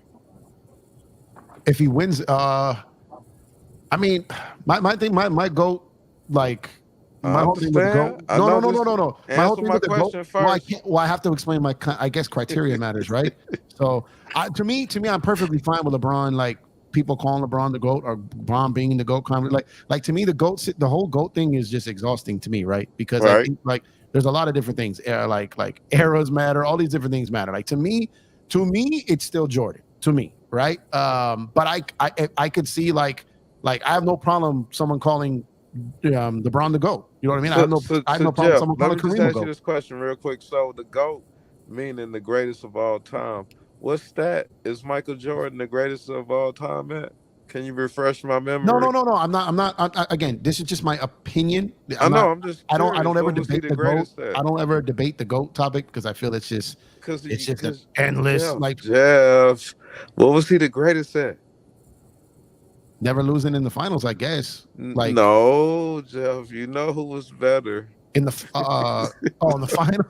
He said, You no. know who was better. Yeah, okay. But I'm basing it off of who I saw play. Okay, now you want to, okay. No. This is why I stay away from it because it's not a. But like I said, that I he's enjoy. not the Really. greatest at anything. So he can't be the GOAT. The GOAT is the greatest. Well, he's the greatest I ever saw. My own. At what? He was just different, man. What? He. Name one thing he was the greatest at. I'm okay. Like if you with your eyes, what did he do? To me, LeBron James has had the okay. So this is where it is. So this is why I hate to go. So to me, LeBron James has had the best basketball career ever. NBA career, excuse me. I think if you're talking about the best basketball player at every level, to me, that's Kareem. One in high school, one in college, one in the NBA. If you're talking about like the best NBA career ever, to me, that's LeBron. I mean, 21 years and everything that he's doing, that's LeBron to me. But as far as like who I feel was the best basketball player, but maybe your question is valid because, like I said, LeBron is still playing, right?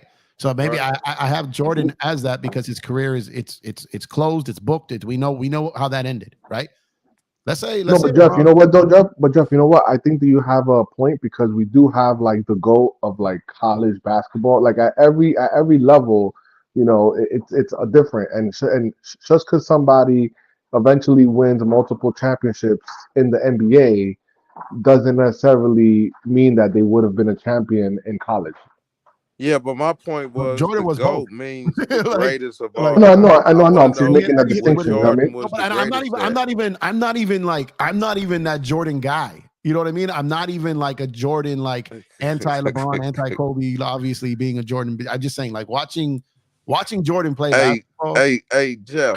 Well, how many points you think LA gonna win by tomorrow when we link up with New Orleans? I have no idea, bro. When it comes to this team, I told you I got trust issues. I have no idea what this team gonna come. Like this team, I've got complete trust issues with this team. I have no idea. Like it would be the most Laker thing ever. This season's team. You want a definition of this Laker team? It would be they barely beat that Memphis team the other night, and then they go and beat the Pelicans by 40 tomorrow. Like that's a team that it should be a war tomorrow, right? It should be a war, should go down to the wire. Both teams should be fighting for it. And then you had the team that had nothing to lose, and they almost beat the Lakers. And then you got a team who's coming for it all, playing great right now, and the Lakers could probably blow them out. Like what I'm saying, this team, I never know who's going to show up. I don't know. So I can't put a number on that. But I think the Lakers will win because I hope if they're taking this game serious, then they should be able to beat. Hey Jeff, I appreciate you. Can we please stop talking about the GOAT conversation? Please? Yeah, I agree with everybody. Please stop talking about it. And we already stopped talking about it.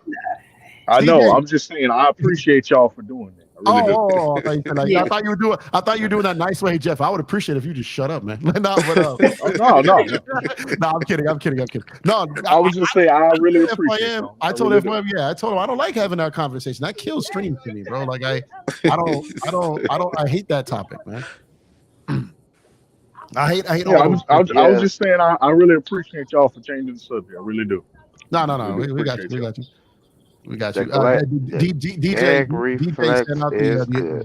threw the eviction notice in the chat, though. We saw that. Dang. Called an eviction notice? That's tough. 60 Cent popped out and was just like, man, change the subject. I was like, man. Wow, Jeff. Wow. No, I'm agreed. I hate that topic. And FYM knows what he's doing, man. Oh man, Gag reflex is real. But I what do you guys think? I have no idea. I told you my trust issues with this team is so real. I from game to game, I don't know what to expect from them. I say What Lakers. happened the only last have time they trust faced each other? Oh, issues. damn, they all answered at Go, once. What happened the go, last game they go faced ahead, each Laker other? girl. Go I ahead, say Laker girl. I say if Lakers come out with some energy because what I was watching today from LeBron talked to the press and LeBron said he's gonna be focused. I say Lakers win tomorrow. I say Lakers come out with some energy. What Cuba, you stupid. What did LeBron say? Lego girl, what did he say? LeBron said that he is gonna be fired up and ready for the game tomorrow. Oh, we're losing. Whenever LeBron comes out with statements, we lose. Oh, Laker girl, why'd you say that? Hold on, let me put my bet in. Oh, hey Jeff, Let me put my you bet in crazy, real bro. quick. He Let said me put whenever my- he comes out with statements, we lose. Whenever LeBron is like playoff mode activated, we missed the playoffs. Jeff, I'm talking about last night after the post game. He said he's gonna be ready for Sunday. Not today. He ain't said Laker girl, today. I really wish you wouldn't have said that because that's insider trading. And now we know what's gonna happen tomorrow. And yeah, I'm let me put this bet in on the Pelicans. Hey Jeff, hey real quick. got faith in LeBron. If we lose tomorrow, hey Jeff, pull up on the panel because we got everybody on the panel got to be like Jeff was right. Man, no. What's that line that Fab does? Make more moves and make less announcements. Come on, Bron. Stop, man. God. Every time he speaks on that type of stuff, we catch an L.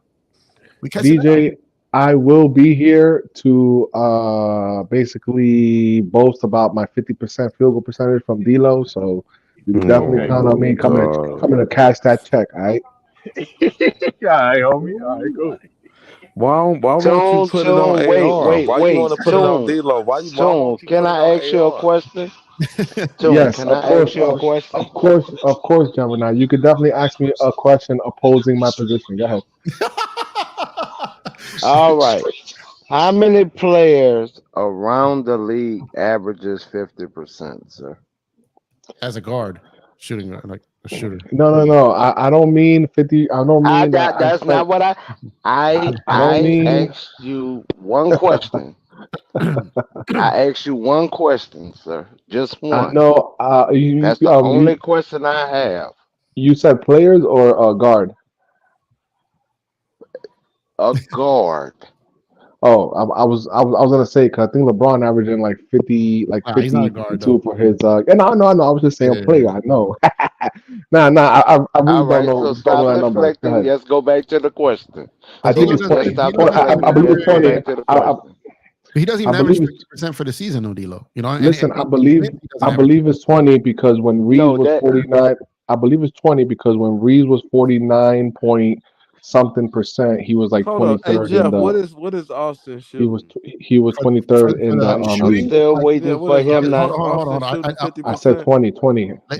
Let me know what you're saying. What's his shooting percentage or his 3-point percentage? Yeah, what is his 40%. shooting percentage for the year? Austin He's Reeves. way over 20%, bro. That's crazy. I'm trying to figure 20%. out if Austin don't shoot 50% tomorrow, can we say that it's Austin's fault that? Yeah, no. Austin Reeves shoots 48% from. Austin, he don't even shoot 50%. And that's a season low. Austin Reeves is a top 5 player in the league shooting percentage in the clutch, like in minutes. So he's money in the clutch. Correct. So, that's why I worry about him. And so, but however, D'Lo's shooting percentage in wins isn't even 50% in the wins. So of course. Yeah, so for for him to be able to get 50%. So the reason why I bring that up. So the reason why I bring that up though, Jeff, is because I hate or I dislike when people do unattainable scenarios and then try to change the narrative like this. You know what this guy have been doing his whole career, and then you're gonna come out and ask for something that this guy doesn't do that much within his whole carear. So but when your favorite guy has a bad night, you go on 1, 2, 3 Cancun, and we don't hear from you for about a week or two. So Gemini, let me ask you a question, Gemini. Do you expect LeBron and AD to shoot above 50% tomorrow? we're not talking about just any game of the season. We're not talking about what players are averaging for the whole No, season. no, no. We're You talking about the asked me most a important game. question. Yeah. Wait. You asked me a question. Hmm. It depends on the tempo of the game because the guy that I enjoy watching this game also be shooting some dumb ass shots. And I can admit to it. I call him out with them heat check threes. I call him out when he doesn't take the smaller man to the hole, LeBron. even though I know the ref is not going to give him the call. I call out the other star the first couple of touches when he doesn't go up with strength behind the move. Like I'm willing to call out my guy that I enjoy watching their game, but I hold everybody accountable. I don't come up with this imaginary wish list to try to put this teammate up against the other teammate, and if they don't do it, I'ma stand on his neck and then get my pom poms ready for the other one and say, "Yay, yay, sis Boomba, you did it." I'm not doing all that, bro, because So that's Gemini, so is that separating a the yes or team no? at the end of the day. So is that a yes or no? Do No, you what expect was my LeBron? word? And no, no, So wait a minute. I give you my word answer Oh in the man. beginning. I say no, it okay. depends on the Oh, tempo goodness. of the game. So let me So rephrase if the you question a don't little bit. like that No, it's okay. It's answer, okay. It's okay. what? Let me Okay. rephrase the question a little bit. If the Lakers win tomorrow, do you hmm expect when we review the box score on this stream, right, that LeBron and AD are gonna shoot over 50% for tomorrow's game, the It most depends important game on of the the season it thus it far? it depends on the tempo of the game because If you had to, the if you had to stars pick have. one, I yes or no, don't which do way would you that. go? That's what I'm saying. That's But can we, imaginary. but can we, That's imaginary. can It we, but it's depends on the hypothetical. tempo of Jesus. the game, sir. Okay, Jeff, can I ask you the same No, question, Jeff? you want to fix a answer into your context, but you don't analyze the whole game. I analyze the Just the whole question. game. So That's cool. That's cool. if LeBron James feel Hmm. the Hmm. tempo, like he'll come down the court right now, right, and he'll just Hmm. feel okay. I don't feel like driving. Let me just do a heat check three. Okay, so then if he feels it in his mind, regardless on how he been shooting the rest of the game, what is LeBron James gonna do? We don't do a 2 to 5 pass. We barely do a 1 to 5 pass if it's not a pick and roll. See, these are all aspects of the game that it depends on the tempo of the game because if just say they finally go back to the pick and roll with AD and they get him hot. They catch him when he slash. Just say Jackson Hayes, they finally use him in the slasher slash dunker spot. And they allow him to play his game. Then we do not have to worry about a lot of the what ifs, could be, and whatever, because why? Those players would now be being used in their proper position. That's why I said if we even if we did a 3 to 5 pass, like in certain scenarios and tempos of the game, if you don't watch them or you look over them, that may be a play that we may add. It may be a play that we not add. Because if you honestly look at the Pelicans, we're going against a lengthy three range team that can be deadly. And they just got JV back. So Hey Jeff. now they have their person for rebounds. They have their people for shooting. Now we have to do what we're best at, not do the hope, wishing, and Hey praying Laker shit. girl. Yes, I'm here. Yo, can you stop Hey, cutting people did off? you God know damn, Yeah. Gemini talking. God LeBron damn. was What the shooting hell's wrong with this guy? 50% from the field and 40% from three The this glad year, reflex is shooting real. better than Stephen Curry this year? Did you know that? Yeah. So, The gag So reflex is shouldn't he real, have the right man. to so, pull up and shoot it whenever he feel like it?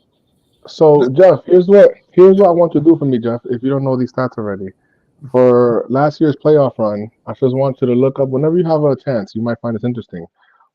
How many of our starters, including LeBron, AD, Reeves, Rui, who was coming off the bench last starting, shot over 50% field goal in the playoff run?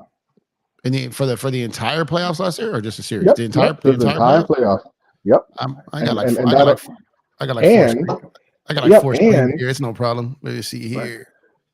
Let's see. So last year's playoff. Let's see. So you talk about who shot over. You're talking about this field goal percentage, right? Who shot field goal over percentage for the 50%? whole playoffs. Mhm. 4 players, and 1 doesn't count. So three players. Actually, 2 don't count. So 2 players. So who were those 2 players? It was AD and Rui. Okay, and then in the Western LeBron Conference was Final, close. LeBron, you basically got to give him 50%. he got 40, 49.8. So round up, yeah. So I'll give 50, Bron. I'll give Bron 50%. We got the chat 3. calling me a Bron hater, so I got to make sure I clear that Right. up here. So 3, and then so that's 3, right? And then in the Western Conference Final, I can just tell you it's 4, and it might be 5. Let me get to that. So hold on a second. Yeah. Which is way above their regular season field goal percentage as a team. Sorry, just the Western Conference Finals. You had 4 people shooting over 50%. You're saying? Yeah. Who are those 4? So I'm assuming D'Lo's not one of them. It should be Hachimura, Reeves, AD. Well, Reeves averaged like 20 a game in that series, I think, but I don't know. I don't remember what his percentage was. So let me. It was like crazy. It was like 56% from like the 3-point, and like it was just they just all shot. They just all shot like let me check crazy. These series stats. I got them right here. So so why he when he decides to do that, they moved anyways. So where the Lakers went? Here we go. Okay, field goal percentage for the Lakers. Well, 1, 2, 3, 4, 5, but not all these count. So hold on. Troy Brown don't count. Didn't play. Tristan Thompson don't count. So it's 3 guys. 3 guys still. Okay, and there's nobody there with like 49.9 that you're not giving the 50% to. AD is 49.3. Exactly. So that's what. That's you don't. I mean, typically 49.5 and up. You round down. He's technically 49%. 49. But you get my drift. 49 and up. Yeah. So it's AD, Bron, Rui, and Reeves. Mm-hmm. And D'Lo shot. He hit him with a 3-2-3. He hit him with a. So that's my point about tomorrow's game. That if you treat it like a playoff game, and again, I know there's a lot of other factors that go into winning the game. I was just making the point that I feel that D'Lo's the X factor. If he comes to play, shoots 48, 50%, whatever the case is, or around there, not 50% exactly, but around there, something respectable that we win the game. Let me see something real quick though. Hold on, because hey Jeff, when you get a chance, be... check the private chat. Okay, I got you. Let me. I want to clarify something real quick though. Give me 1 second. Okay, yeah, that one. 1 second, because there's something I got to verify real quick because it's important. But I don't necessarily think it's gonna change anything. But okay, okay, cool. Never mind. I wanted to verify something. Private. Let me see. Sorry. I'm gonna mute myself because Gemini hates it when I start to split players.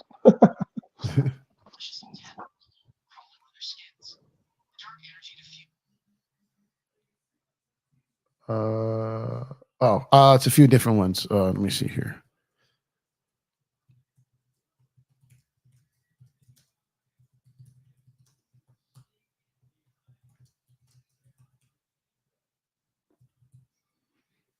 All right, I got you, Gemini.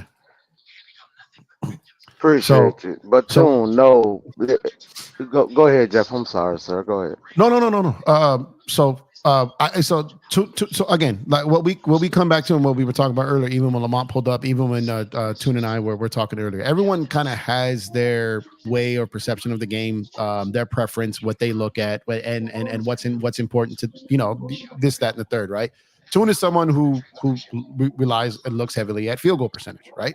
So which is like I said, everyone has kind of their preference. I am not as, to me, it depends on the player when it comes down to field goal percentage, and usage. How many shots do they get? And are they a 1 and 2 guy versus a 3, 4, or 5 guy role wise?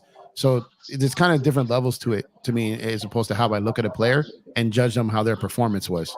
So when you're looking at someone, if you're looking at someone like a Kobe Bryant or an Allen Iverson, or guys like that, you're not necessarily always looking at field goal percentage when it comes to guys like that, right? When you're looking at someone like LeBron James and Anthony Davis and things like that, they need to be more efficient to be more effective, right? So for someone like D'Lo, he's kind of in that gray area, in that no man's land, where it's like he's not a 1, he's not a 2. I don't know if he's really is he the 3rd or 4th best player on this team, right? He should be the 3rd best player on this team.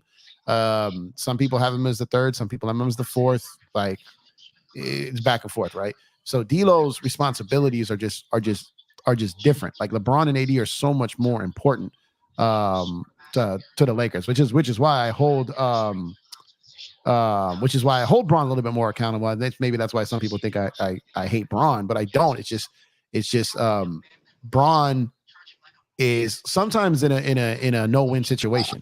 Like LeBron could go out and score 40, and it could be like, oh, they barely won, right? Or LeBron has a game where he scores 18, and like he's 39 and can't do this every night. It's like he's almost in a lose-lose no matter what happens, right? So, right. But we do reserve the right to. I mean, I think like FYM and Cube, even guys in an older, like really big Bron guys. I don't think you guys would disagree that he's still not above being held accountable, right? You get what I mean when he does things that can potentially. I'm not talking about his play. I'm not talking about his skill. I'm not talking about his greatness. But some of the passive aggressiveness, some of the kind of the tantrums, kind of the diva stuff, right? The lazy passes, which he is also known for. It does not take away from his greatness. All the greats have had something, right? Jordan was punching teammates. Right. Kobe was referencing like so. It doesn't take away from his greatness. But I still stand on the fact. I still believe this. I feel that if LeBron was a better leader most of this year, this team would have been better for it. I still believe that. Doesn't mean he's a terrible leader. I just feel like LeBron's leadership has kind of started going backwards since the bubble. I think the bubble was some of the best leadership I've ever seen in any sport at the highest level I've ever seen in my life. That was next level leadership, right? But yes. I feel like LeBron has, and it partially because Young Africa. Shout out to my guy Young Africa. He said one time, "Well, LeBron, if he trusts the team and is all in, he's going to lead. If not, he doesn't." Well, that's not leadership. Isn't pick and choose when you lead, right? So I did disagree with that point. A leader is a leader. A leader, you drag a team across that finish line sometimes with your will and with your leadership. What's up, big baby? I see you, my guy. And so that's one thing I always hold LeBron accountable on. It doesn't take away from his greatness, but I think some people who maybe pop in from time to time and don't hear me speak nightly sometimes think I'm a Bron hater because of that. I'm not a Bron hater. I just hate when he does that stuff. You know what I mean? Right. But I love LeBron. I think he's great. I think he's great. I enjoy his game. Been following him since high school. But even when he was on Cleveland, even when he was on Miami, those heat check threes, man, and he be having me wanting to break my TV. I'd be like, come on, man, you know better. What's going on, everybody? How y'all doing? What's up? Who? Can you say your name? So I go by Jonathan, but my podcast name is Big Baby Sports. It's Big Baby Baby. What's up, Big Baby Jay? Going on and the Empire Jet. Well, hold on, man. I definitely ain't gonna call you no grown man, Big Baby. So I'll call you Big, or I ain't gonna call you Baby. So I guess it's gonna be Big, or maybe I ain't gonna call you double B's either. He said he's still feeling shell shocked because of what's going on with Diddy. That's all. No, I agree with 100%. I agree with what you said, Empire Jeff, about LeBron. You're not here. You just can't feel about him, man. Yeah, and you've listened to me probably as long as I've been doing this, right? Like I was on popping up on your show before I even had my own show. Like I don't feel I've ever come like I don't feel like I've represented myself as a Bron hater, but I have. Like I said, I every player. I'm also labeled like a Darvin Ham apologist, which I'm not. You know what I mean? I call out. I think the entire team as a whole needs to be held accountable. Darvin, the players, the front office, ownership. Now, if that water boy spills water, hold his ass accountable. Sorry, can't say that word on this channel. Sorry. But what I'm saying is, like, I hold them all like accountable when they get out of pocket and do things that hurt the team. And Bron is no exception to that, right? But I don't feel like I've ever come across as a Bron hater. No, you're not, man. And how do you guys feel LeBron's tenure with the Lakers? How do you guys think it's been? I delivered a think it has went championship. well. He a Western Conference Finals, a championship. 2021, they probably at least get to the conference finals or finals again, if not win it all, if AD doesn't get hurt. You had obviously the disaster of the Russ trade, which is on Bron's resume, as Pelinka's resume. That's on that resume. What up, big baby? So I Big Baby, I think it's gone good, but I think it's still undetermined. We still got to see how this season plays out, and we got to see how long he's actually here for. And we gotta see if Pelinka gonna start acquiring the right pieces for the system that they're trying to run, rather than all these wrong pieces that we wind up trading off.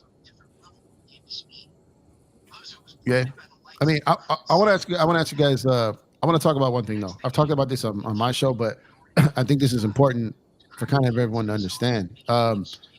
When you're building a team, and it's not a team that you've built through the draft. We got someone TV. Is someone's TV on the background or something? I don't know if DJ's gonna get. Yeah, it does sound like somebody's Somebody TV. turn their TV off. Yeah, I don't want DJ to get caught with a copyright here. What I'm saying, when you're building a roster and you're not building the roster through your own draft, and you're trading 2 or 3 guys for one guy, like when you do like that Rush trade, or you're moving controllable contracts for one big one. What you do then is you put yourself in position. Your only real ability to add to that team is on minimum contracts and mid-level money, right?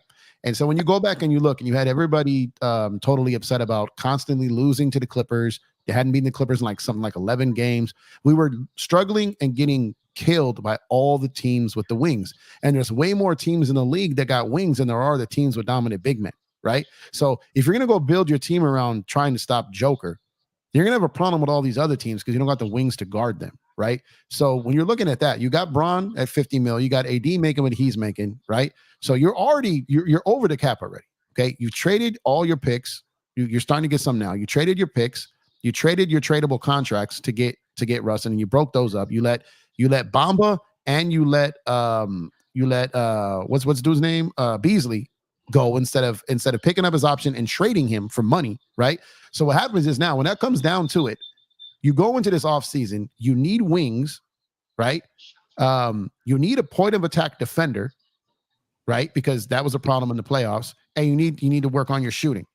So you get a Taurean Prince, you get a Gabe Vincent, you go and you add a Christian Wood on the minimum. At that point, you can't get the wings you need, which is what you need to just play the rest of the league.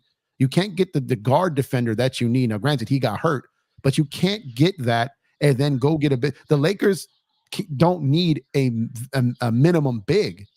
The problem is they don't have a way to get the wings, get the point of attack defender, get the shooting, and have that big. You have to pick your poison here.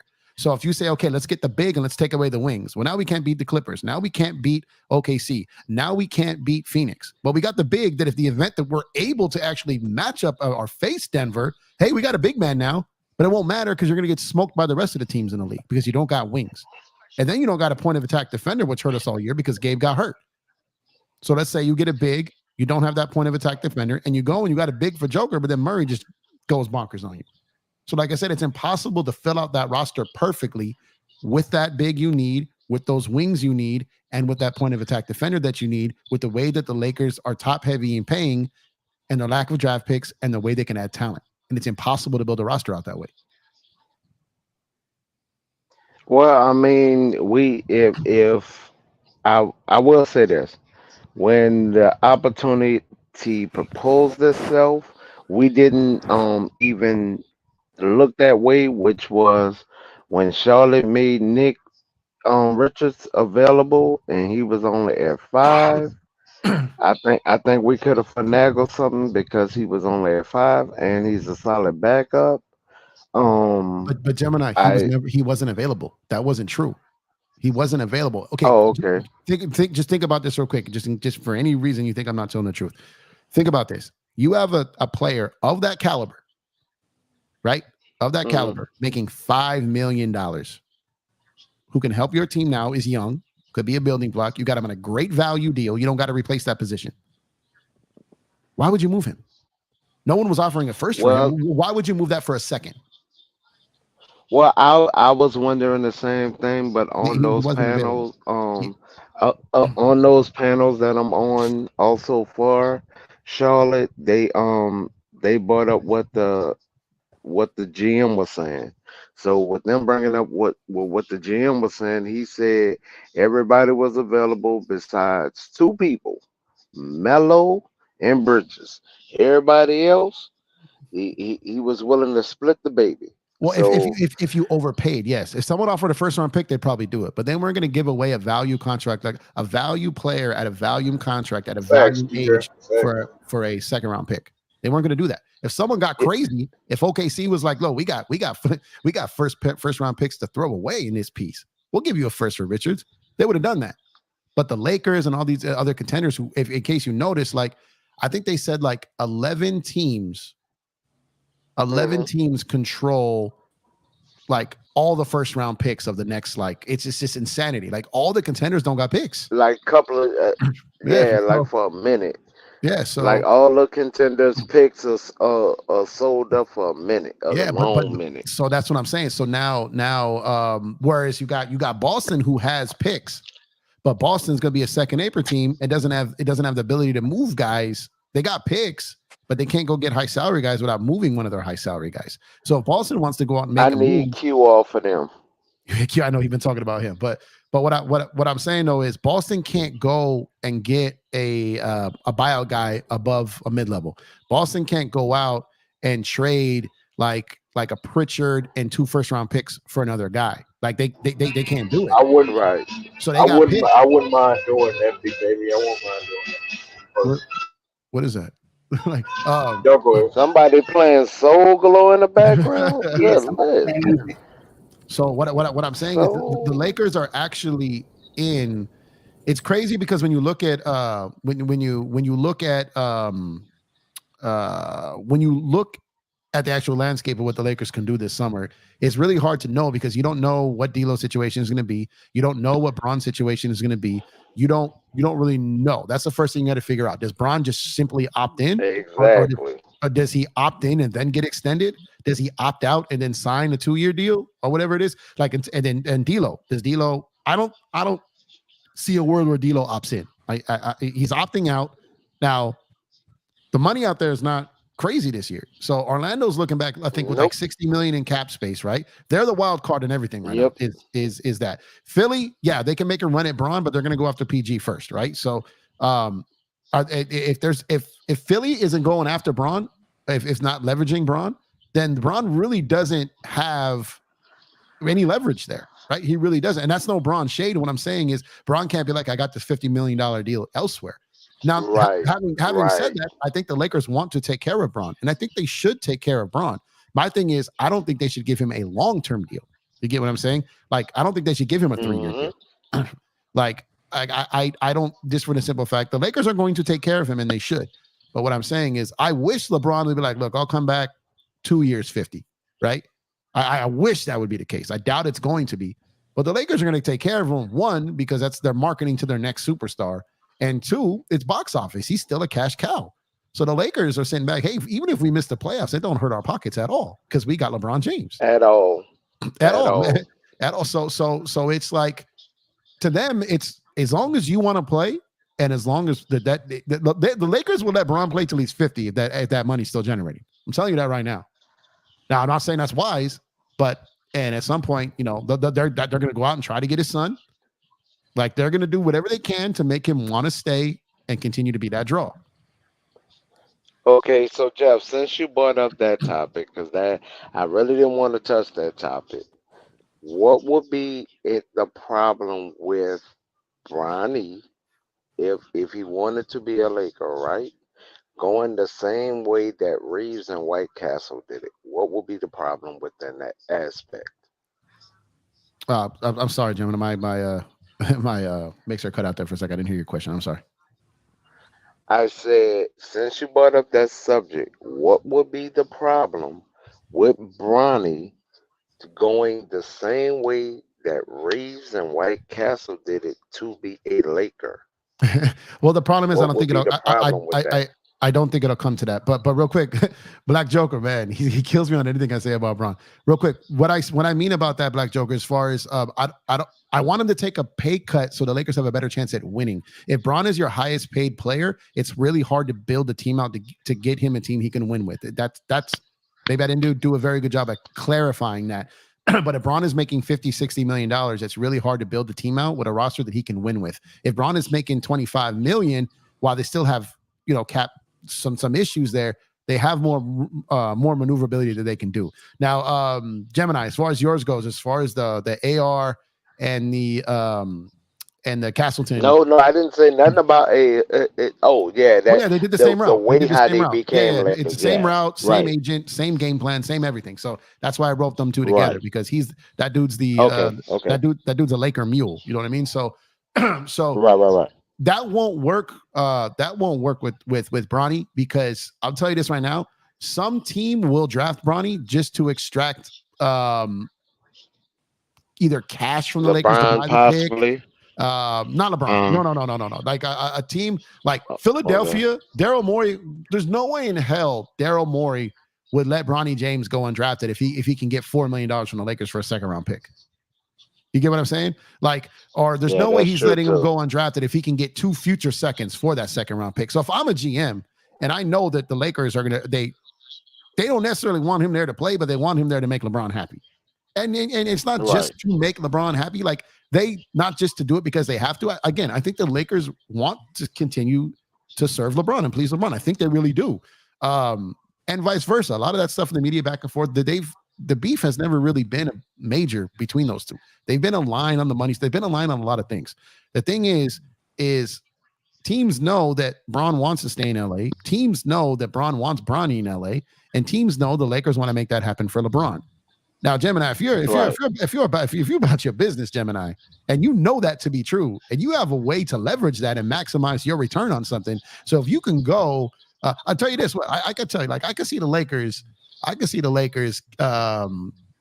Someone snatching up Bronny like late second round, and the Lakers giving up like a early second round pick like for it. You know what I mean? Like I could see that happening. Right. And it would be irresponsible for a GM to not take him, knowing that you can get an immediate return on your investment for that second round pick.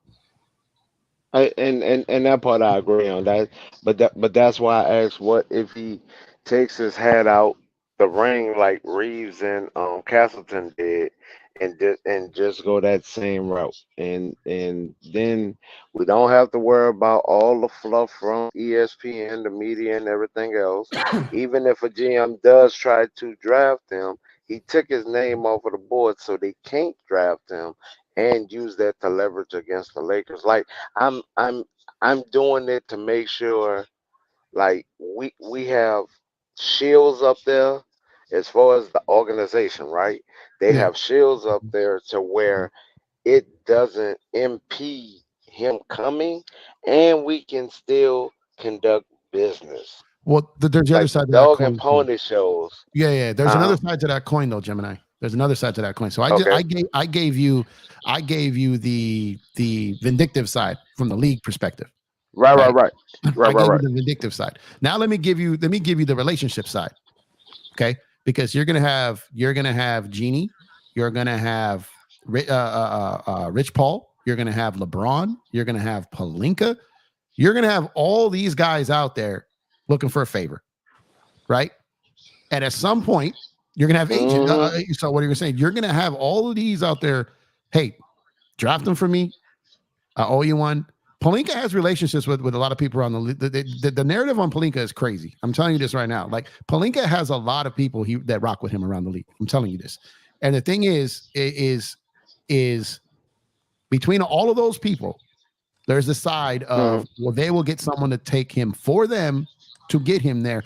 Okay, you remember when who was that player? Do you remember this? I can't remember the dude's name off the top of my head right now. Who was that kid when LeBron was in 2014, when Bron was about to leave Miami, and LeBron really liked this kid in college.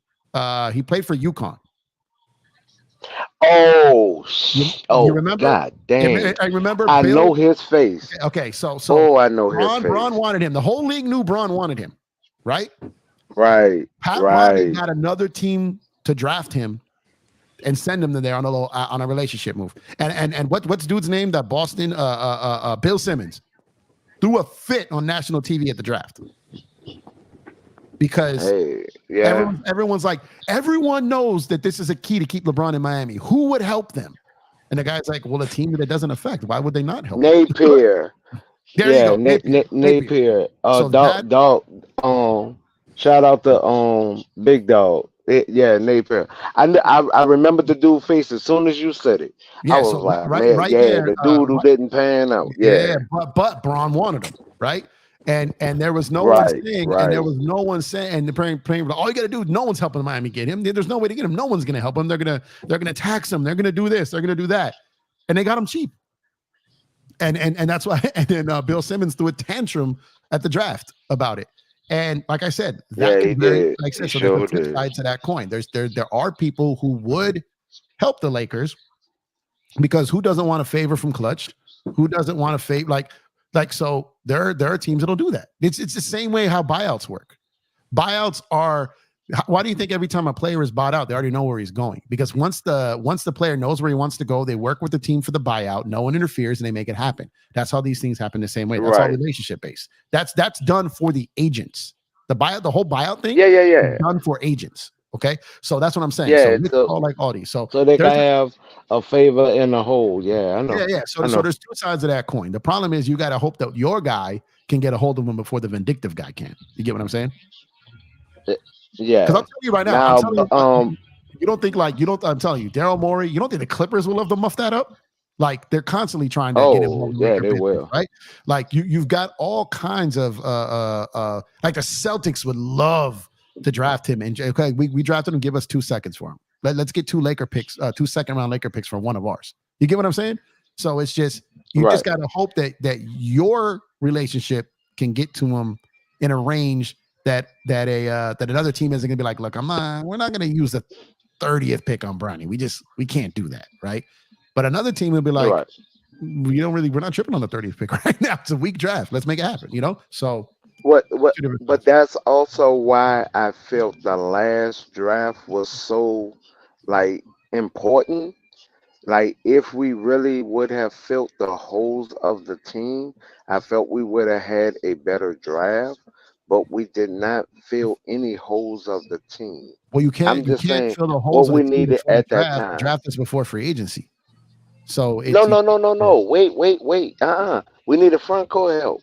The second to last pick of the draft was the best available from when the second round began, and we looked over him and we went with Lewis, who still is a full-fledged project. I do not think that young man is going to turn into a Brandon Ingram, like down the line, but that's neither here nor there. We drafted him. But now we then promoted our development coach and didn't replace him with a good development coach. So I don't know, man. We have out on that. I'm a development coach. Huh? Which one got promoted? What are you talking about? Phil Handy. He got promoted. He still does all the player development. But he does. He still. That's all he really does. He's not an X's and O's guy at all. Like Phil Handy, that's all. If you see any shoot around film, if you see any practice film, if you see all on court stuff is him, DeMar Carroll, like he is still the player development dude, not just for Lakers, but for his own his own business too on the side. No, he is that. No, I know for his own business. But I'm just saying, like role in now general. with it.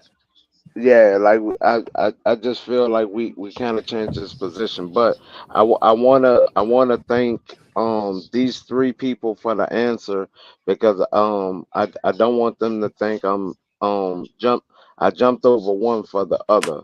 Eric, I want to thank you for that answer. Craig, I want to thank you for that answer. And Big Dog, I want to thank you also for that answer of Napier. Because Yeah, it slipped my mind. I I knew the went back and scenario, but I couldn't remember his name. yeah, I remember his face with that Yeah, funny yeah, me too. haircut. I could see him, but I That's couldn't what I remember. remember about him. And Big Joker, I mean Black Joker, is if is not that LeBron. We hoping that LeBron is willing to do another discount deal like he did with Miami, but also we hope that the ownership and the GM actually do their freaking job with that money. Now, Jeff, I have one last question for you, because the 14 mil that we're paying out this year for the extra players that was still on contract, right? Someone said that we will not be able to use that money Wait. to go out and get a player next year. No. The Okay, so 7 players. yeah, no. Okay. Yeah, you're talking about the cap holds. That's dead money. We can't touch that. So what that is, Oh, gentlemen, okay. I know where you got that from. Let me load up that site real quick. Let me hold on 1 second. Let me. I know exactly where you're getting that from. So give me 1 second. Yeah. Like I said, I'll be on these sites, bro. So give me 1 second here. Let me read you something important here, because that money is dead money. So it's all it is. It's their cap holds that once you go over the cap, they don't hurt you. They're just nothing. Oh, come on, Dodgers finish. So look, let me read you the exact quote here. So you're talking about the 2023, 2024 cap holds, and that's just not 2023. These guys have been cap hold here every single year. Okay, so you got Carmelo, Avery Bradley, Jared Dudley, Wayne Ellington, Dwight Howard, Deion Waiters, and Mason Jones. All this really means is they still have technically their bird rights, but they're not holding it back. And let me read you exactly what this says here. Actually, you know what? No, well, I'll read it to you, but I'm gonna put it in the chat too. So give me 1 second here, because someone else I've been hit with this a couple times. And everyone goes to that site, but they don't read the little. They haven't been reading the little disclaimer that's right above the players' names. And so what it is, it says cap holds represent placeholders for pending free agents, unsigned draft picks, offer sheets, etc. Since the Lakers are currently over the league salary cap, these cap holds do not count against their total cap figure. Renouncing these cap holds would not afford the team any new cap space. These figures are not currently being held towards the team's luxury tax allocation. So this is just dead money. It means nothing. Okay. So it does not open up. It does not open up. It doesn't hurt them. It doesn't stop them. Essentially, they just have these guys bird rights still. But they took away that rule where you could bring a guy back, that Keith Van Horn rule. You brought a guy back after 3 years, sign him just to include him in a trade. So they can't do that even. They're just there if they wanted to bring him back like at a slightly above the minimum deal. So let's say if they wanted to bring Dwight back, but because they had him on a minimum deal, they can bring him back at like a 20% raise on top of the minimum deal. That's all that means for any of those players. But it's not shout out to the Dodgers, they just won. It's doesn't mean that that's any money that they can free up towards next season. It's just dead money. Okay. Because you're definitely not. You're not the first person to ask that. Like, trust me, because it's a lot of people. Like, it's confusing at first. Right. So I I know me and you look at the contracts hard. So I wanted to ask you with that, because I wanted to stop assuming basically. Yeah. So like between that, there's been a lot of people about the injury exception, the 10-day contracts. A lot of these, like the Lakers roster, is not changing. There's nothing that can be done. They can't use an injury exception. They can't sign a 10-day. They can't do anything. They can't even convert a two-way guy, because that would mean getting rid of one of the guys on the roster, and they're just not doing it. They're not. Well, Craig, Boston is way within that second apron, bro. So we don't have to compare the two. Oh, There's no reason to. Well, I think I saw him earlier mention something about how was Boston able to do that, right? And the thing is, because go ahead. Oh, go ahead, Jeff. No, Go ahead, Jeff. You look at these contracts too. Go ahead. Like literally, what they did was off-season moves. First of all, And then you had the NBA help put their thumb on the scale for that trade. When that trade, if you actually pay attention to that trade, they got 2 first-round picks from 2 different organizations for 1 player. So that's what I mean about the NBA put their thumb on the scale. Then when you also look at, they was all-season moves, not in-season moves. That's why they could not go after nobody. If you notice, when ESPN talked about who Boston to try to go after this one and try to go after this one, you notice how Big Perk shut all that down. Yep. That was why, because they could not move. They had no money to where they could even shift anything. And That's one thing to why. say, 4 players over 30 mil, that's because they got their bird rights, Craig. So they drafted Tatum, they drafted Brown, right? They had drafted Marcus Smart, who they moved in the deal to get Porzingis. They had acquired Malcolm Brogdon and had his bird rights, right? So they had him and moved him to Portland in the deal, and with Robert Williams, who they drafted, extended with his bird rights, and then got him over to Portland for Jrue Holiday. So the Boston has draft picks, but they had more movable money before. But like I said, like same thing that the Lakers fell into, when you're sending out 3 or 4 guys for 1 guy, then you start running out of pieces you can move to help add on top of that. So Boston's starting 5 is bananas. They got a really solid 6 or 7. But if Boston suffers an injury or 2, they're in a lot of trouble, okay? Because they don't have the depth to 10, right? And they can't just go and move like a Peyton Pritchard for another big money player to fix them. And they're not, and even Al Horford is only about $10 million. So he can't bring you back a lot. He can bring you back someone less than a mid-level. So they don't have movable pieces unless they're going to move, unless they're going to move a Holiday, who can't be moved now because he just got extended. So it's going to, unless you move a Holiday, unless you move a Tatum, unless you move a Brown, unless you move a Porzingis. So those guys are really the only guys they can move for value. And even if they can't even get a buyout guy who makes more than a mid-level money. So they can't really do it. So yeah, the Westbrook trade, put a what it took to A, get out of it, and B, it set us back. Now we got out of it per se, but it broke up a nucleus of a chip team. And trying to replace what you had at the lesser versions of those, that's why they've never got back to the mountaintop, because they're getting the lower versions of those players because they traded those players away.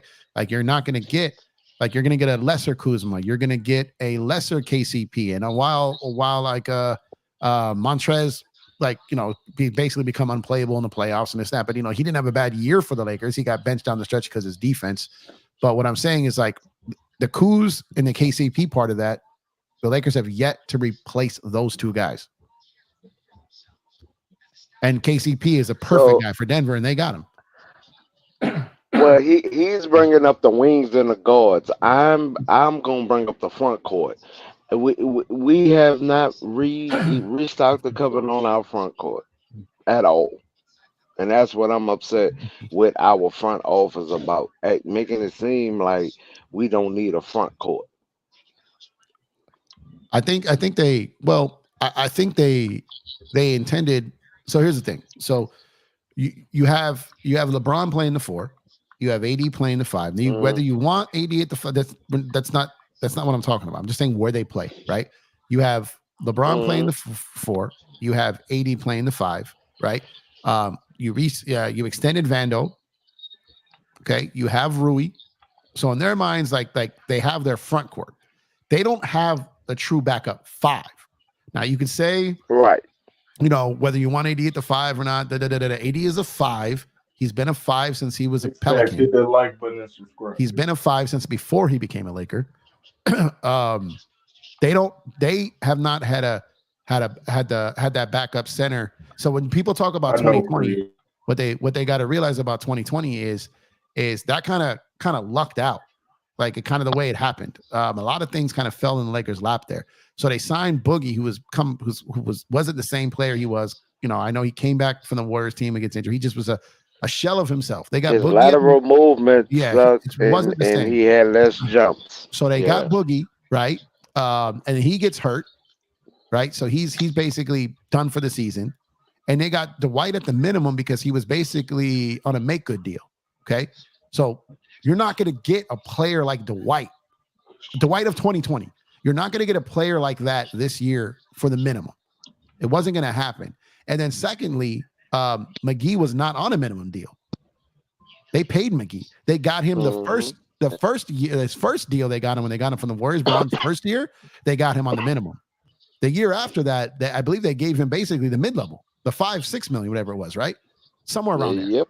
So McGee was not on a minimum deal. I think I was reported right that I might be wrong, Jeff. That Bron told, well, he insisted. I'm gonna say he told, but he insisted that they go get it.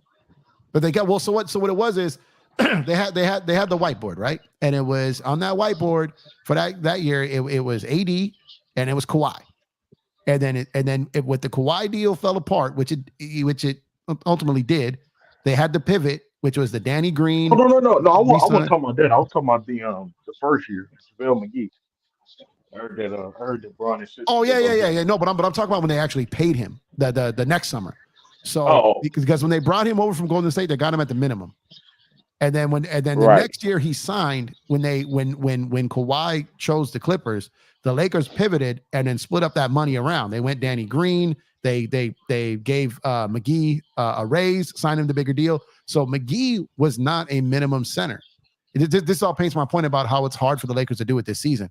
You weren't going to get a player like Dwight at the minimum this season. The best you were going to get at that was Christian Wood.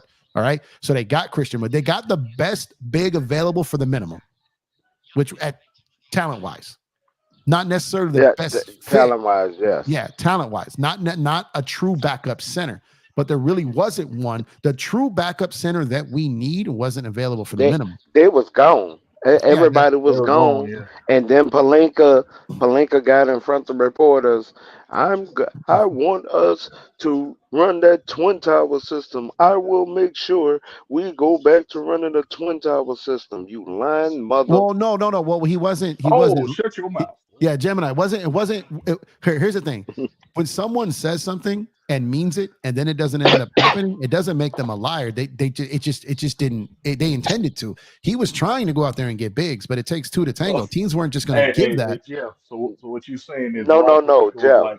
Rob Lincoln's like, I'm about to go get a car this weekend because I'm about to get my raise this weekend, so I'm about to go get a new car. But when the check came in, what he expected. Yeah, then he saw that interest rate and was like, nah. So no. So like I'm saying, like he the waited till everybody was gone. No, I'm talking about trades, Gemini. When he said that, he intended to make a trade for a big, but it just never materialized. So you got to understand, these dudes wanted like first round. They were trying to gut the Lakers. So it's like the Lakers are, okay, am I going to go out and get a big that's going to be a backup and really isn't going to help us beat the majority of these other teams? It's just basically for Joker. But then I'm going to have to move salary and draft compensation. I'm going to have to give up some of these wings that we're going to need against the other 80, 90% of the league. You see what I'm saying? The Lakers were hoping and praying for a buyout candidate to be a big, and it didn't happen. It didn't happen.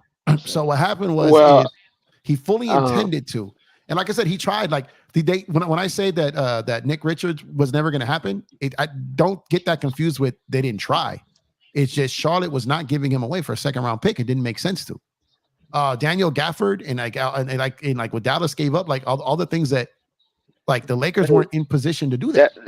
Dallas gave a lot to get him from the Wizards. Yes, and people were thinking that Gafford was going to be available. See, this is what happened. Laker fans were acting like the Lakers would be able to get all these guys for second round picks. Yeah, I heard you. Oh no!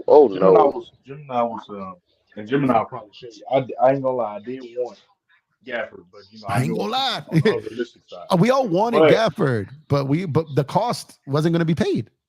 No, I'm not talking about the Nick Richards. I heard y'all talking about it earlier. So what was the reason why that wasn't going to happen? What? The reason why because they wanted more than a second round pick. I remember that. So let's say you have an asset, you have a player who's young, who's good, who feels a need, and he checks all the boxes. He's young, he's good, and he's cheap. If you trade him, you go to replace him, you're going to pay double. You don't know what he's going to be. Like there was no reason for them to trade him unless they could just rob somebody. So it's like you know when you got it. Let's say someone got a spare car, that second car, or someone got something that's a luxury, not a necessity. You got two or something, whatever it is. And you don't have to get rid of it, but you don't have to keep it. Keep it. If they shoot me that right number, yeah, we could talk. But I'm not in a rush to move. I don't have to. But if you come in like, oh, okay, yeah, let's talk. Right. So that's what Charlotte was with Nick Richards. They did not have to move him, and they weren't actively shopping, but they were open for business. Like, make your bid. What's up? No one came with that serious bid. So the same thing with check this out. The same thing with Washington, right? Washington did the same exact thing back-to-back trade deadlines. So the Lakers were sitting there and they're like, okay, look, whichever you pick between Kuzma and Rui, we want the other one. So if you're choosing to keep Kuz, we want Rui. If you're going to choose to take Rui, we want Kuz. Let us know when you made the decision. That happened months before the trade. Right. Okay. I just want to know this.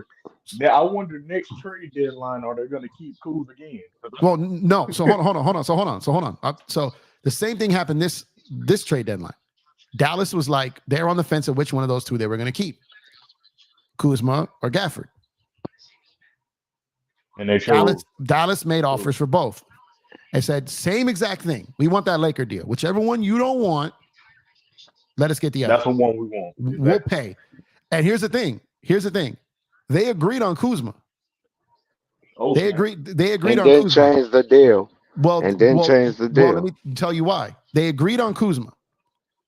But when Michael Winger signed Kuzma to that extension, he told him that he would give him a chance, that if he moved him, he would consult him on it first.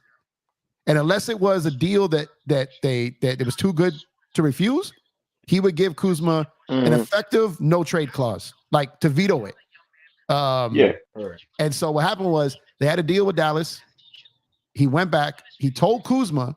Oh yeah, then Kuz said Kuz said I don't see like Kuzma was only approving. I think there was only three ones he would approve. It was the Lakers, it was the Knicks, and it was another one. I don't remember who the third team was. But Dallas, he passed on Miami. Yeah, he passed on Dallas.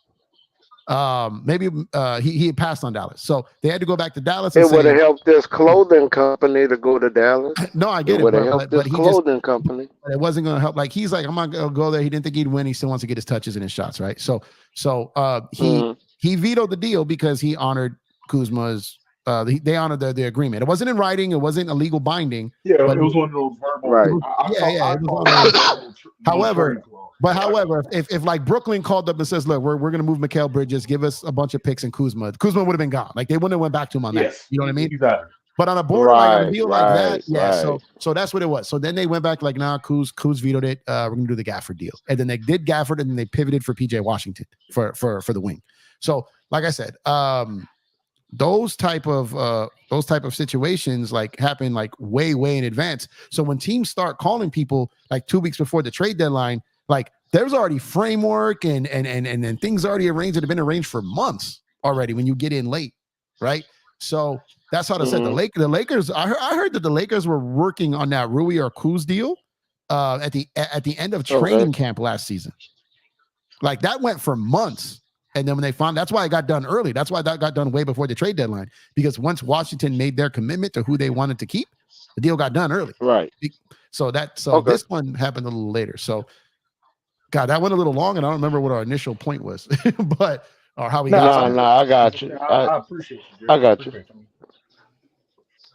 Yeah, because I heard y'all talking about it earlier. I just didn't catch it. Oh no, I know what I was talking about. Okay, so when it comes down to it, so like I said, so Pelinka was trying to get it. So that's where it comes from. Pelinka tried to get in on Gafford, but there was already kind of like a holding pattern there with Dallas. And plus they knew they were going to get more than what the Lakers could offer for Gafford. So the Lakers, again, they tried for Gafford, but everyone felt like Gafford was going to come cheap. I don't know if everyone felt that way.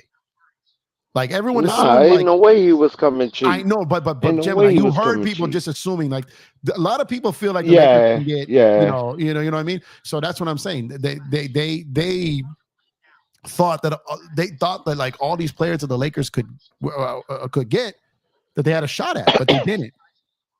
Like, Toronto's like, we're not moving Bruce Brown unless it's a first. And the Lakers like, we're not giving up a first for Bruce Brown. We're not doing it. The Lakers would have done Bruce Brown for a Bruce Brown trade for multiple seconds. They would have done that. Right. So, and as soon as he found out, as soon as Rob found out, as soon as Rich Paul, I'll give y'all some. As soon as Rich Paul found out that Dinwiddie was going to get traded and waived, the Lakers backed out of everything they had working because they knew they were going to get a player on the caliber that they were willing to trade for free, and they just pulled out of everything else. Yeah. So, and I'm not making that up because I said that on my stream before it even happened. No, I'm not mad that they kind of went with their move. My thing about it was I hold them accountable when they go in front of reporters, and from what they spew out the crevices of their mouth. So when he said that and did not produce it, is like you should have shut the flick up, bro. No, I know he was trying to buy time. He was trying to buy time because Laker Nation is extremely impatient. So Black Joker says, hold on, why are they robbing the Lakers if they like Pelinka? Because one, they still have a job to do, and if they like Pelinka, doesn't mean they're going to give up Gafford for a second-round pick when he's worth a first-round pick. So it has nothing to do. That whole Laker tax thing that goes around, it has nothing to do with hate on Pelinka or like of Pelinka. You guys gotta understand. No GM. This is why I was telling everyone for months the Murray trade is not happening. It's not happening. Not happening at all. Because there's no way that Danny Ferry was going to be able to walk in there. Oh, no, not Danny Ferry. Excuse me. Landry Fields was going to be able to walk in there. When trades are about to go down. Even Culver would have left him out the office. But what I'm saying is GMs put a framework together. Okay. Then they go and they present it to their owners, who is the decision maker. The GMs don't decide the trade. They build, they present the trade they feel that they would do, and they submit their best case scenarios to their owner, and they make a decision. Landry Fields was never going to be able to walk into his owner's office and say, I traded two firsts and a pick swap for DeJounte Murray, and all I can get from this is a 2029 first round pick from the Lakers for him. And the owner's gonna be like, wait, we gave up what? A year ago? And you want no. That's like, no. His first question is gonna be this. Well, if we wait, you think we can get more? Yeah, if we wait till the summer, we'll get more. All right, we're not moving. And it's over just like that. Hey Jeff, you want to know something funny? This is pretty funny. Like on the day of the trade deadline, right? What's up, y'all? I stayed up. What up, DJ? I stayed up on that day. Until the trade deadline. I was about to go take a nap, right? And that whole day, it was a report that came out that said the Lakers have really never really checked back in on that DeJounte Murray deal on the day of the trade deadline. Mm-hmm. In my head, I was like, I hope everybody knows. DJ not coming. That's over. He's not coming, bro. I was telling people that for about 2 months. Like, if you look at my IG, if you look at my YouTube shorts, I was getting, oh, you're a hater, like guys, like it's good to know contracts. It's good to know certain things. We know what can and can't be done, right? So, but it's like not just that, but knowing how the league conducts business. And there was no world in which the Lakers were getting DeJounte Murray for D'Lo, a first, and JHS. It wasn't gonna happen. No, it wasn't gonna happen. Man, Atlanta always put on for the hood. They could have put on for the hood this time. But here's the thing, though. But here's the thing, though. I'm not even sure the Lakers. Yeah, I'm not even sure the Lakers were 100% even all the way in on that deal. Hey, that's what I was told. Like, I'm not even. No. Like, I'm pretty like. They called just to see what prices were. They called to see what's what. Every GM calls every team like in the league, right? They checked in. I'll tell you this, and I got heat for this too. The Lakers were way more aggressive on Bruce Brown than DeJounte Murray. Way more aggressive. Of course. Way more aggressive. They were more aggressive on DeJounte Murray. They were more aggressive with Brooklyn, and they were more aggressive with trying to get Dennis back than they were with DeJounte Murray. I heard that Man. Yeah, I dig someone it. told me that they were trying. Like obviously, I knew about. They tried for Gafford. They tried for Richards. They were hoping that the Clippers were going to waive one of their bigs. They were hoping that Plumlee or Tice were going to become available. And then they were hoping. What was the other one? Damn it, who's the other one? There was another one I can't remember. And they were trying. They were trying on Bogdanovich, but they weren't. They didn't want to pay what was asked. There was. God, who was that big that they were? The big that the Lakers wanted to get, and then he got hurt. The Portland big, which is Robert Williams. The Lakers, Robert Williams. We're Yeah, trying. We're hoping to make. He a play never healthy. That's a stupid No, move. He's never healthy. I get it. I But what I'm saying, told you, Jim, I had a feeling when I sent you the report. I told you the Lakers wanted him before he got hurt. the Lakers try to get involved. So the Lakers, everyone was saying, okay, Brogdon. No. The Lakers weren't talking with them about Brogdon. They were talking to them about Williams. But Williams, like I said, I understand. I'm not saying whether it's right or wrong. I'm saying he's a perfect style of big, but you're right, his injury history. So you can't have your two main bigs who are known for injury. Dumb. So I get it. But what I'm saying is they were in on him though, because it was cheap. Like he doesn't make a lot of money. It wouldn't have cost a lot to get him. But at the same time, he ended up being out again, right? So he is always hurt. That's why Boston eventually moved him. Exactly. Yeah, they moved. They got up out of him, bro. That was always but the bigs just weren't. There really wasn't a big. There really wasn't a big opportunity to go out there and get bigs because teams who had bigs were either going to try to max them out price wise or keep them because they're thinking, look, if we make the playoffs somewhere in the East, we got to go through Embiid. And if we're in the West, we got to go through Joker. You got Towns and Gobert. You got AD. Like we're not going to give away our bigs. We need them. You know what I'm saying? So bigs were almost more at a premium than shooting was this trade deadline. Big fact. And you know what? what? Actually, And you know what? Oh, go ahead, DJ. So, and you know what? And I agree with you. Now, let me ask you this, because a lot of people, there's this rumor going around that Zach Edey is projected to go late first, second round. Where do you think he's gonna go? I don't know until he starts working out with teams because that's when you really start to get a vibe. They're definitely gonna. I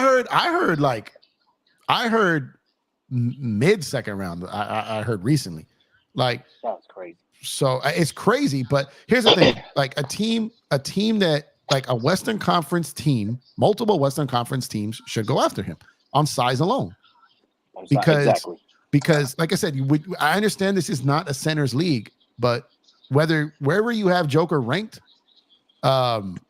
you're going to need a dude to handle that dude, man. You know what I mean? So exactly. And so whether it's and he's the perfect size style of big, right?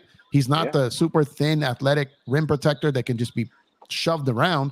Now, obviously, Joker's got experience. He's got all this on him. It's going to take him, it's not going to come out the gate, but his pure size alone is going to make him harder to move, right? Just gravity. A You know what I mean? deterrent. It makes him a deterrent in the paint.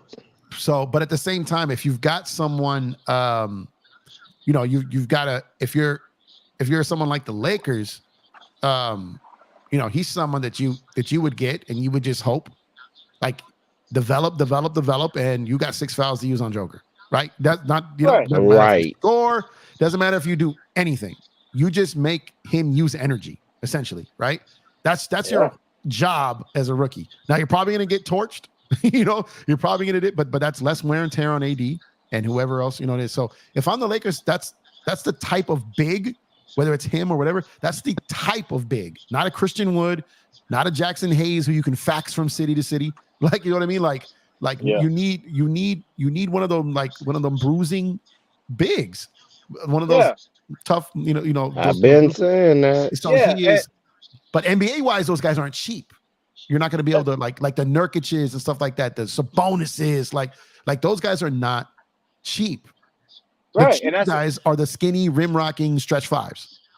Right, exactly. And so when I heard somebody talking about that, they were like, "Oh yeah, he's gonna go later on, blah blah." And I was like, "Bro, I don't really see that happening. I see him going if in the first round, top 10, top 15. That's where he has to go. And the reason top why 10? Ooh. yeah. I think Well, it's a weak draft. It's a weak draft, so maybe. Right, yeah, and that's one of my points. It's this draft, and that's another reason why this rumor is going around about the Pelicans. How they don't want this year's pick. They want next year's pick because this draft is weak. There's nobody's in this draft. So the guy, the Zach Edey guy, and the other guy from UConn, the other center, I just think they're going to go top 10, top 15. The reason why I think Joker changed the game when it comes down to all these centers. Like nobody was really caring about centers like that until Joker won his championship. All of a sudden now all these centers got paid. And people are like, okay. And they put them the bigger man. We talked about last offseason, DJ. Remember, I was saying how the bigs are about to be premium again, and I told everybody watch. Yep. And here's the thing. I'm gonna tell you why the Lakers are gonna keep their 2024 pick, and it's not entirely the weak drafting is part of it, but a lot of good players still come out of weak drafts. Here's the thing: weak draft as far as first when you look at it, superstar level, right? But all good teams win the draft every year by drafting really good quality role players. The guys 3 through 8 in your rotation. That's how you win drafts year after year. Getting that generational talent that's so rare, right? How many number 2 picks in a draft have been busts? Number 1s, 2, 3, 4, 5s. How many of those guys have been bust no matter what type of draft it is, right? You draft a lot of them. When you think about the weak drafts, Giannis came out of a weak draft. Okay. Malcolm Brogdon who won Rookie of the Year in a weak draft. There's a lot of really good players that came out of weak drafts. Okay. So you could still get good players. So teams like the Spurs who got that generational talent, they're now looking for good role players. They would love 3 or 4 picks in this draft. Right. So when you got teams like you got no, but more, right? More. So the championship teams like who got the superstars, who's got there, like you would love like another Christian Brown or something like that, right? You would love something like that. So when people say weak draft, that only really concerns like the high lottery teams. But pick like 8 through 30, it's still the draft to them. You get what I'm saying? So whereas maybe the lottery doesn't stretch to 13, 14 quality guys, maybe it stretches to 8. So that's where it really affects it. But here's the other thing, DJ. The Pelicans aren't really going to punt on that pick because of this draft. The Pelicans are going to punt on that pick because they don't trust AD and LeBron to stay healthy for 2 straight seasons. That's why they want 2025. Yeah, they think the Lakers going to. They think the Lakers going to suck again next year. Fall apart next year. So weak draft is one thing, but they've always had their eyes on that 2025 pick. So like I talked to a dude. I talked to a dude who covers the Hornets, right? And he told me he was like, Jay, I'm gonna tell you this right now. If the Lakers miss the playoffs and get into the lottery and get like the 9th or 10th pick, the Pelicans still may skip on the pick. Like they're that focused on the 2025 pick. Now, could they change their minds? Yes, of course they could. Of course they could. But what I'm saying is, everything I heard is that they're locked in on 2025, and they have been from the get-go. There you go.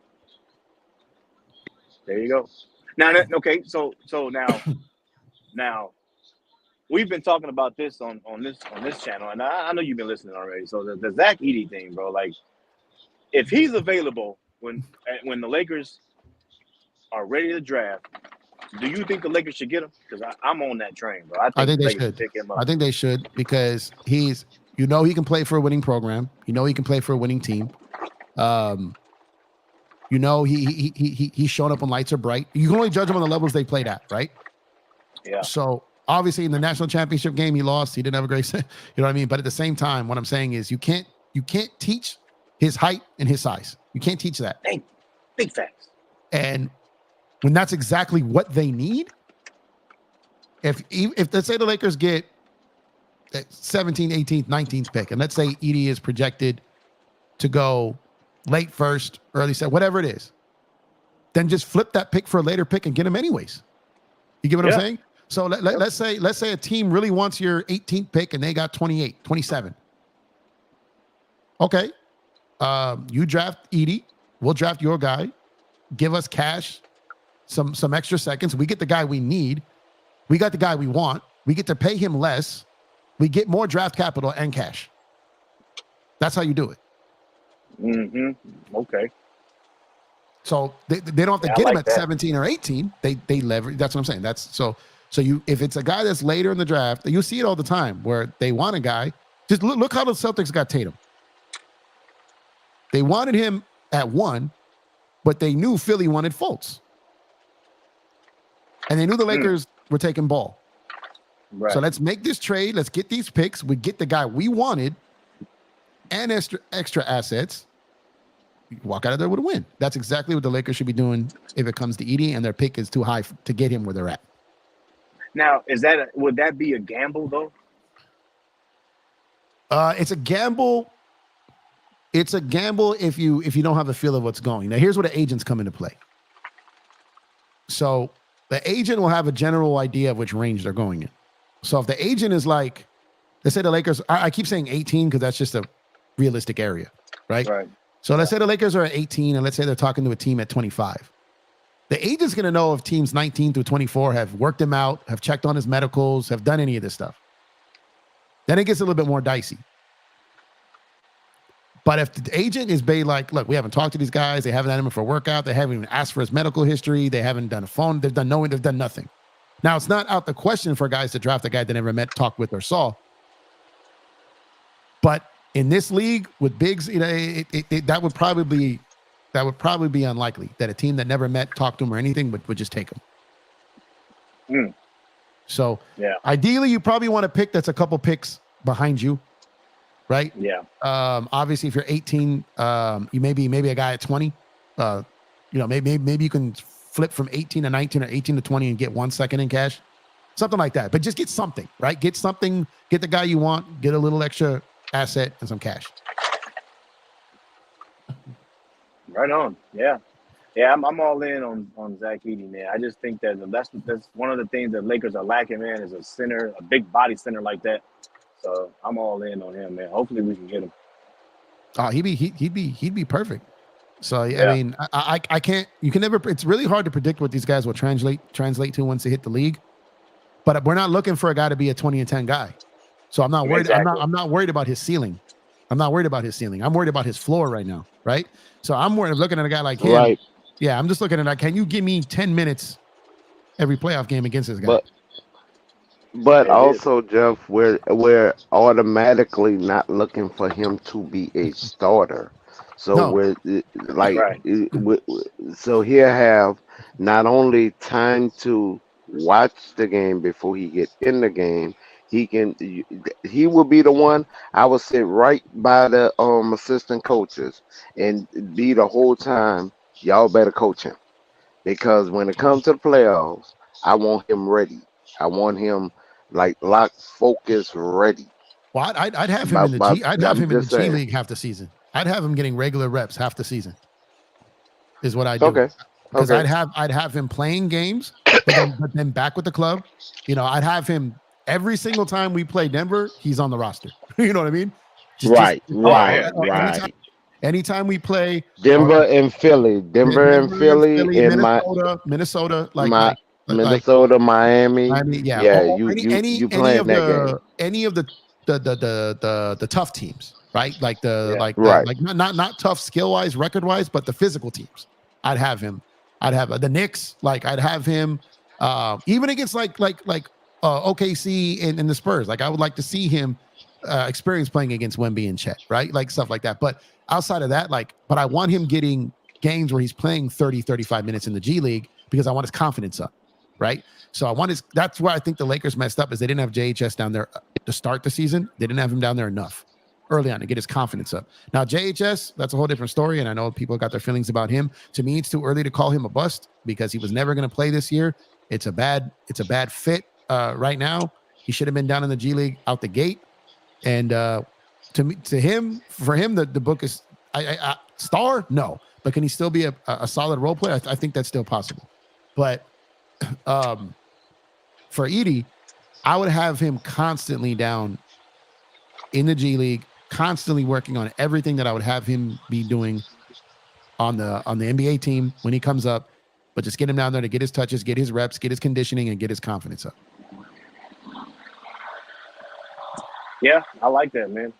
Hopefully we can get him. like I said, I've been hearing people, talking about Bronny, man, and I'm just like, man, I'm not drafting Bronny first, man. You better give me Zach Edey, bro. Quit tripping. No, I think they're gonna go for Bronny in the second, but they're gonna go for him, Yeah. DJ. They're gonna go for him. No, that's fine. I just don't go for him first. I don't like, and that's why I keep telling people, like, I don't mind them getting Bronny, but your first pick, you better go get that Zach Edey guy if he's available. But here's the thing also. If you have Bronny, and Edey on your G League team, right? So then you got both those guys down there. First of all, that's gonna your G League games are gonna be turned up. You know what I mean? I know, right? I know. El Segundo gonna be popping over there. But outside of that, then you got then you gotta at some point at the end of the day, whatever Bronny is gonna be, there is a chance and the hope he could be a defensive player, right?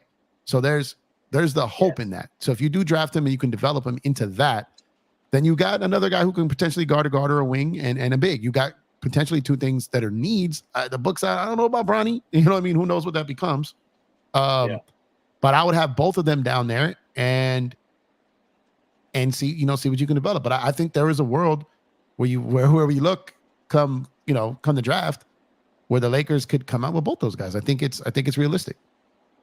Yeah, I hope so, man. I said this on another channel, and they were talking about Bronny, and I said Bronny's, from what I've been seeing of him, he's not going to be like that superstar player in the league. I don't think. So what I think is what he needs to focus on is trying to be a 3-and-D type of player, man. That's what he needs. Just focus on your threes, man, and play some hard-nosed defense. And I think that's the way he can probably make his career pretty long in the NBA if he's looking for something like that. And if Bronny can become a better Pat Bev, he'll have a long career. There you go. And that would be perfect for the Lakers. You know what I mean? Oh, that would be hell yeah. Perfect for the Lakers. So the Lakers will get stars that can score. And DJ, you've heard me say this multiple times, and I talk about this all the time on my channel. It is way easier to get stars than it is to get the players to build that you need to build around the stars. Getting a star is not hard. Big facts, yeah. Getting 2 stars is not hard. It's building the team around those stars is the hardest part. That is what is so genius about what the Clippers did before they got Kawhi and PG. Is they built that was like DJ, like when you build the house, the foundation, you just got to move the furniture in now. You got everything. Exactly. It's there like that was a brand new house built, and you were just shopping them to superstars, right, or stars, and so that's what it is. It's especially the Lakers. The Lakers will not have a problem getting stars. They're not going to have. Well, I think we should have put a ball and chain on PG. And just shove Kawhi out the door. Oh, yeah. That's a whole different. That is a whole. Both of those are two totally. I'm just saying what I would have did. No, man, bro. Let me tell you. I'm just saying me personally. I'm Go ahead. I'm not usually in the back cave with y'all, but I might have to pull up. I'm gonna tell you right now, like. I'm a man. like I'm gonna tell y'all, man. I got you. I'm gonna tell y'all, man. Like I'm gonna tell you that death row lineup. Okay, we'll talk. Yeah. I'm gonna tell you right now, though, bro. Like I'm gonna tell you that we can head to the back cave now if y'all want to, man. I'm finally up here, so. Angry had pulled up. Did he get out his point? Oh, what's up, Angry? Any point questions that he wanted to ask? Oh no, I was just enjoying y'all, man, and pause. But I was just listening to y'all. All right. No DD. What up, Angry? What up, DJ? What up, panel? What up, chat? What's going on? I didn't even see you pull up, man. My bad. Talking away here, bro. No, it's always good to hear what you got to say, Jeff. You always speaking the truth, man. No, I appreciate that, man. And shout out to Angry, man. Like when I always break down my list of all the people that I was able to get on these shows for I did my own. Angry was always one of them. Angry, Big Baby, DJ, Kareem, like all these guys, man. So appreciate you, bro. Oh man, appreciate you, brother. But Angry, I gotta say this. Jeff saying the same shit that I said this all season, and it's cool when he do it, but it's a problem when I do it. I'm don't just even. Oh, you saying. know what? Hey, you know Because what? Hey, you know what? Hey, the same thing. Hold on. The same thing happens to me all the time. I'll say something, and all of a sudden, Jeff I or know, Lamont will I know, big Jeff or bro. Lamont will pull up, and all of a sudden, people like, yeah, see, that's what I'm talking about. That's facts. I'm like, nigga, I said that crap a month ago. No, but it's not, bro. No, DJ. I was low key getting attacked earlier. So wait, don't always be that way. I don't know who that dude was, but some dude was yeah. Like so, I had my share. I had my share of it today. Yeah, but I had my share of it today. it's just funny though. It be funny low key because you be listening and watching the chat. You be like, you know what? I'm gonna stop talking to y'all because this not making no damn sense. No, you know what it is though, Gemini. You know what it is, and Gemini, DJ, angry. I'm sure Laker girl. Like what it is. Once you start doing these shows for a while, not even your own shows, but once you've been on some panels, right, and you have like a discussion with someone or someone in the chat. Sometimes on YouTube streets is weird, bro. You can have like a debate or a conversation on something and just totally disagree with it, and some people just hold feelings on that, like moving forward, and they don't really rock with you no matter. Now they want to challenge every opinion you have. Because you either cooked them on that opinion or you just agreed to disagree, whatever it is, right? And it's like, and they can't let it go. So like every time you say something, they just gotta challenge it. They just gotta challenge it. I got you. Challenge it. Like you go walk up and tell them that their mother and wife are both pretty, and they gotta challenge it. You know what I mean? Like it's just some people. No, some people are just like it just is what it is, right? I already there's a couple today. There's a few today that when I see them again, no matter what, they're gonna challenge every single thing I say because of today. Hey, you know what? And that's big facts, bro. I done told CJ and Gemini, all them in the back cave about this one cat at my job, bro. Hey, I had to ask him, bro, did you have talent? Because you don't, I don't understand what's going. You don't know. Well, I'll explain more in the back cave, Jeff, about what happened. Okay, yeah, like what is it? Like, yeah, I don't know. CJ know what I'm talking about. Now, but it be that way though, man. Hey, DJ, just remember one thing. You don't need to learn how to fall if you play a sport. Just know that.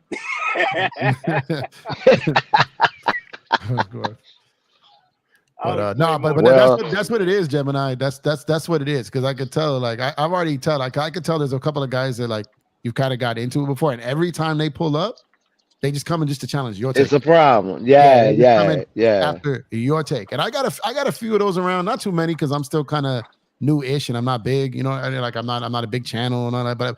But it's starting to get like to a point where I've got a few of them now that no matter what I say, like they just gotta come and like challenge it. I'm like, bro, I'll show you exactly what so it's like, you know, so it just be that way though. It just be that way. It's fun sometimes, but sometimes dudes are just like, especially when they don't know what they're talking about, and you just gotta like, okay, you can't argue with this person. Yeah. I guess it's right. What they say. What they say though, if you don't have haters, you ain't doing it right. That's what they say, right? Yeah. Bro. Haters help you elevate. On that note, if you're gonna bet, always use Bet US and use the promo code Lakers5. The description is in. The link is in the description. See, Jeff had me tongue twisted for a sec. The link is in the description. Remember, if you bet big, you're gonna win big. Now, always make a reasonable bet, though. Yeah.